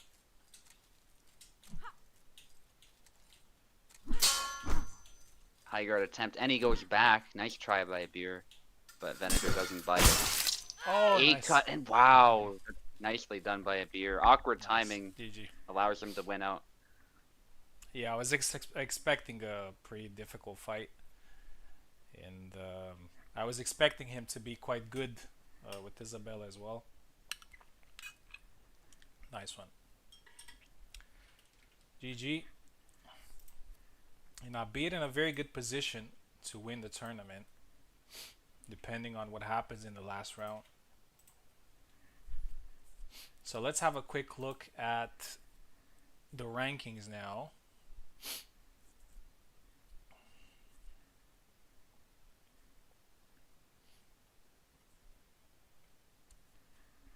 And we already know what's going to be the last round.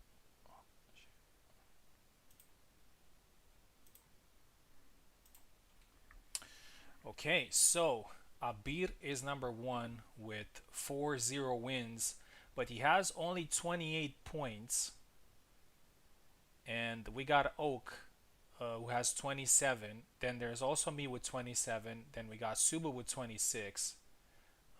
All 4 of us have a good chance of actually winning the tournament. But what needs to happen is Oak needs to defeat Abir. And Oak actually has a very good chance if he defeats Abir. He has a pretty good points difference, and I was telling you guys about that. He has a pretty good points difference. Oh, but actually they're not fighting. What? Let me do the rankings again. Oh, there you go. Now they're fine. Abir will fight the Apostle, so he needs to defeat Apostle to win the tournament. And Oak is fighting Max, so he needs to win against Max. And I'm fighting you. Yeah, it's complicated. But if Abir wins, then he wins the tournament. So, yeah. Okay, we're going to again start from the last round. And we're going to have shields.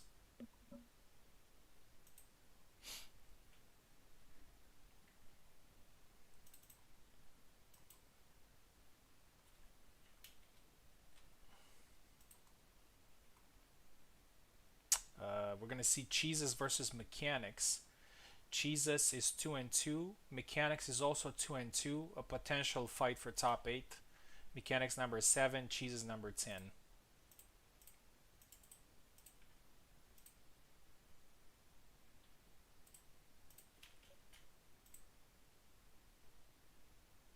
Cheeses left. Mechanics right.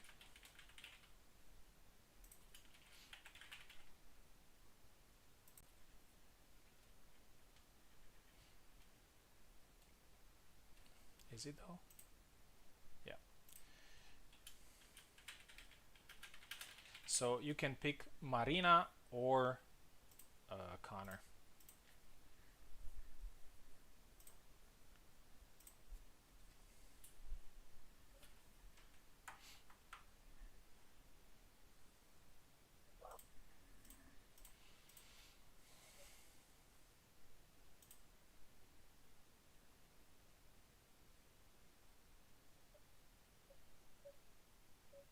There's Mechanics.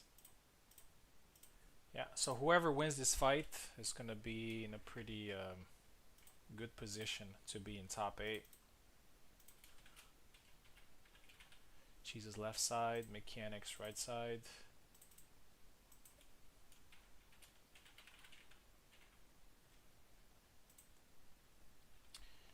And this is Sword and Shield.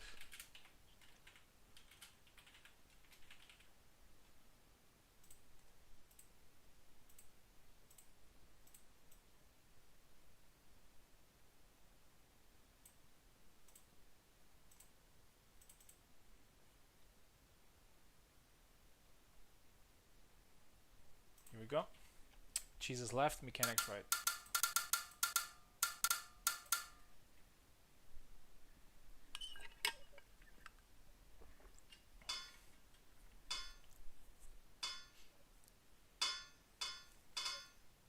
Sword and shield, guys. So Marina and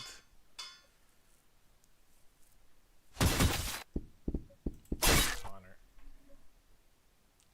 I remember Mechanics doing well with Connor in the previous Olympics, although he doesn't have that much experience with him, but could be helpful here.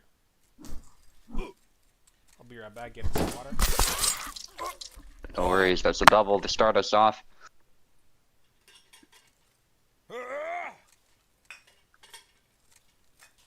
Can be a toss-up between these two as to who wins. I tend to favor Connor actually lately. I think Connor's a little bit stronger as a character, has a bit more reach, but it should be said though that Marina does have some nice forward pressure attacks, so it's definitely not lopsided. Just historically, I think Connor has been winning more often lately. It's also down to the players too. Especially if they're unfamiliar, it's maybe difficult to lean into Connor's advantages if you're not using them properly.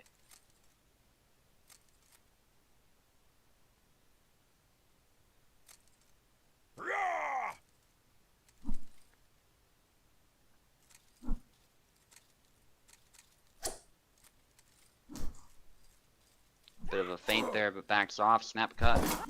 Goes forward.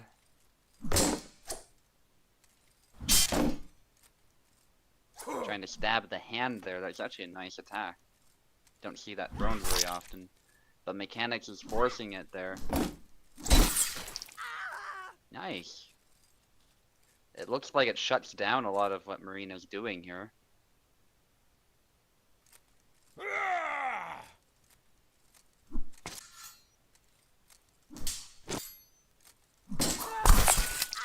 Snap cut resulting in a double.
Back X there, that's a good move. Very unassuming, but it does hit the hand, more or less. And it gets you out of harm's way in a safe manner.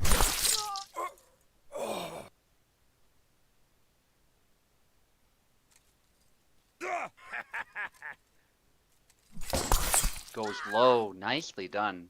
Powerful cut.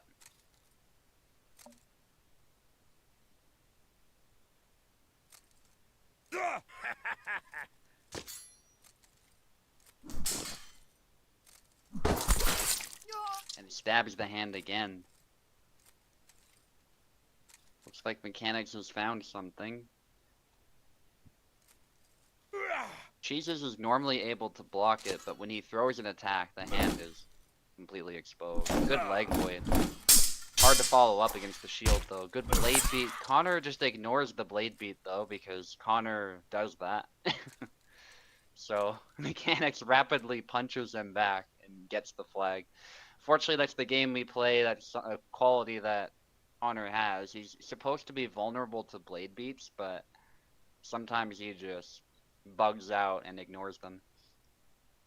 A little unfortunate, but nevertheless, Mechanics was ahead, so.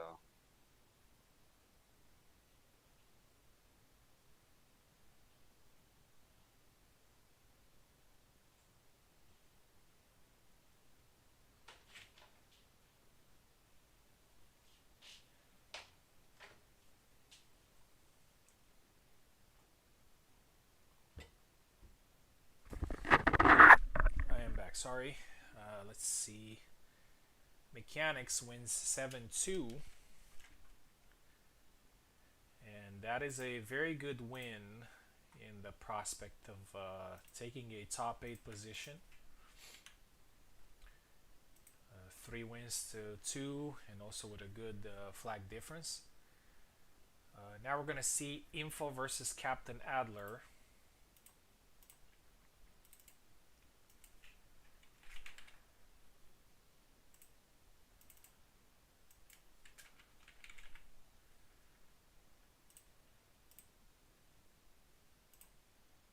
Again, both of them at 2 wins and 2 losses. A little bit out of the top 8.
Okay, there's Info. Info left side, Captain Adler right side. Again, a very important match here.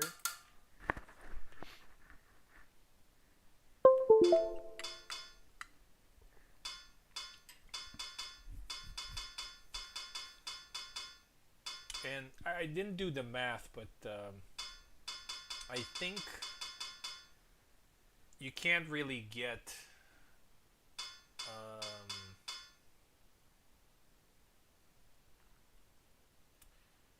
to top 8 without winning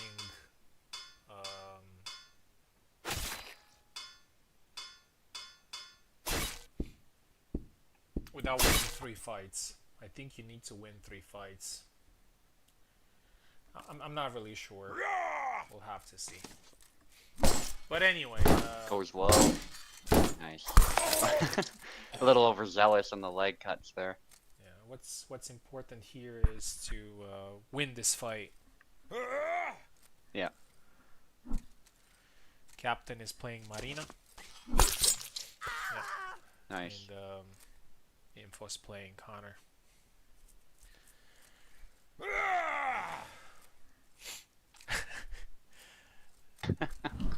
That's how you know it's Info. Yeah. There we go.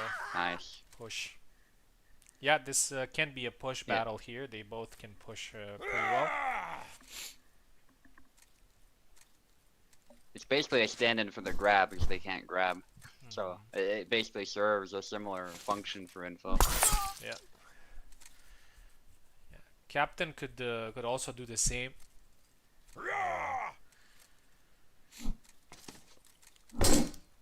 But again, Ooh, easier nice. said than done. Like Void.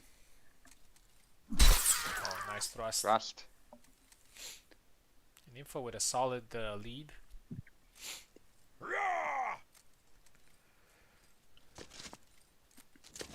Played away, but then blocked this time. Press back, I Push assume. from Captain. Goes low. Yeah, Nice, this time snap cut. Captain punishes the reckless approach from Info. Info trying to chop that leg. It's pretty well known that shields are more vulnerable to... oh, nice upcut. Retreating upcut. More vulnerable to their legs.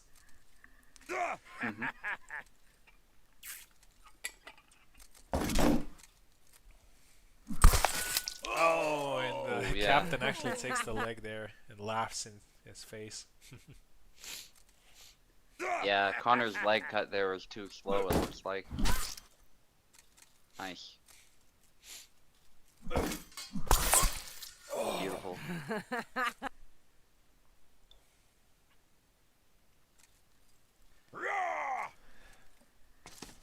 Yeah, it can become a bit of a leg cut battle as well.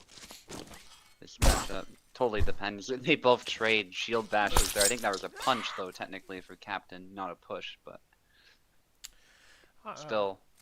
this might be a little bit weird to say, but I think we're actually doing pretty well with time. I mean, we're 4 hours in, but we're getting close to the end of it. And considering how Yeah. many fights we had to do, I think it's quite decent. We also started earlier. Um, Yeah. Anyway, Info gets the win here.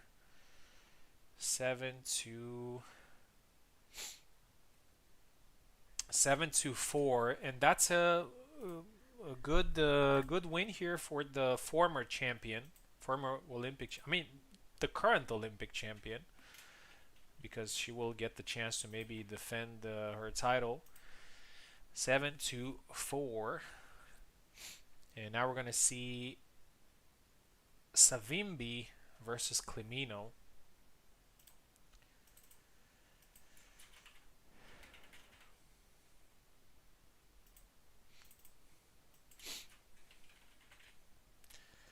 Savimbi is 1-3. Clemino is 2-2. So a little bit more important for Clemino here, I would say, to get the win.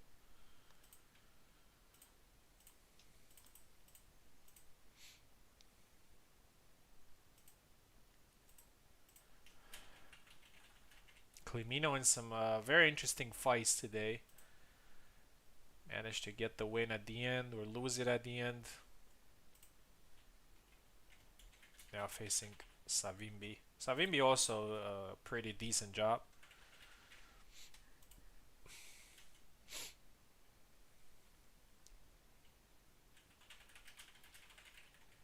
Let's see who they pick.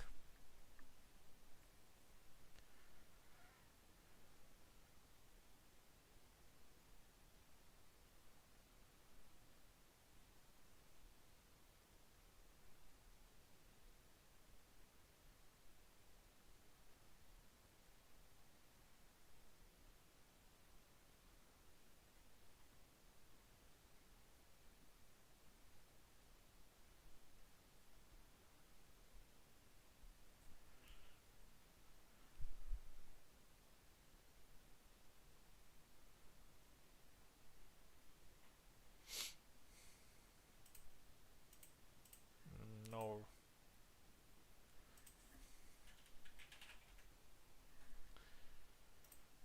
Okay. Clemino's here. And we need Savimbi as well.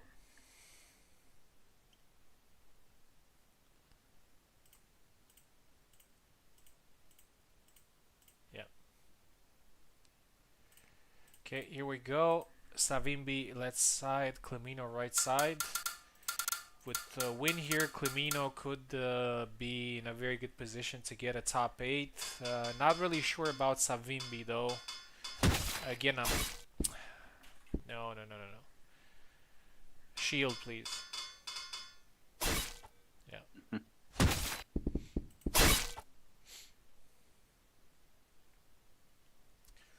I'm not really sure if mathematically somebody with 2-3 record could be in the top 8. I may be wrong.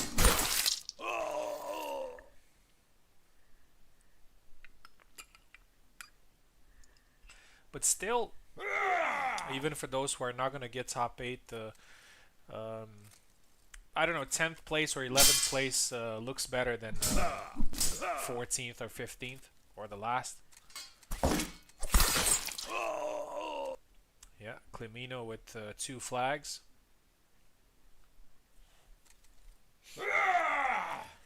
I'm not sure who's fighting next, but we're probably going to do Agent Smash's next fight because as far as I remember, he's in Asia and it's probably pretty late. And unfortunately, he doesn't have a chance of going through, so maybe not keep him for too long here. Yeah. Just The chicken dance. Push. Yeah, nice.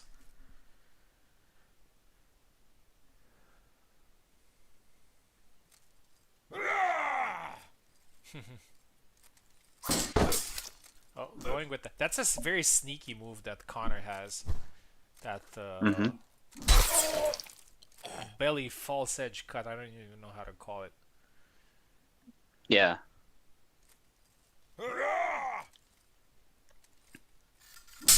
Nice. Yeah. Quick counter. He does a good job of putting his shield in the way even when he looks like he should be exposed sometimes. And they can catch people really easily.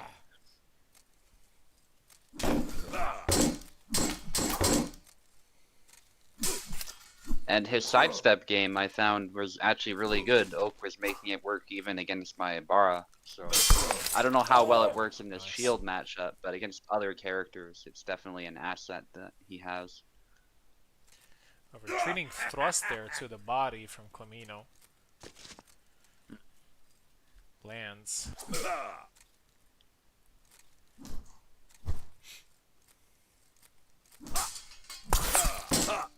And that's it.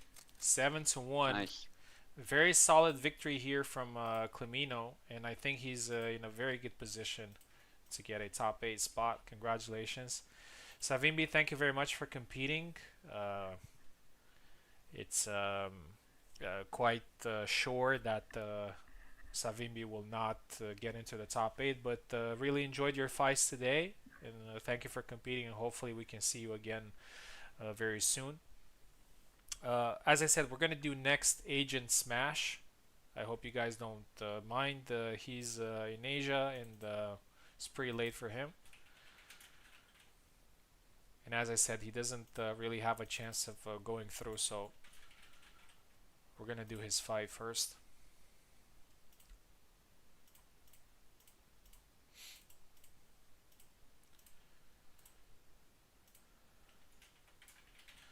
Caster right side. And let's get Agent Smash on the left. And I really appreciate Agent Smash and all the players that maybe did not get much success early on, that they stayed until the end. Because if they didn't, then it would create some massive problems. This is the reason why we don't use this system very often,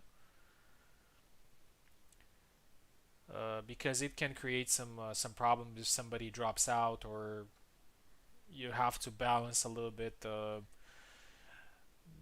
It's not as simple as just giving the other guy the win, because it just ruins like the whole dynamic of everything. So I appreciate people that they're professional and just stay until the end to do all their fights. Agent on the left, Caster on the right side. I think Caster may need keyboard. Oh, he's connecting actually. Here we go. Yeah, sword and shield. Connor versus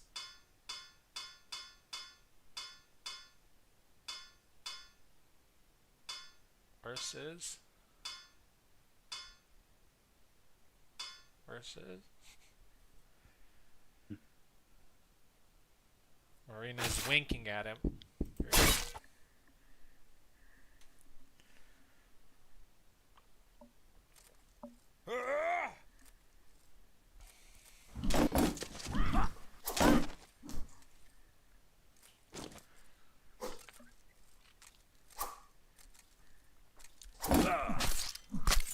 Yeah, Marina does have this ability of going to the side. I think her leg attacks are actually faster than Connor's. Mm-hmm. Yeah, I would agree. I mean, generally she is faster than him. Yeah. Yeah, and she has a good in and out game as well. Yeah, and in close range, Nice. not this time, but in close range, Marina is actually quite formidable. Mm-hmm. Quite fast, has good forward motion. Look at that. Yeah.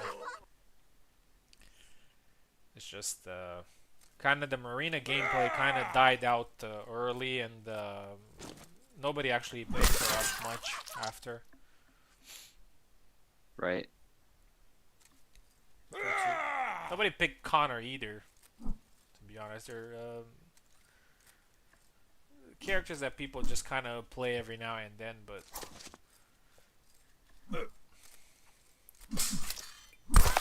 Nice. I would say Going high after going low. the only player that actually dedicated a lot of time to playing Marina was Ezekiel, and he was quite good with her.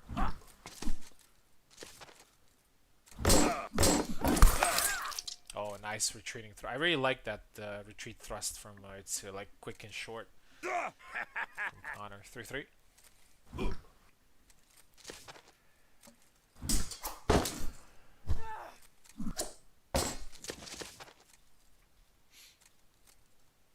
It would be nice if Agent got a win here, so everybody in the tournament could win at least one fight.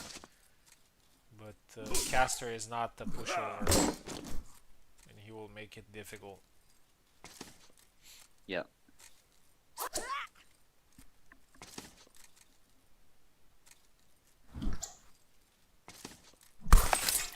Nice. Snap cut there. Yeah.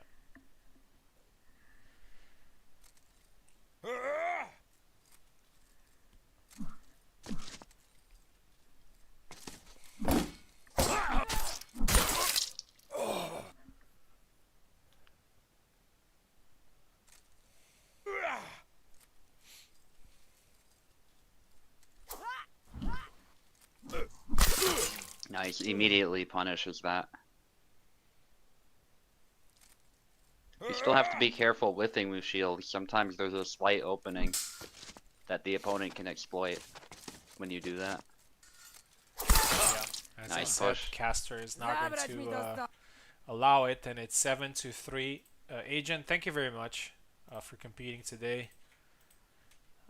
Didn't go your way, but we've still seen a couple of good moments from you, and it's no shame. There are a lot of very good players here, and it's not that easy to compete, especially when you have to switch weapons all the time. But yeah, it was good having you.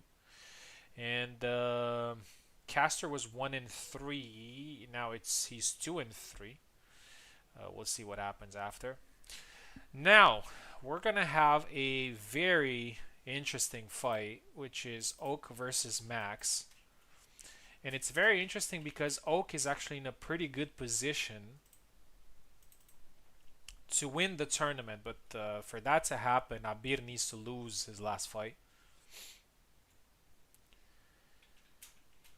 And he needs to win, of course. But he's in a good position. He's second place right now. And stakes are high for everybody involved. Here we go.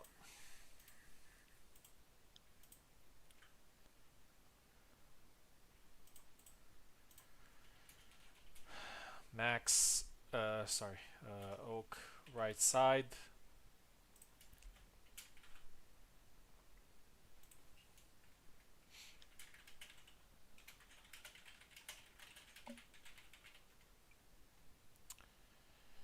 Let me also make sure to close Steam here.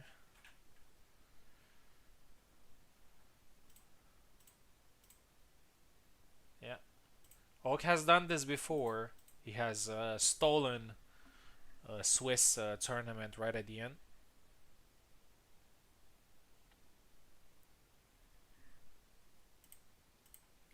Not sure how much experience Max has with shields. But yeah, so Max will take left, Oak will take right, and then we're switching sides.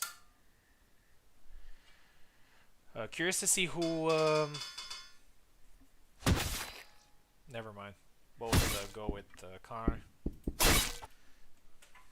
Uh, in recent memory, Oak has played a little bit of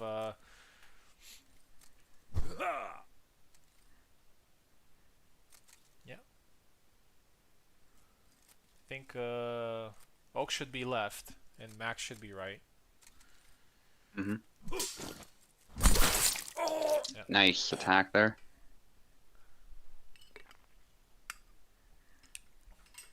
Yeah, Max needs to be careful. I mean, yes, Connor does have good pushing, but if somebody's ready for it, he's gonna hit you. Yeah, Connor's especially good at that actually. Yeah, But the player does have to be responsive. he has quick, very quick cuts that go straight to the head. Nice. So you have to use them whenever the opponent is not expecting them. Yeah. Hmm.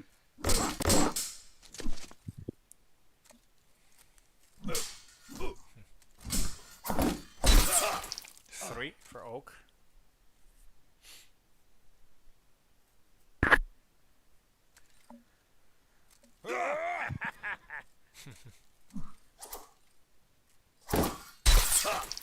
Another one. Yeah. Oak might get his second 7-0 here, which could help him big time.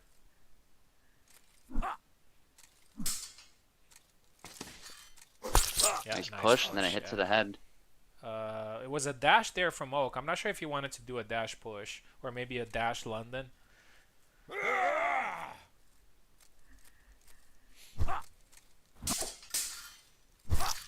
Oh, a push. Nice hit. Yeah, the follow-up was not amazing. Tries to push again. You don't want to force them too much. There's a time and a place. Oh, yeah. Connor can leg void.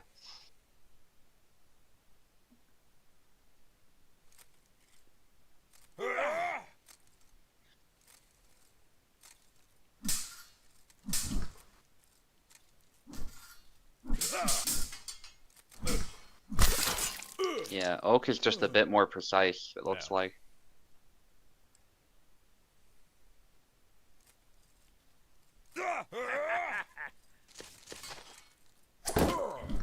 Ooh, the Yeah, push doesn't work. Oak is very good at avoiding Yeah. that push. And 7-1 now after 7-0.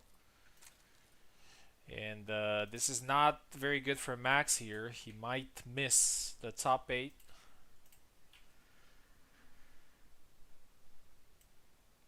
Okay, we got 3 fights left. And the first one that we're going to see is Sava Grouse versus Quena.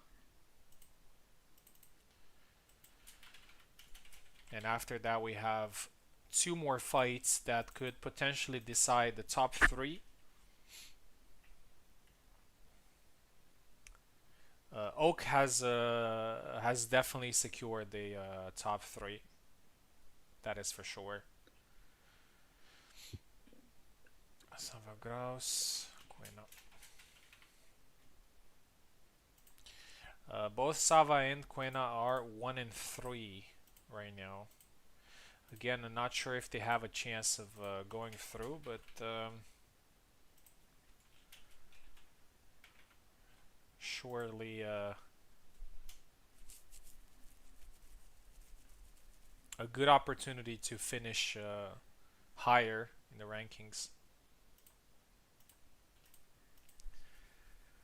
I think we might have some people with 2 and 3 that could be in top 8, but I'll have to check after.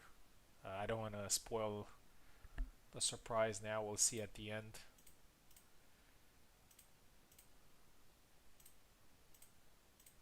Here we go. Sava on the left, Quena on the right, sword and shield.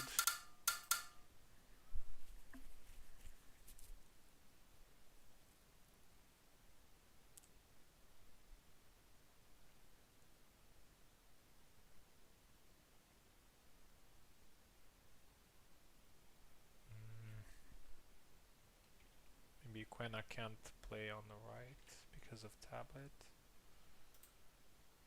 Let me see.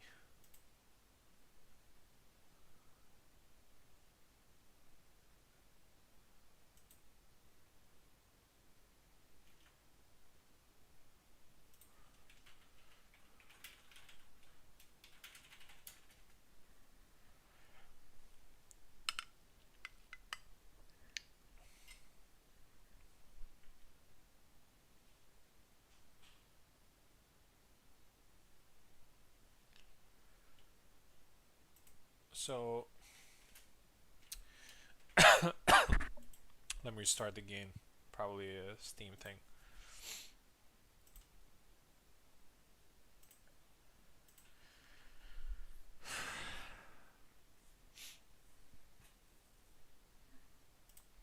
Okay, Sava takes left and Quena takes right.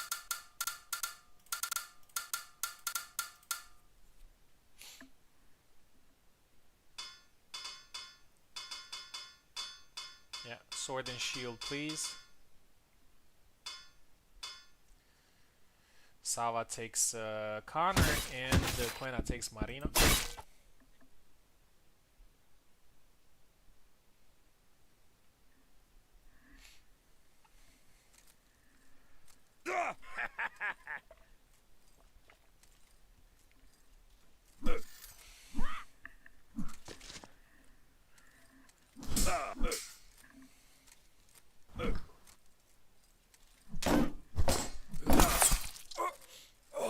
Quena with the first flag.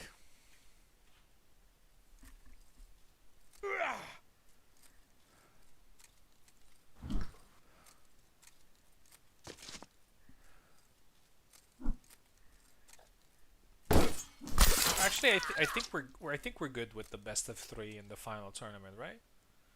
Best of 3, 7 flags. I think. Yeah, that might work. I was thinking about if it goes like for too long, Yeah.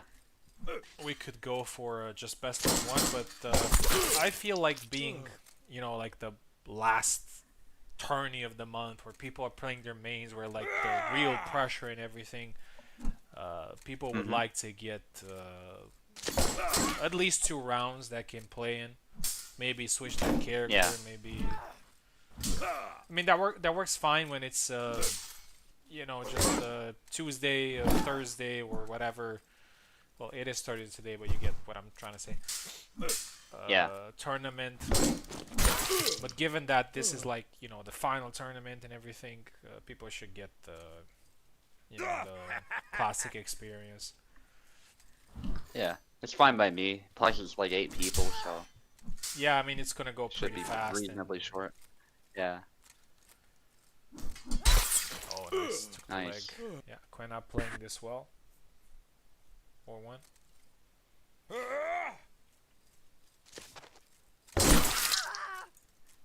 Four two.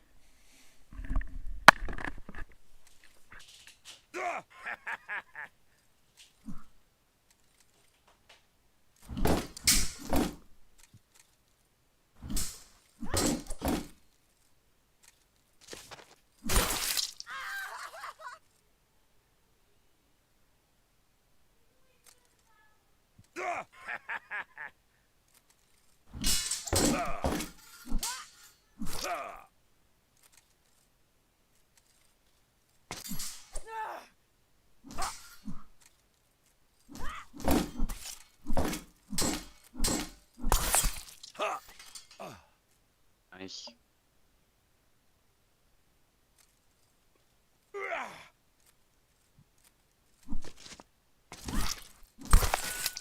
Good side steps. And one more is needed for Quena.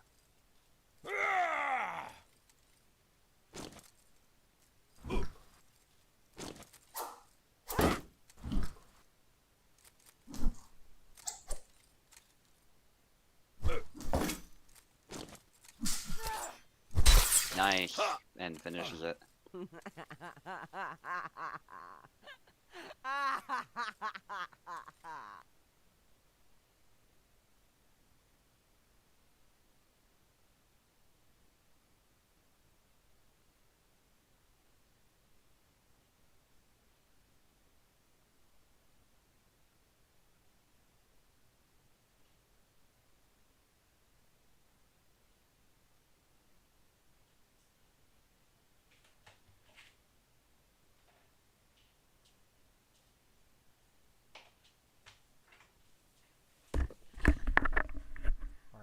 back. Quena wins 7-3. Congratulations. Sava, thank you very much for competing today. Had some nice moments, especially that Zera mirror match. And Quena gets his second win here. Again, I'm not sure if he can get a top 8, but for sure he's going to be quite close to it. And now we got 2 fights left. The first one is going to be me versus Subu. And the winner of this fight will potentially get the top 3 position.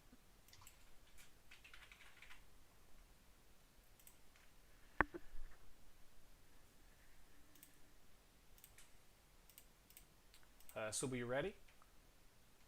Yep. Okay. I am on the left, and you are on the right.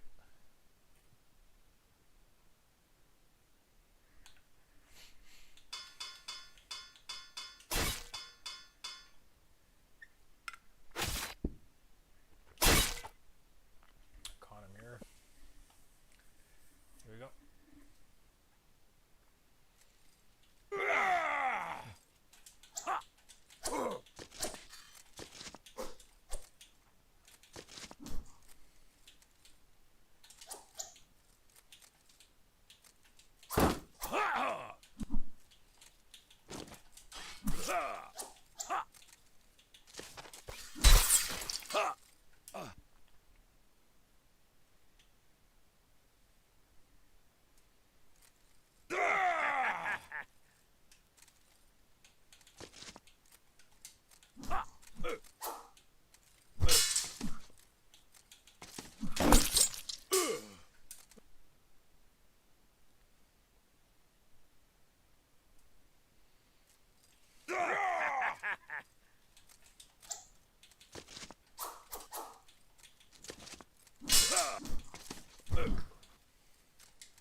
GG. Yeah, good fight. Sorry about the Not a fan of the pushes. mirror. Yeah, I it's just nothing honestly, but pushes. That's why. I It's all honestly good. don't know what else to do, and I'm just taking the easy way out. I'm sure you can No, it's not your fault. I'm sure you can Yeah, understand that. it's yeah. No, Kupal just didn't design the character well. That's really what it comes down to. And Yeah, you're using the I tools agree. that work. So I agree. I agree. I was able to get like 1 or 2 flags when you were trying to do your dash push with the retreat, but again, it feels like you said it before, like a joust. Just yeah. yeah, I get it. Okay, we're down to the last fight, and and let's have a quick look at what's going on. Let's share the screen here. So we know who is going to be in the top 8, and yes, we got Info, Apostle, Subu, Clemino, Mechanics, Abir, me, and Oak. And we have one more fight, which is quite a surprising one, I would have to say, like the final fight of the tournament. Not necessarily a final in itself, but it's the final fight. Abir versus Apostle. If Abir wins, he wins the tournament. If Apostle wins, then it depends on the score that he wins with. But Apostle doesn't really have much of a chance of winning the tournament, but would mostly give Oak the chance to win the tournament. So that's kind of how it stands. Abir is also in a pretty good position. Even if he loses, he has +9. So most likely it's gonna be Oak, me, and Abir being the top 3. But again, the whole thing here is if Abir wins, he wins the tournament. If Abir loses, Oak wins the tournament. That's kind of the whole thing here. So let's get ready to the final fight. Playing for Apostle to win here. Praying for Apostle to win. Yeah. Here we go.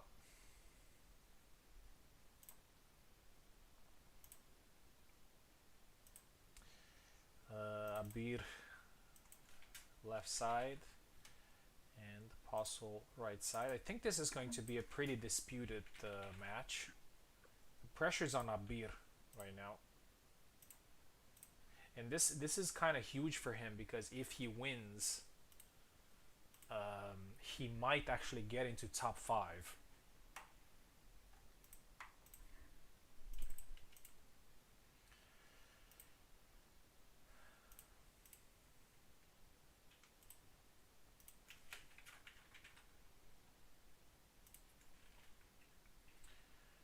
Abir left side, Apostle right side.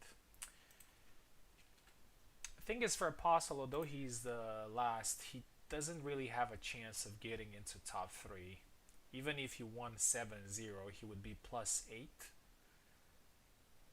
I mean, no, I'm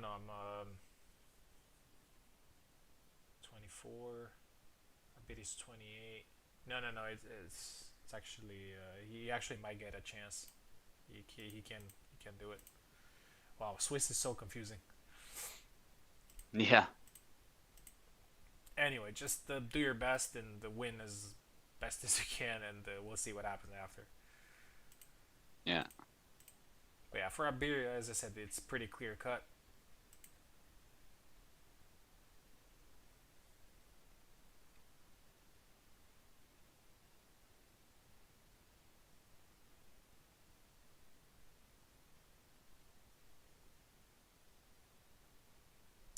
Yeah, actually, now that I look better at it, there is, if Apostle wins by a very large margin, like 7-2 or something like that, he could actually send Abir out of the top 3, which would be pretty crazy.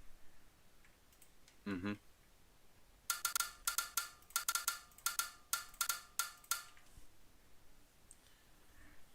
Abir left side, Apostle right side, Sword and Shield, Connor for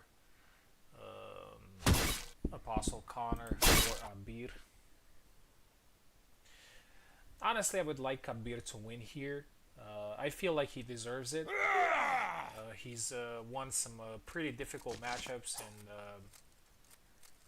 overall, I think he's a hard-working player. Just shows up every time, always puts on good performances. So I think if he wins here, will be completely deserved. Oh, gets hit. Apostle with the first.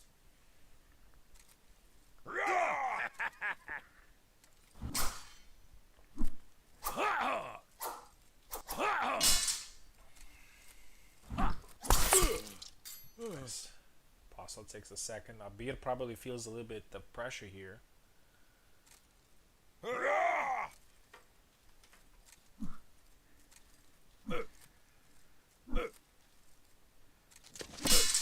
Oh, nice.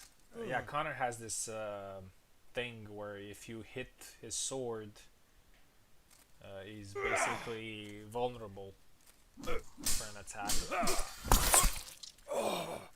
Beer with the second. Nice.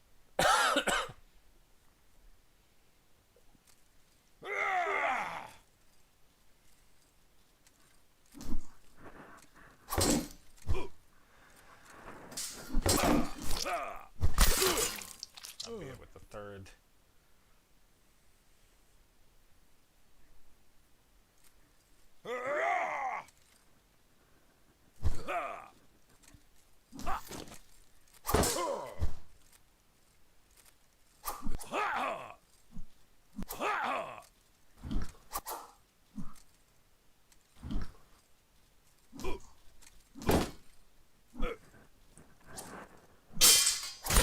Oh yeah, that Nice blade beat into his blade friend. beat that I was talking about. You don't even have to be in long guard. It kind of snaps his blade back and makes him vulnerable.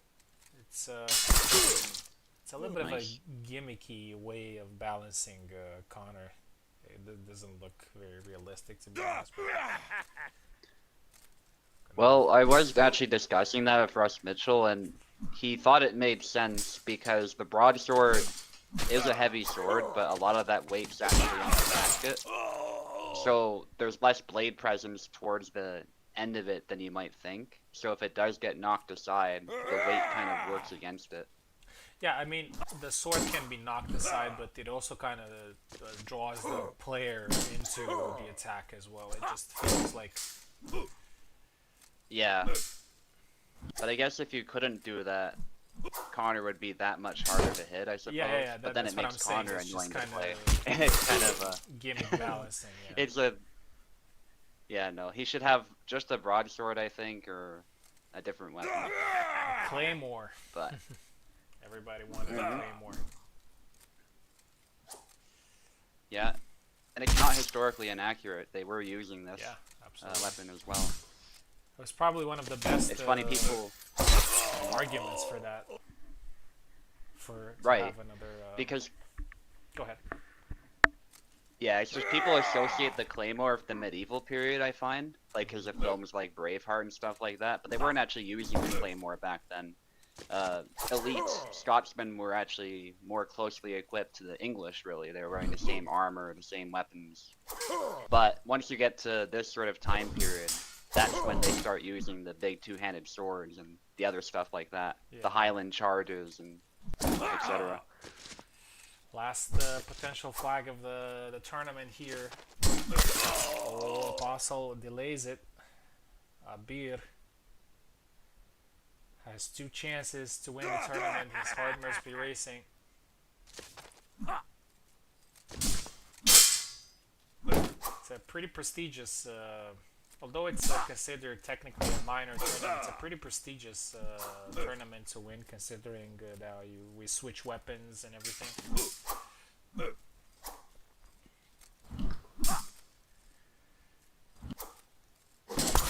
And that's it. Abir wins 7-5 in a pretty disputed matchup and wins the tournament with 5 wins in a row. Congratulations to him. And now we're gonna see the full rankings. I'm gonna end the tournament, and we're gonna see the full rankings of the tournament. Let's have a quick look. Gonna share my screen here with you.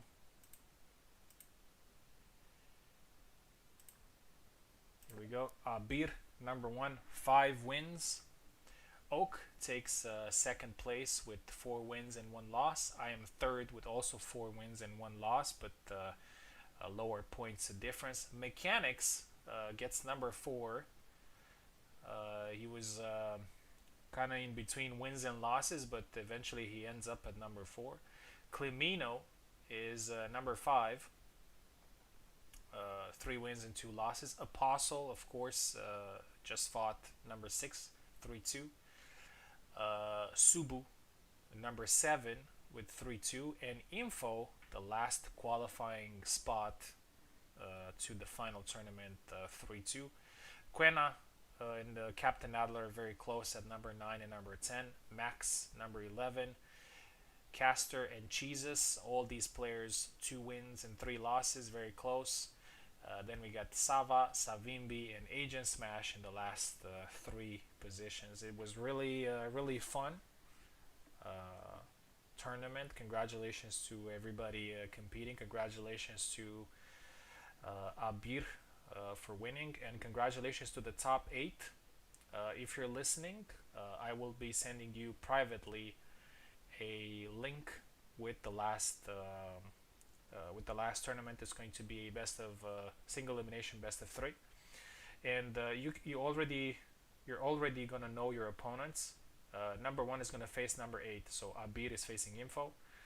Number 2 is fighting number 7, so that's Oak versus Subu. Number 3 versus number 6, that's me versus Apostle. And number 4 versus number 5, which is Mechanics versus Clemino. And the same thing in the semifinals as well. I will stop this stream right here, and then in about 10 to 15 minutes I'm going to start the final tournament. Subu, you're still in the commentary? Subu? Probably left. But yeah, thank you everybody for watching. I'll start another stream in about 10 minutes, and good luck, because now it's when the real stuff starts.